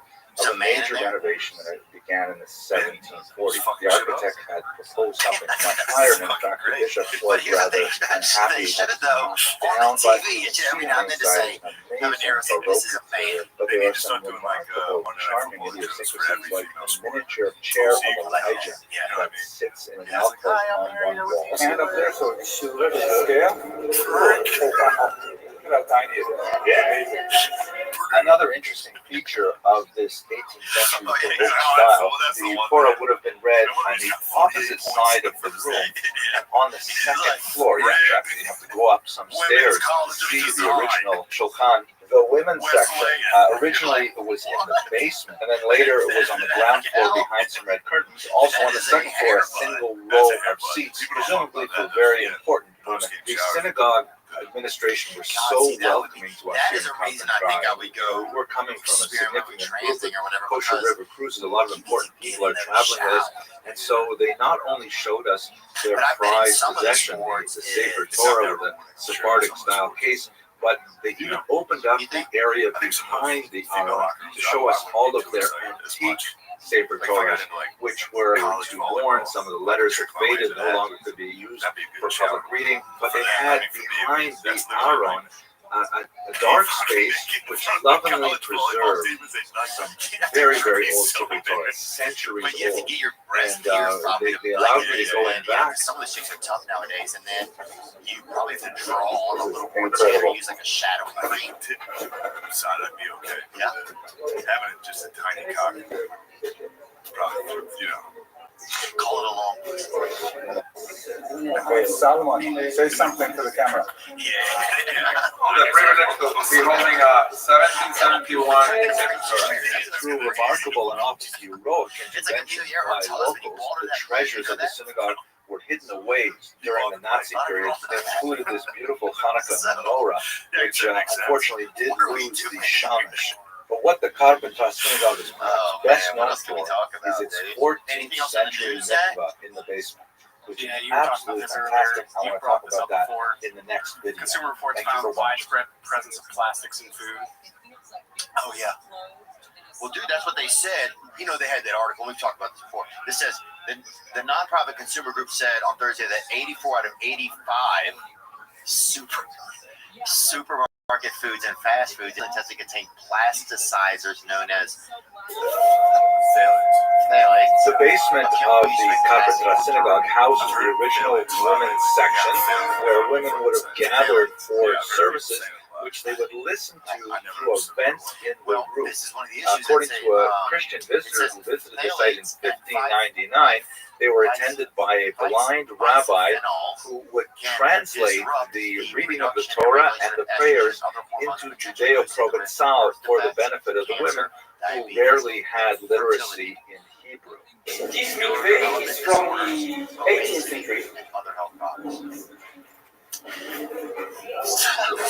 Okay, and the mikveh used in the 18th century and onward was more similar to modern-day mikveh, which would be heated and filtered using water in a separate container, which we'll see shortly, that was actually conformed to the requirements of Jewish law, whereas the place where people would immerse was primarily a more comfortable place with heated and clean water. Genetic disorders, all kinds of stuff. Like Bobby Kennedy talks about. Okay, so this was the 18th century, the water from the mikveh. So you put some wood under, and you make it heat, and then the water goes. In the basement of the 14th century Carpenter Synagogue is the community mikvah, a ritual bath. It's unbelievable. You can see that the water is still quite clear. It's spread from an artesian well. The light dusting on the top of the water is from the effects that come off the limestone walls. Originally, of course, it would have been standing here in candlelight, which must have really heightened the mood of solemnity associated with the ritual immersion, since no natural light can descend into the space. Like, what if we just said, hey, we want to sell you this water, and we promise your kid will not have autism. We promise. The Carpenter Synagogue also featured two because as a items, country, one for weekdays we would like to and say, at one the very for least, Passover Matzah. you deserve to have autism-free water. But the most amazing thing about the Capital Synagogue are the discoveries associated with the new excavations. And these are fantastic. I'll tell you about them in the next video. Future is all just technology. We're going to cyber war with fucking China. We're gonna want those guys. Yeah. We're gonna need them. Yeah. You know what I mean? Oh, definitely. Yeah, I think a lot of the businesses now are run by like people that some people say could have some autism. There's a lot of speculation that Jeff Bezos has it. Zuckerberg, Bezos, awesome. Zuckerberg, definitely. Yeah.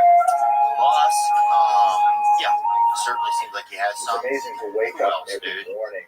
Dennis Allen, the coach of the Saints. Anticipate the adventures of my head.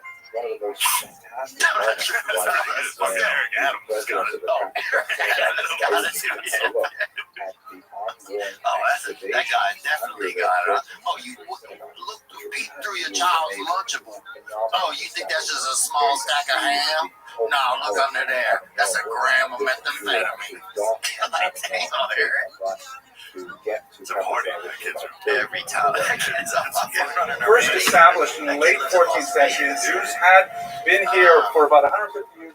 Do you think I'll come back here? You think you're settled in here? Before families were forced to flee, when they returned a few decades later,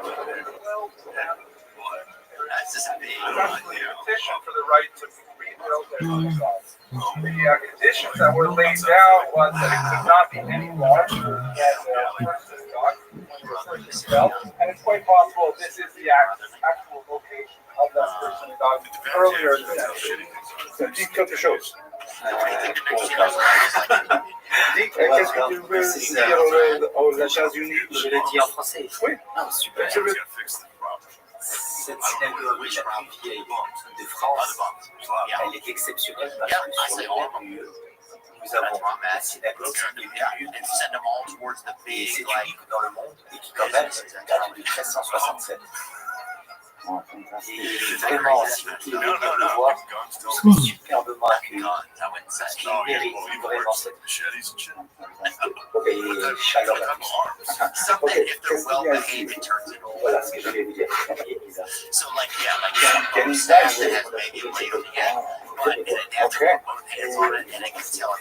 C'est une organisation du document. You need low heart rate. Warriors. I don't like using the term bomb. Incroyable. Vraiment incroyable. Non, c'est la première fois. Society and stepdads. Yes. So you talking give Ninja Turtle weapon. That's an open guys. Just see what happens. Oh, I'm talking give them the fucking the Donatello What do you call it? Rag for your eyes, like a thing that pulls your eyes in, but it doesn't. It's like a mask. Yeah, Zora mask. That would be good. And the lead, we're gonna On pense que c'est la Guénisa de la synagogue, parce qu'on a retrouvé, on a retrouvé beaucoup de livres. Des vieux comme ça.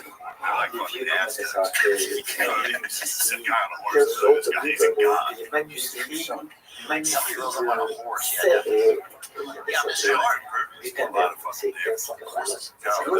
Oui, wow, 1540.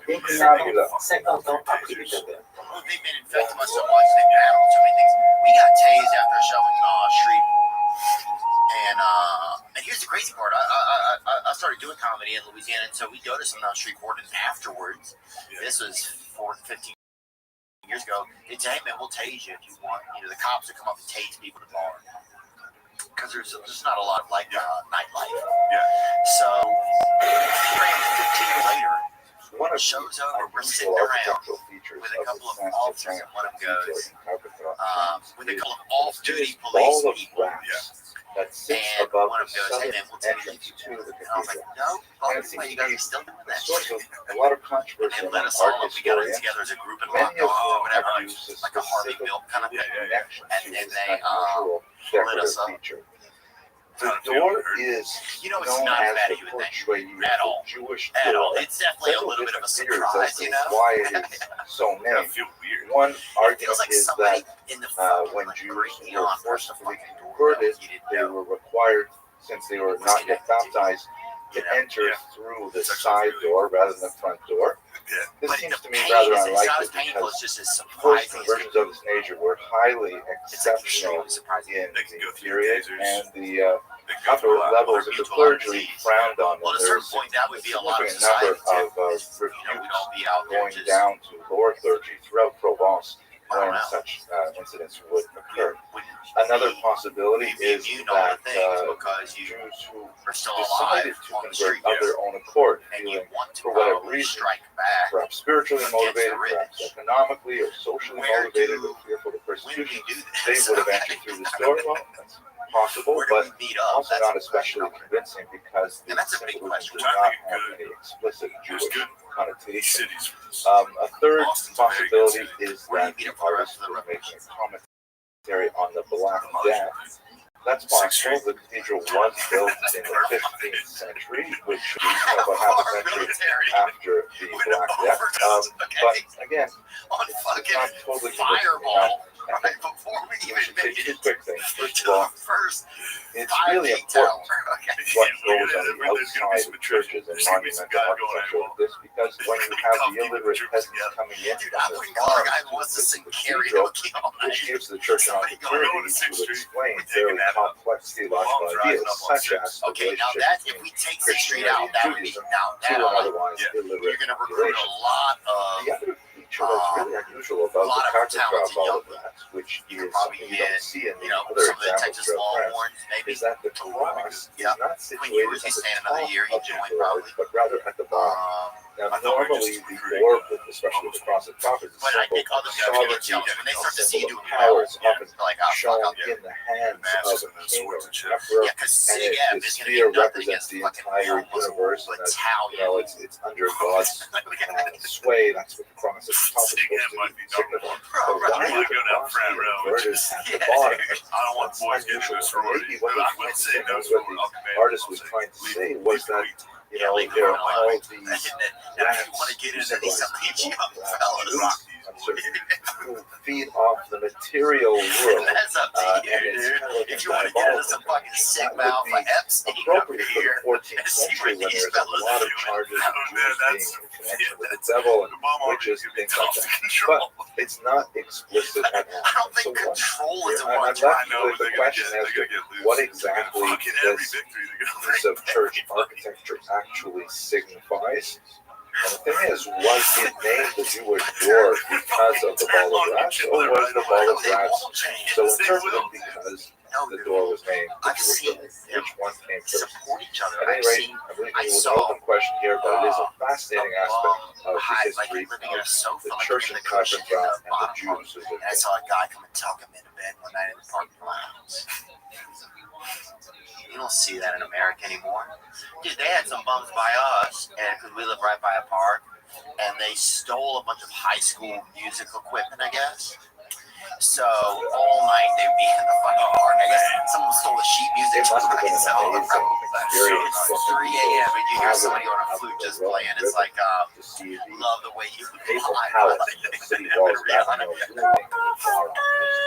city walls are actually very well preserved. Avignon has a beautiful central square with a lot of really gorgeous architecture, but it's dominated by the most amazing, somewhat eclectic design of the Papal Palace. But so, dude, so the first from the 14th century, okay, so you say you meet up at the comedy a little bit mothership? less than a century, the folks made their home here in Avignon rather than in Rome.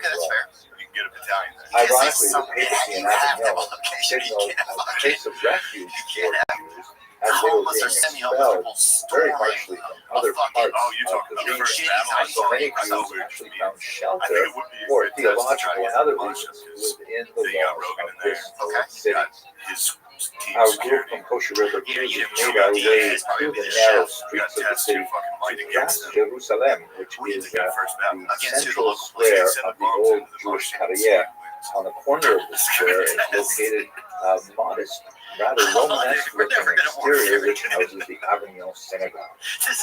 And the narrow corridor into the synagogue is the location of their sukkah. The Talmudic tractate of Sukkah, in the beginning they're discussing there's a city somewhere called Ashdod where there are two high hills, and they're discussing whether the shade renders the sukkah pasul or not. So I think they have actually, the Jewish community of Avignon has brought the sukkah from Ashdod Kana and places. Wow, that's great. As we enter the glorious Avignon Synagogue, which is built entirely in Iraq, This is the only they're fucking food camps right now. Oh, hell yeah. It says no one has ever been brewing a Shabbat liturgy. Now, that's in order to keep everybody excited. You're going to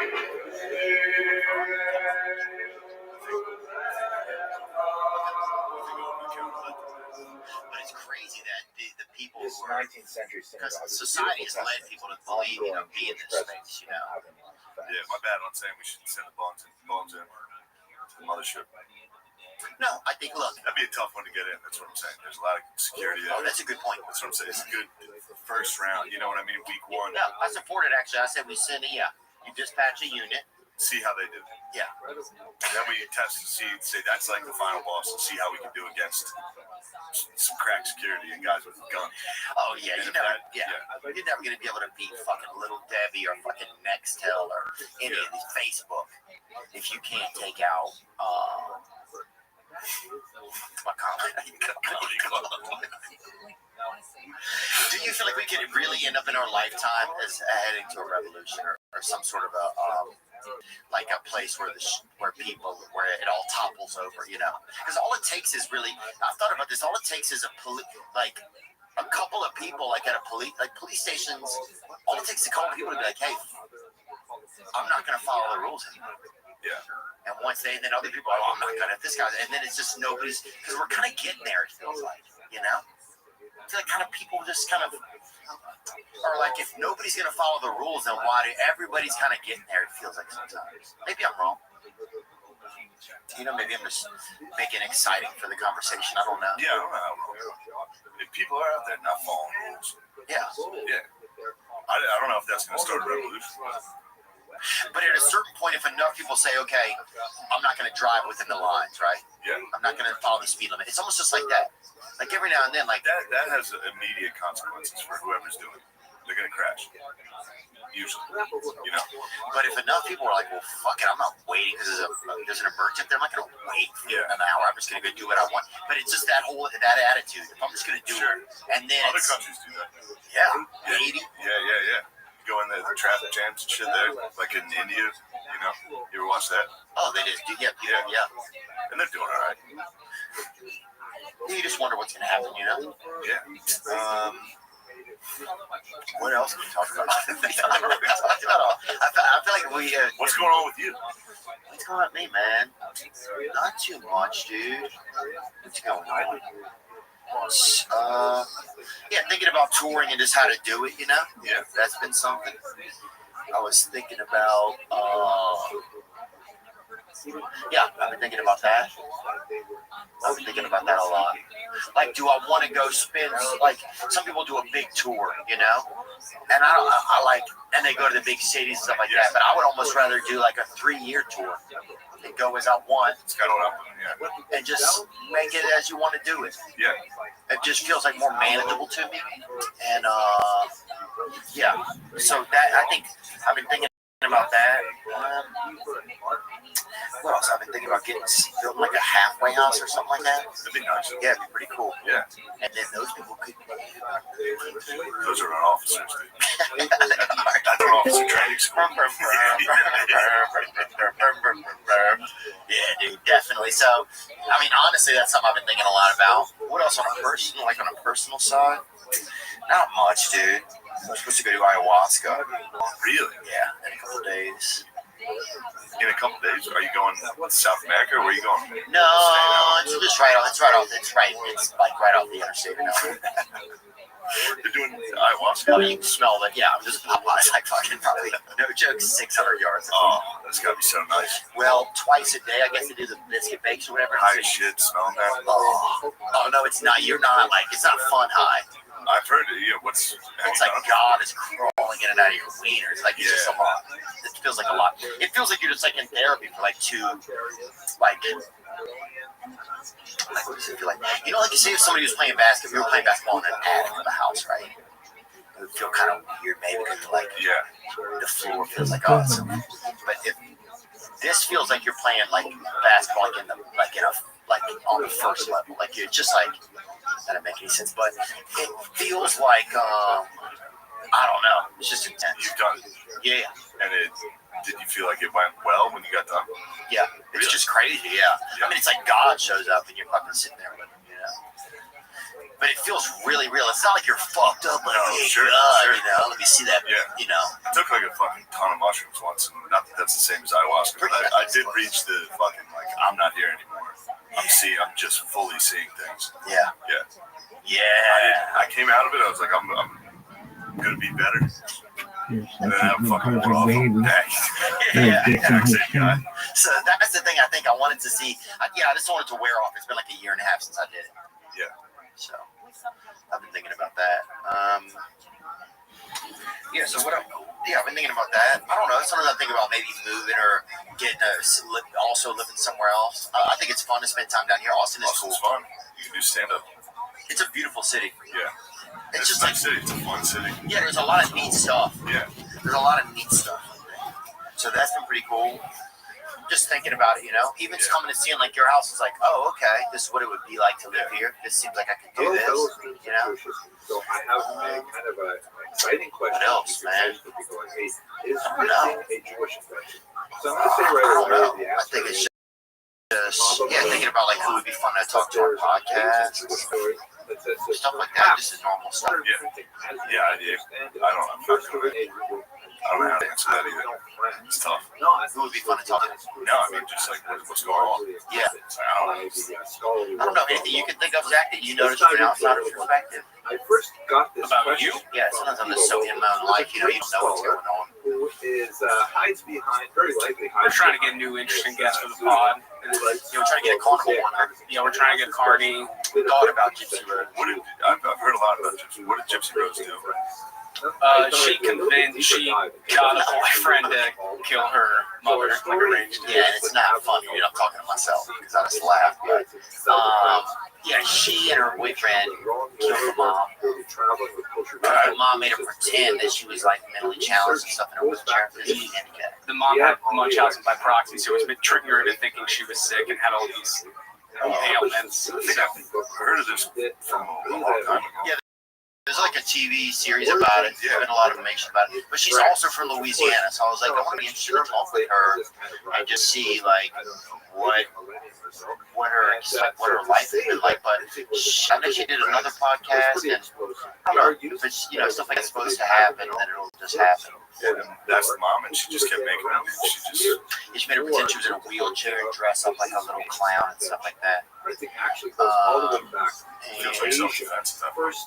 Yeah, I think that's what they. Yeah, and her boyfriend, I think, she like met a guy somewhere. His name, yeah, and they made love somewhere too. He's still in jail. This guy's still in jail. Yeah, that guy should be in there. He should. He looks like he's growing his beard out just so he can eat it. That's the kind of look that he has. So yeah. Anyway, yeah, that's her. But we tried to get a carnival worker, and what problem did we run into? The issue we're running into with carnies is that a lot of working on the weekend. a lot of the carnival industry is that like So really printing goes all over the There's no day at all. Oh, dude, but still, It's gotta be a fun life. keep praying at night that all these little fish stay alive so you can make bank the next day. Those fish how many fish are those guys? These must be dying so much. And then if they die, probably making a little bitty like fillets with them. Yeah. They probably watch those. Oh, definitely snacking on those fishes. Yeah, but that's so we've been looking for a carnival. The problem with carnival people is the carnival's going fucking AWOL, man. They don't have any animals anymore. First of all, it's a lot of virtual shit and like gay guys like pretending to be animals, which you can get it fucking anyway. You do that in Miami or Bourbon Street. And then it's very, I guess, more Disney on Ice or something. You can't find any of the good motherfuckers, you know? Like I remember there was a guy. We used to live by the fair that would come through town, right? So if you went the day early before it opened, for a quarter you could do a ride, right? And you were basically practicing. People would disappear, people would go fucking missing, people would get wiped up. You know, your fucking chicks would get wiped up by a lot of these carnival workers and everything. But you could go practice, you know. And like I remember one time I was getting off of a ride, and I guess I grabbed two like rails at the same time, and it completed a circuit. And so I couldn't. I was just like this, you know. And this black guy, I remember, goes, "Get on out of here!" And he called me the N-word. He put his foot on my back. Thank God. He kicked me. So yeah, you should do it. Getting electrocuted is so fucking funny. Oh well, it's surprising. It happened to my cousin. He was fixing like a VCR laying on the floor. And he's a big guy. He's big. Yeah. And he was fixing it, and he was laying on a wire, I guess, that was exposed. And while he was fixing it, he just stopped. Like, he's huge, girl. What the fuck are you doing? Get up! Like, no one was like, he's dying. Everyone was like, what the fuck, dude? Stop. Yeah, that's one of the worst things that happens when people get electrocuted. People like call pussies a lot, or like quit doing all that gay shit. People say stuff like that. You're like, shake. Yeah. This ain't a time to laugh, Rodney. Then a woman screams. I realize it's serious. So, I just remember. Unless you're having women in your house. No, women, they are an alarm. They're like dogs. Yeah. They scream the second anything is happening. They know something's scream. Yeah. You know something. That's a great thing. Men are just like, hey, what the fuck's going on? Women screaming during like a fight. It's hot. It hurts. It's not hot. It's unfortunate. Yeah, it's unfortunate. Getting your ass beat and having your girl scream while it's happening. Just whoever's beating you up is terrorizing your whole family unit. Like yeah, that's the crazy thing about watching fighting videos is when the girl is yelling on the side. You almost rather have your girl go sit in the car.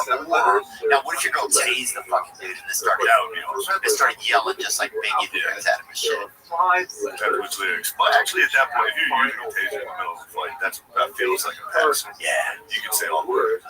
Yeah, definitely. Yeah, I think having your girl, knowing your girl is taser ready is fucking hype shit. Women screaming, it bothers me during basketball games. They scream. Football games, they get excited and scream so loud. Oh, it's ridiculous. My buddy took me to watch his son play football, right? And there's this band of women behind us, okay? One of them has a megaphone that doesn't it just makes it sound like Stephen Hawking, right? So it's just so like, are you fucking? It's like a $9 megaphone. It's like, are you fucking kidding me? And she's just yelling. They're all yelling at the ref, dude. You know? Yeah, yelling at refs in kids games is fucking nice. Because that guy's a fucking loser. Oh yeah, yeah. It's so that guy wants to have control in the community, though. Yeah, he's like, all right, I gotta ref this fucking 7th grade football game. Yeah. And then there's some parent like, oh, fucking piece of shit. Yeah, that was a whole, you fucking dumbass. Yeah, that was a whole, get your ass out your ass. Somebody will yell at that. Follow you to the parking lot and beat your fucking ass. These guys have to like run to their cars after middle school football games. For $12 an hour, the guy has to fucking almost die in his community. Just because he fucking was to work on the weekend. And own a pistol. Fucking outfit, you gotta take your hat off. Yeah, this is it right here. You got drunk, all these dudes are. I want to conclude by saying I'm really excited about this. I'm looking forward to having you all again. That is nice of getting fucking wrecked and going to coach in the game. Yeah, up in the game, shit face. Have you done it? No, I haven't. I have not. You seem like you'd be able to do it. I coached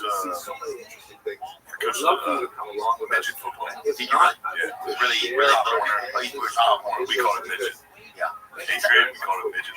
Yeah, some people used to call it that, and some people still do call it that. Is there an actual little person football league or not? Gotta be. Let's bring that up. They're doing all types of stuff.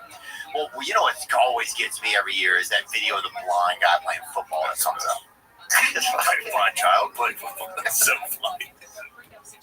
Bring It's funny something up. because it's you know what I mean. It's not fun. I'm not laughing at. No, it's not funny because the guy's blind. It's funny because it just goes exactly how you think it's gonna go. Yeah, and the reporter pretends. This is what's funny about it. Is the reporter's what makes it fucking ridiculous. Because they're like, hey, this makes perfect normal sense and safety for this guy. And then they watch the play and pretend like it's fucking not. Insane. Little people versus giant people. This is soccer. I don't see any time here. All the Giants. Hello, fellow students of Jewish history. I'm really excited about our upcoming exploration of Provence, southern France, with kosher Orthodox Judaism. So this video is part of my advanced research for that trip. I'd like to speak specifically about an amazing time in Provence, the 12th century, where there was a huge conflagration of ideas collecting in Provence that really created an amazing culture that makes this part of the world so special for Jewish history. So let's unpack it. First of all, have a look at the various influences on the region of Provence. Here you can see in this map, it is towards the south of France. We'll be cruising southward from Lyon down the Rhone River to the Mediterranean. It's absolutely beautiful, rolling hills, things like that. And Jewishly, what's influencing this region are several different populations. First of all, there is the tremendous influence of Spanish Jewry, especially those that come from Al-Andalus, the southern part, where you have all of these ideas regarding how Judaism fits in the larger world, relationship to Islam, relationship to Christianity. They're all cooking among the tremendously creative scholars of the golden age of Spanish Jewry, and they're reaching up over the Pyrenees Mountains and making a huge influence on the Jews living in Provence.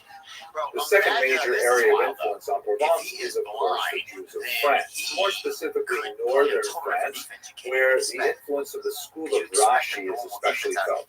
Rashi dies in 1105, and his grandchildren developed something known as the Bali Tosfos, the masters of the Tosafot, who are essentially, that word means additions, and it refers to the commentary that's typically printed on the outside of Talmudic pages that is very, very different from what Rashi brought to the page. Rashi is especially known for his very pithy, clarifying comments that explicate the difficult phrases or ideas of the whatever he's commenting on, whether it's the Torah or whether it's Talmud, and he'll also incorporate the teachings of the oral Torah into his commentaries. Tosafot did something totally different. These are basically a large school of scholars gathering around his grandchildren, like the Rashbam, for example, Rabbi Rothschild in particular, where they will look at a page of the Talmud and say, wait a second, how can it say this over here when way over in another part of the Talmud there's something totally different, apparently contradictory? And they will work with the entire scope of Talmudic literature, massive amount of information, and they will analyze it, critique it, ask questions of it, provide answers, and question those answers. It's a much more analytical school than Rashi. And they're approaching the Talmud in a very different way, but of course they're having an influence on Provence to the south. It is important to note that Provence is quite distinct from what we would call northern France today, for a whole host of reasons. They even speak a different language, a different version of French, and they maintain, as we shall see, very strong regional identities, both the local non-Jewish population and the Jews living in Provence. The third influence, which is what I'd like to look at today, and this is all happening in the late 12th century in particular, is from all the way out in Egypt, where you have the great eagle, no one less than the great Maimonides himself.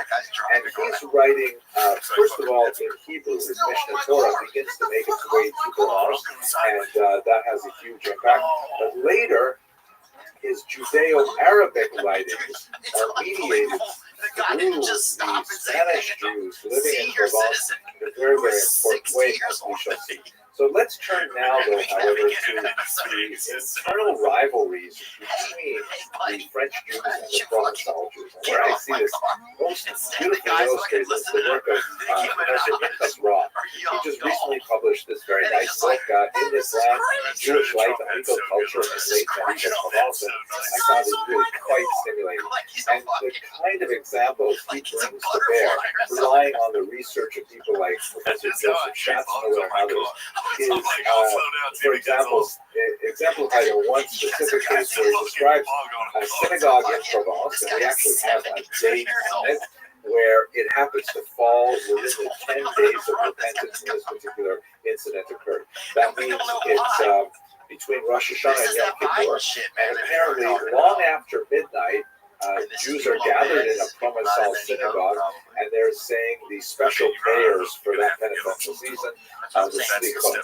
And in walks a French Jew, right? Not a Provençal Jew, but a Jew from France. And he says, I have to bury someone. I need some help with this difficult task.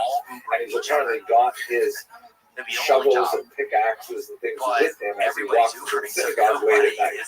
And then when he walks through the synagogue, that's when all chaos erupts, because he sees that the person leading the prayers of that holy evening is the text lists a boy. It's very unlikely that it will be someone under the age of 13, but it probably means a young man, someone who is probably unmarried and clean-shaven or without a beard.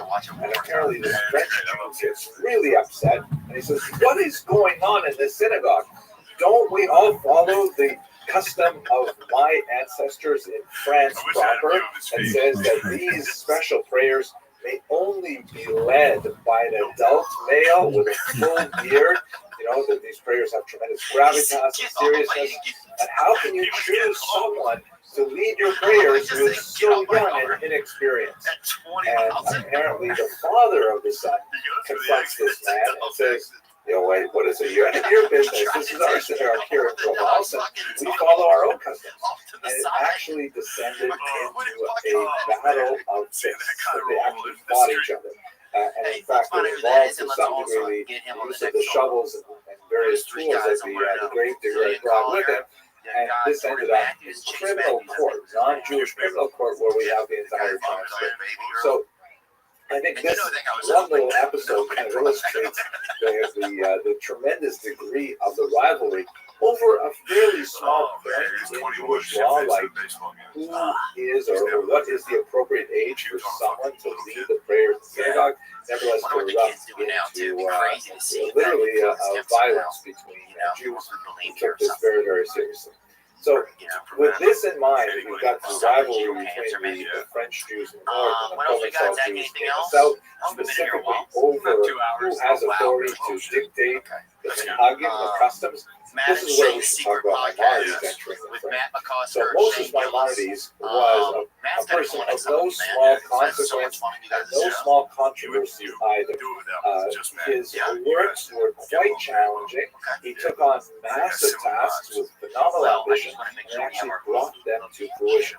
One of his early works that made it to Provence during his lifetime was a book called the Mishnah Torah, literally the repetition of the Torah, in which he consolidates all of rabbinic writings into one completely refashioned legal code that goes through how Jews should conduct themselves in this world. It's a massive work, and we've spoken in many other lectures about why it is so special and so unique. It was received with great enthusiasm by the Jews of Provence, and they were so excited about this that, well, we've got to read more of this man's writings. And they turned to the Ibn Tibbon family, who were originally from Spain and were fluent in Arabic, and of course Judeo-Arabic, which is basically a version of Arabic written in Hebrew characters with a significant amount of Hebrew and Aramaic influences. And the Ibn Tibbons churned out book after book, translating the great classics of the Judeo-Arabic tradition, which is partially a Spanish tradition and partially a North African tradition. working on books like the Cobos de Lavabos, The Duties of the Heart by Rabbi Rothschild, and then, of course, the great Oren Nevuchim, the great Guide for the Perplexed of Maimonides. Now, this got Maimonides into a lot more trouble because once he was rendered into Hebrew, specifically his philosophical work, Guide for the Perplexed, which is way more challenging in many ways than the Mishnah Torah, those French Jews from the north were incensed, and they were so upset with the amount of Greek thought that Maimonides openly included in his philosophical works that in the 1230s they actually denounced it to the Dominican friars and had Maimonides' books burned publicly in Paris. In France, that may have been the case, but to the south in Provence, even his greatest critics, such as the individual who is buried here, the Raivad, Rabbi Abraham ben David, there are actually several Raivads. This is known as Raivad II. He wrote a commentary on the Mishnah Torah, which is sometimes small corrections and sometimes very harsh criticisms, but nevertheless embracing the idea of Maimonides' works. This is actually a modern gravestone at the site of his burial, along with his son, Rabbi Isaac the Blind. That's Rabbi Yitzchak the phrase full of light, and that is the euphemism for blind, who was one of the great Kabbalists of the region. So in its entirety, Provence, unlike France to the north, with the influence of the Toscos in particular, was very tolerant of many different ideas, including Maimonides' challenging philosophical ideas, largely because they had already been introduced to this kind of thought through the influence of the Spanish thinkers, and especially the family of translators known as the Illuminates. Okay, wow, so amazing. I can't wait to go back to Provence and have a look at that amazing territory and see where these brilliant Jews live. I hope you'll be able to join us on Kosher Riverboat Cruises, and if not, God willing, we'll provide videos of the experiences we have there. Thank you very much for watching. That's so exciting, dude. Wow. So that's exciting. I'll be nervous. That'd be the biggest show ever. That'll be the biggest season ever. That's exciting. Have you done any outdoor festival shows? I did a bunch with Kreischer. Oh, yeah. Some of those look amazing. Like some of those are really amazing. Do you like doing the outdoor one? We did one in Edmonton. It was tough. It was fun. It's just different. Yeah. I don't know. I've only ever done it opening for Bird. So I don't know how to do like a long set. Might be hard. I have no idea. Did you feel like it was fun? Just how you I was doing like 15, 20 minutes. So I was like, it's just clock in to get this done. Sometimes it was good. Sometimes I felt like it sucked. Because you can't tell, because it was like a minor league baseball field. You know, collapse. Yeah. And it was, the sun was up a lot of the time. So you could see everyone not, you can see everyone getting up. Yeah, some places you do it and some people don't even know. I take this a comedy special in New Orleans. Some people have never seen live comedy. People were yelling. People were yelling defense. Some lady was at the top of his beating on the back wall, just going defense. It was just fucking crazy. Hello, fellow students of Jewish history. I gotta say, I just think Jewish history is so fascinating. I don't know why people don't study it more than they do, but I'm so glad to have you here because I have some really interesting things to share with you today.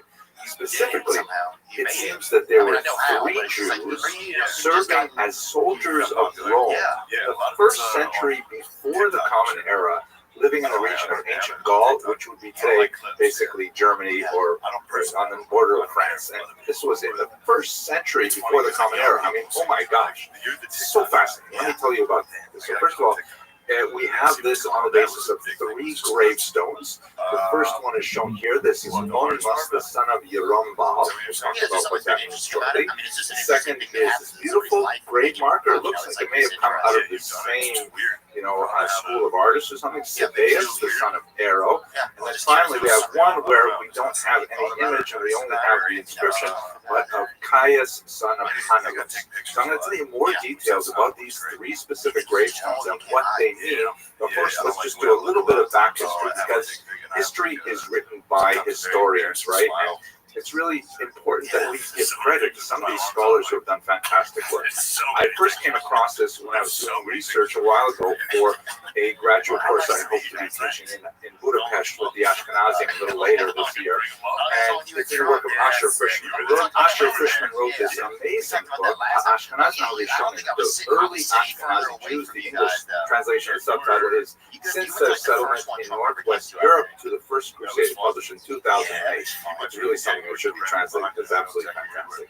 At any rate, in the early chapters, Frischman explores some of the early legends of European settlement. One of the most fascinating ones is one that appears in Ibn Daud in the 12th century, that the Roman emperor, according to some versions it was Vespasian, according to others it was Titus, but these would be both in the second half of the first century, in the context of the destruction of Jerusalem in the First Roman-Jewish War. According to the legend, the emperor sent off 3 ships full of Jews with no captain on the ship and with the rudder removed, meaning just cast adrift into the Mediterranean. Wouldn't have made a difference if you have a ship full of Jews. Even if you have a captain and you have a rudder, it's not going to change things, because after all, every Jew on the ship is going to be a captain. At any rate, according to the legend, where did they land? They made their way all the way across the Mediterranean, just under the boot of Italy and Sicily, and they landed in the south of France in 3 specific locations. In Arles in the south, Bordeaux to the west, and Lyon to the north. Now, what these 3 sites have in common, besides being really interesting, beautiful places, is that they are places where we're all going to visit with kosher riverboat cruises, of course. But most historians feel like there's really not much to this legend. We do have definitely a source in Josephus that says Jews were in this region in the first century, but I'll tell you about that in a second. What's important for us is it appears that these 3 gravestones that we're going to look at are from an entirely different trip of Jews that is not at all legendary, going all the way from Jerusalem all the way up to Mainz, or Mayence in French. This is a region in the earliest corner of Ashkenaz, just north of Stuttgart and near Frankfurt. Let's get into this story a little deeper. Now, we know a lot about this century. Jewish populations from Josephus. He's an incredibly important historian. This is the classic illustration of Josephus. You see this particular image in all kinds of representations. Of course, we have no idea what Josephus actually looked like. At one point, there was a sculpture discovered, and a lot of historians got very excited because they thought this would in fact be Josephus. But in reality, we were just kind of like fooled by the large nose, believe it or not. It turns out not to be about Josephus at all, and we don't know what he looks like. But I did come across this image on a beautiful website of the Low Country Digital Library, and that refers to the Low Country region of South Carolina. There's some amazing things there. Several reproductions of images of Josephus. Not only this one, but here is like the studious Josephus. You can see it looks really quite different from the earlier one. And here's one of my favorites, the learned and warlike Jew Josephus, which you see his whole posture there. At any rate, let's go back to the story. Josephus records the fact that we know there was a Jew in the south of France in the first century, the king Archelaus. He was the son of Herod, and he was renowned for his incompetence, and he was ultimately exiled by the Romans from Judea to Vienne, not Vienna, but Vienne, which was in the south of France. Now, I know you might be thinking, exile in the south of France doesn't sound too bad, but you have to realize that in the early first century, it was like impossible to get any decent Asian kosher takeout in the south of France, so it must have felt like exile. Josephus tells us about that one Jew there, but he also tells us about the Itureans. And here's where Rabbi Dr. Sally Levy comes in. Here's a photograph of him serving as a field chaplain in the German army during World War I. He had a well-regarded career not only as a soldier, but also as a rabbi and historian. Years are 1883 to 1941. He was the last rabbi of mine in the Holocaust period. The sad part of the story is that even though he had a brilliant career of caring for his community in Mainz, he went to America in 1938 to raise funds for his community and things like that. And when things got so much worse in the Nazi period, he actually returned to mines to care for them. He was there until the spring of 1941, until it became very clear that it was very dangerous for him to remain. He made the decision, and now he's 58 years old. He made the decision he was going to emigrate. He tried to make appointments with the Gestapo to get special permission to leave, and while he was waiting for that, he died of a heart attack in Berlin. He was buried in the cemetery that was the site of so much of his research. Let's go now directly to his research. So he published this article in this great journal. You get really the feel of the Weimar Republic era. It translates as the newsletter for the history of Jews in Germany. And the font, as you can see, is very bold and aggressive in the sense that, yeah, we belong in Germany as well. And his article was on this remarkable early finds, first century before the Common Era, of Jews living in Germany. Who were they? So first of all, they were Itureans. You can see from this map here that Iturea is located to the northeast of what would be contemporary political boundaries of the state of Israel today. It would be sort of eastern Syria and Lebanon region. This area was conquered by the Maccabean kings, the Hasmoneans or the Hashmonaim, and the people there, as we saw earlier in Idumea, they were forcibly converted to Judaism. This is a very dark period in some ways in Jewish history. It's really the only time that this happened. It was under the Hashmonaim, and the Jews had lots of reasons to later regret that. No doubt the hesitancy to accept converts stems from this period. The Romans took control of the region in the year 63 before the Common Era, and they made good use of these Itureans afterwards as soldiers in their army. So the gravestones, although they don't have specific dates on them, they can be dated to some time after that, probably under Julius Caesar or Claudius, perhaps Augustus. So these three gravestones were from three Jewish soldiers serving as part of the Iturean contingent. These are the maybe second, third, fourth generations of these first converts, fourth converts from Iturea. But definitely they had been circumcised and they adopted Judaism, at least if we are to take Josephus at his word.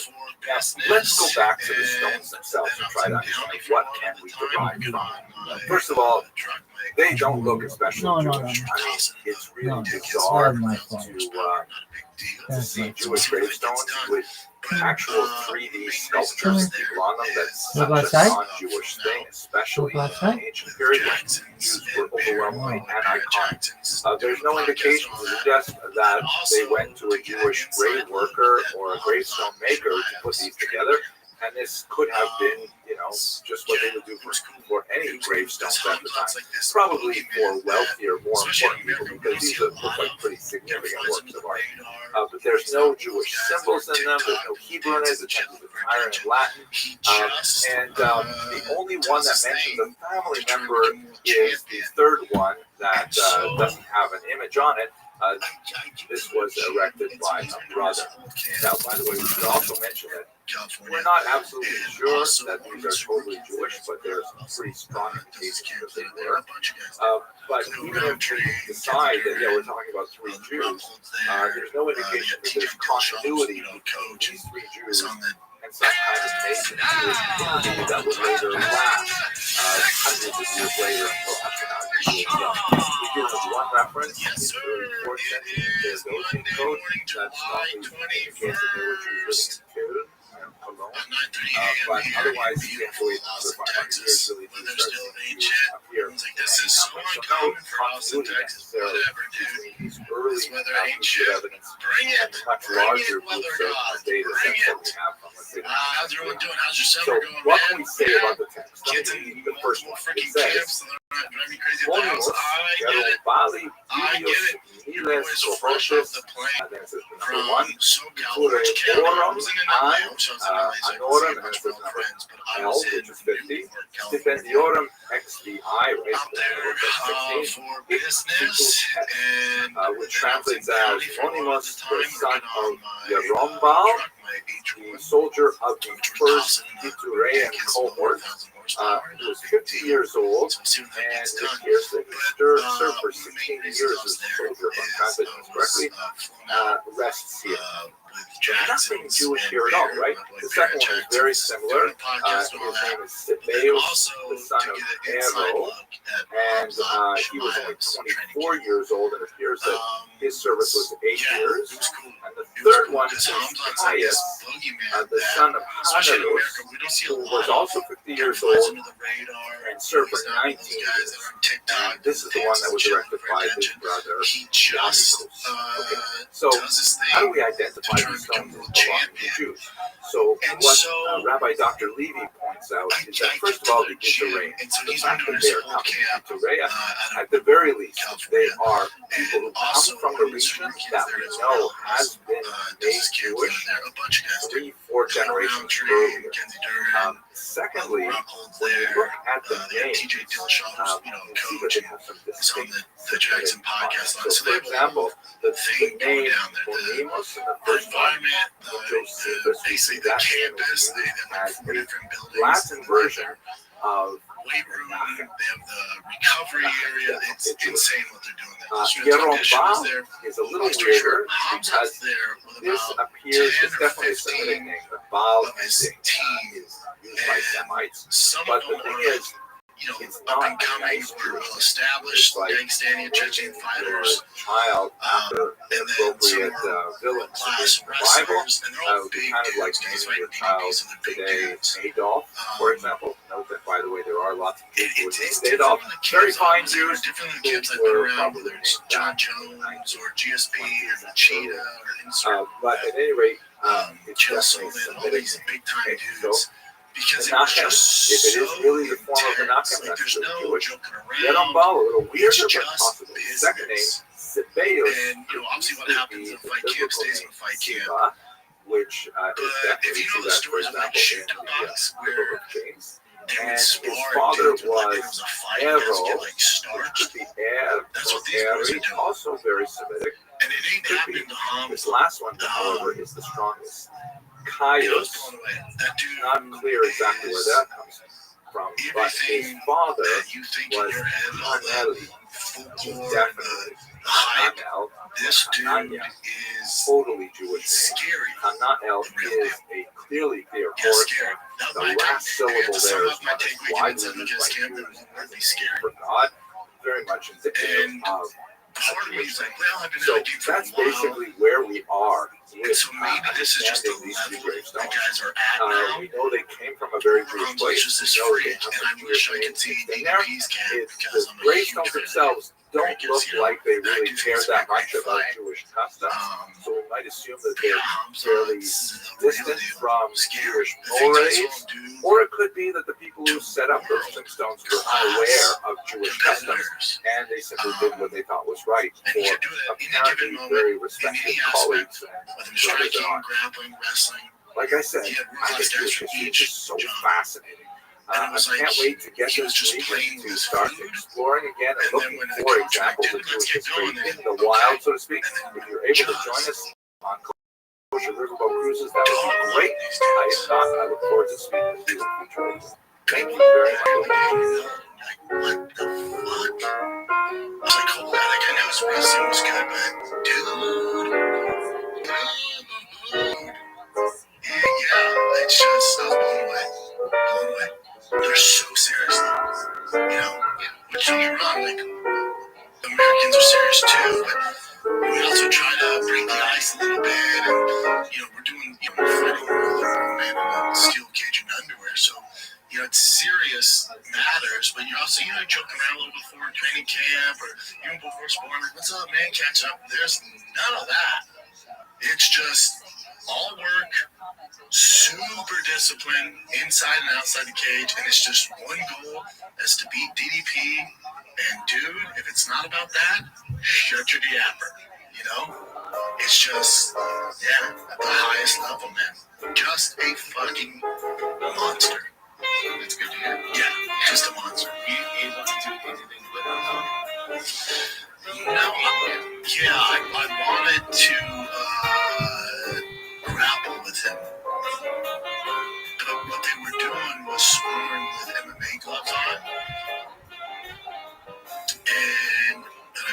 fellow Jews, I have gotten absolutely amazing stories. Which where I come from, you would be like, fascinated with let's shut for a this thing long down. time, Like, but okay, only and then we're recently just was like I getting able out to of the actually mail find saying, I was like, sources that give me much thought of more this a detail. long time. Basically, the story is about an individual named Bodo If you who want to lived in grab the on 9th it, century and was a fairly I'm down. educated But person so you want who amazingly just rocked starting off certain the positions, career you can as help a you out on Jew, down.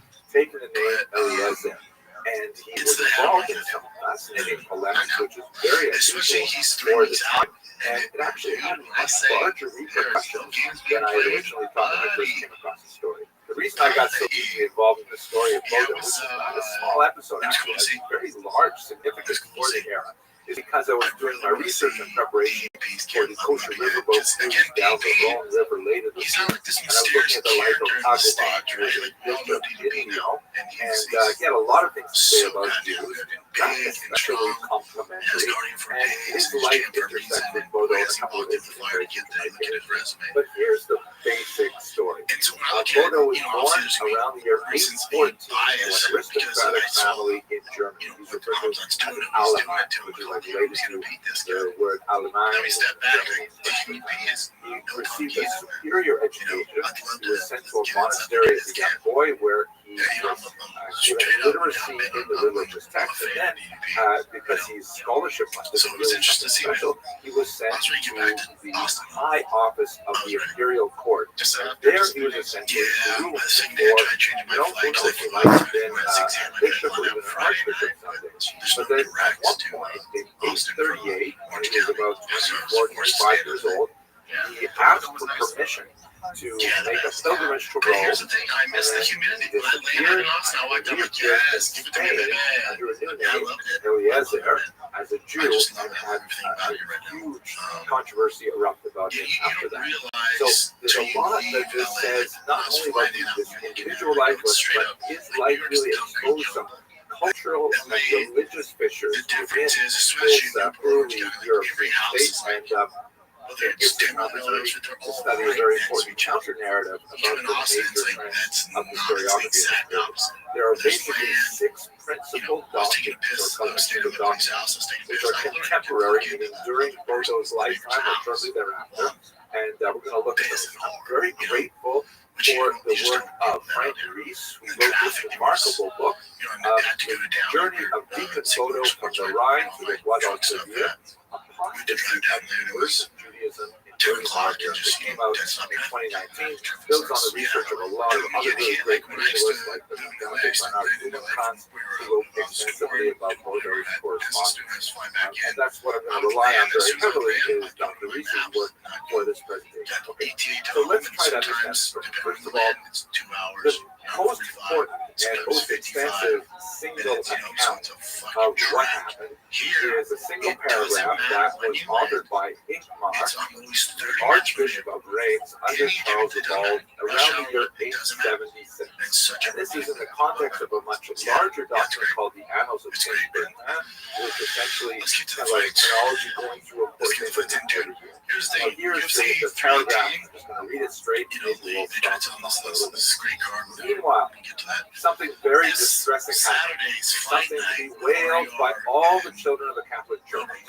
Rumors spread the news, and the emperor found out that the deacon Bodo, Alemann by birth, and deeply imbued from his earliest childhood in the Christian religion, with the scholarship of the court clergy, with sacred and secular learning.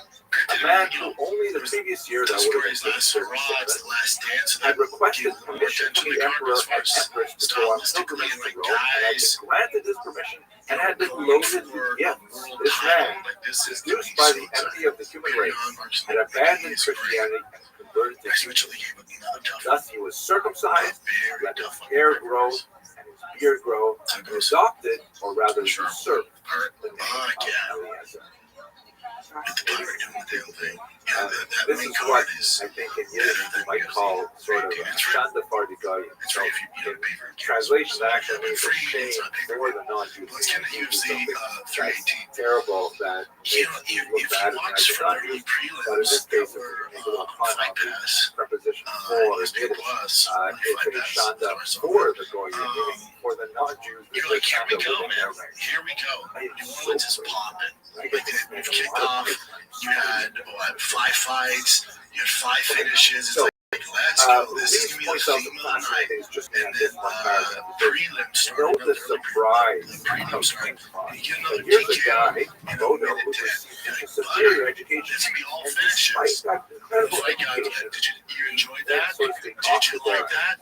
Here, off the the path. next So 8-9 why fights are it going to doesn't be happen? all So it's an decision. interesting possibility. You know, so then you got One of the that. things that scholars of that era, Christian scholars of that era, were Brendan essentially Allen interested Arbitor was a in fun something fight. called Fight of the night, the dude. Berea That's so Cavalieri, disrespectful they gave him the fight of the the night. true Hebrew. They Dude, were working and I essentially have with the Vulgate, the my translation of thoughts several on why they hundred gave years to old Brendan of Allen the Arbitor. Tanakh I bet Dan was like, dude, we got to Latin spread this Bible wealth around into somewhere. Latin. You know, like, And I you would know, imagine every time you translate something, the there's always prize going to that be distortion. Cash Prize Inevitably, Max because Holdings, especially doesn't languages are not his last equal. fight. It's impossible Dude's like, to you guys are convey good. You don't need fight in that. sensibility I bet you share exactly guys in all another talking language. about it with Dustin So in the back. the He's like, can you believe they they're gave the fucking Brendan Allen and Vittori? well, here we have a Because what for does them, this with really the mean? accolades And in order to answer it, we've got to go bonuses, back like to the big the deal for the very legacy. the So, actual and don't get me wrong, I'm very, very few but clergymen those boys are going to be fine. It was a longer way for Brendan Allen. Bodo was among those who started And I was rooting for and in this context, I was reminded of something I But I listened think to yesterday on I was rooting for Vittori in that one because he lost his brother in a fire. I know that's what made Rabbi me also Rothschild. yeah, They were God, he interviewing needs this, Dr. man. Noam He Weiss, really needs this. who is a colleague Alright, of kids, let's mine take a who's little break responsible here for from the the shop media show. project When we of were Unpacked. young, Very we used to briefly, dream of being there's a anything. An disclosure. astronaut, I president, often work prince, with Unpacked on princess. some of the As you get older, podcasts. your dreams change. Focus on what's up in the world you want. I can take your skills and ideas, turn them into something that's real, like a business. Instead of dreaming of going to space or owning your own castle, maybe start dreaming of owning your own freaking business. You need a website, payment system, a logo, way to advertise new customers that can all be so They were discussing their comparative religion. But thankfully, It got that down to is this where argument. today's So sponsor Dr. Weiss Shopify essentially comes says, in. show me your Bible and I'll show you Shopify mine. is the commerce And platform so behind millions his of Christian businesses around the interlocutor world. brought out, it's a And full 10% of King all James e-commerce in the U.S. from revised household version of the names like Bible. Mattel, Gymshark, to Drive Fast, All Gas, brands just get Dr. started Weiss like said, I us. want to show you What my if I Bible. can't design a website? Browse Shopify the Bible, got you, man, from the which is the get-go with standard beautiful, ready-to-go templates to match your go-to brand edition style. of the If I Bible need a hand, say less. Get help with everyday tasks like enhancing product images, writing productions, product surrounding descriptions, it are generating so discount many codes with layers of Shopify's commentary AI created commerce and support tools. that Right? reflects What if you get stuck? Shopify is always around to share advice with their 24/7 customers. Our story of Turn Bodo those dreams is into impossible cha-chings and give them the best shot at success with Shopify. Sign up for your $1 per month trial and start selling today at shopify.com/shop. There are a lot of really good Let's go questions. to shopify.com/shop, lowercase shab, Single level of shopify.com/shop, single lens lowercase understand the text. You know, it's not necessarily appealing. Vera color fill-ups. Unfortunately, we don't know a lot about why exactly it converted. Part of the reason for this is because many of the documents that we have. The amount of We're going to get to that a little more in a second. But for the time being, let's just add one more point that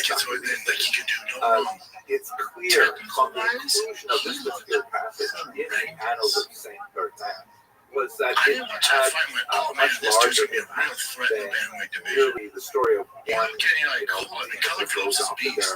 But he's just got a little overwhelmed with the pressure. or maybe it was But at the tip of the spear, like the top 10 guys are going to eat him because the annals of just Saint walking Bertrand forward with your hands essentially down deal with the state entire level time, and then just launching into these loopy right and his left hooks and argument leaving is his that feet. perhaps Every Bodo time he is threw kind of right like hand, meant as a sort of his pathetic body fallacy mechanics, of like, it's just look at how our society how is no falling one apart. brought that to the attention of the In audience. fact, it was. And now maybe they just want to focus on the positive. I get it. Big succession My takeaway crisis was under Charles super the talented Bald, kid, super athletic, divided up his explosive, empire among technical several wise, sons, he and eventually has it was so fractured far as to a go. result.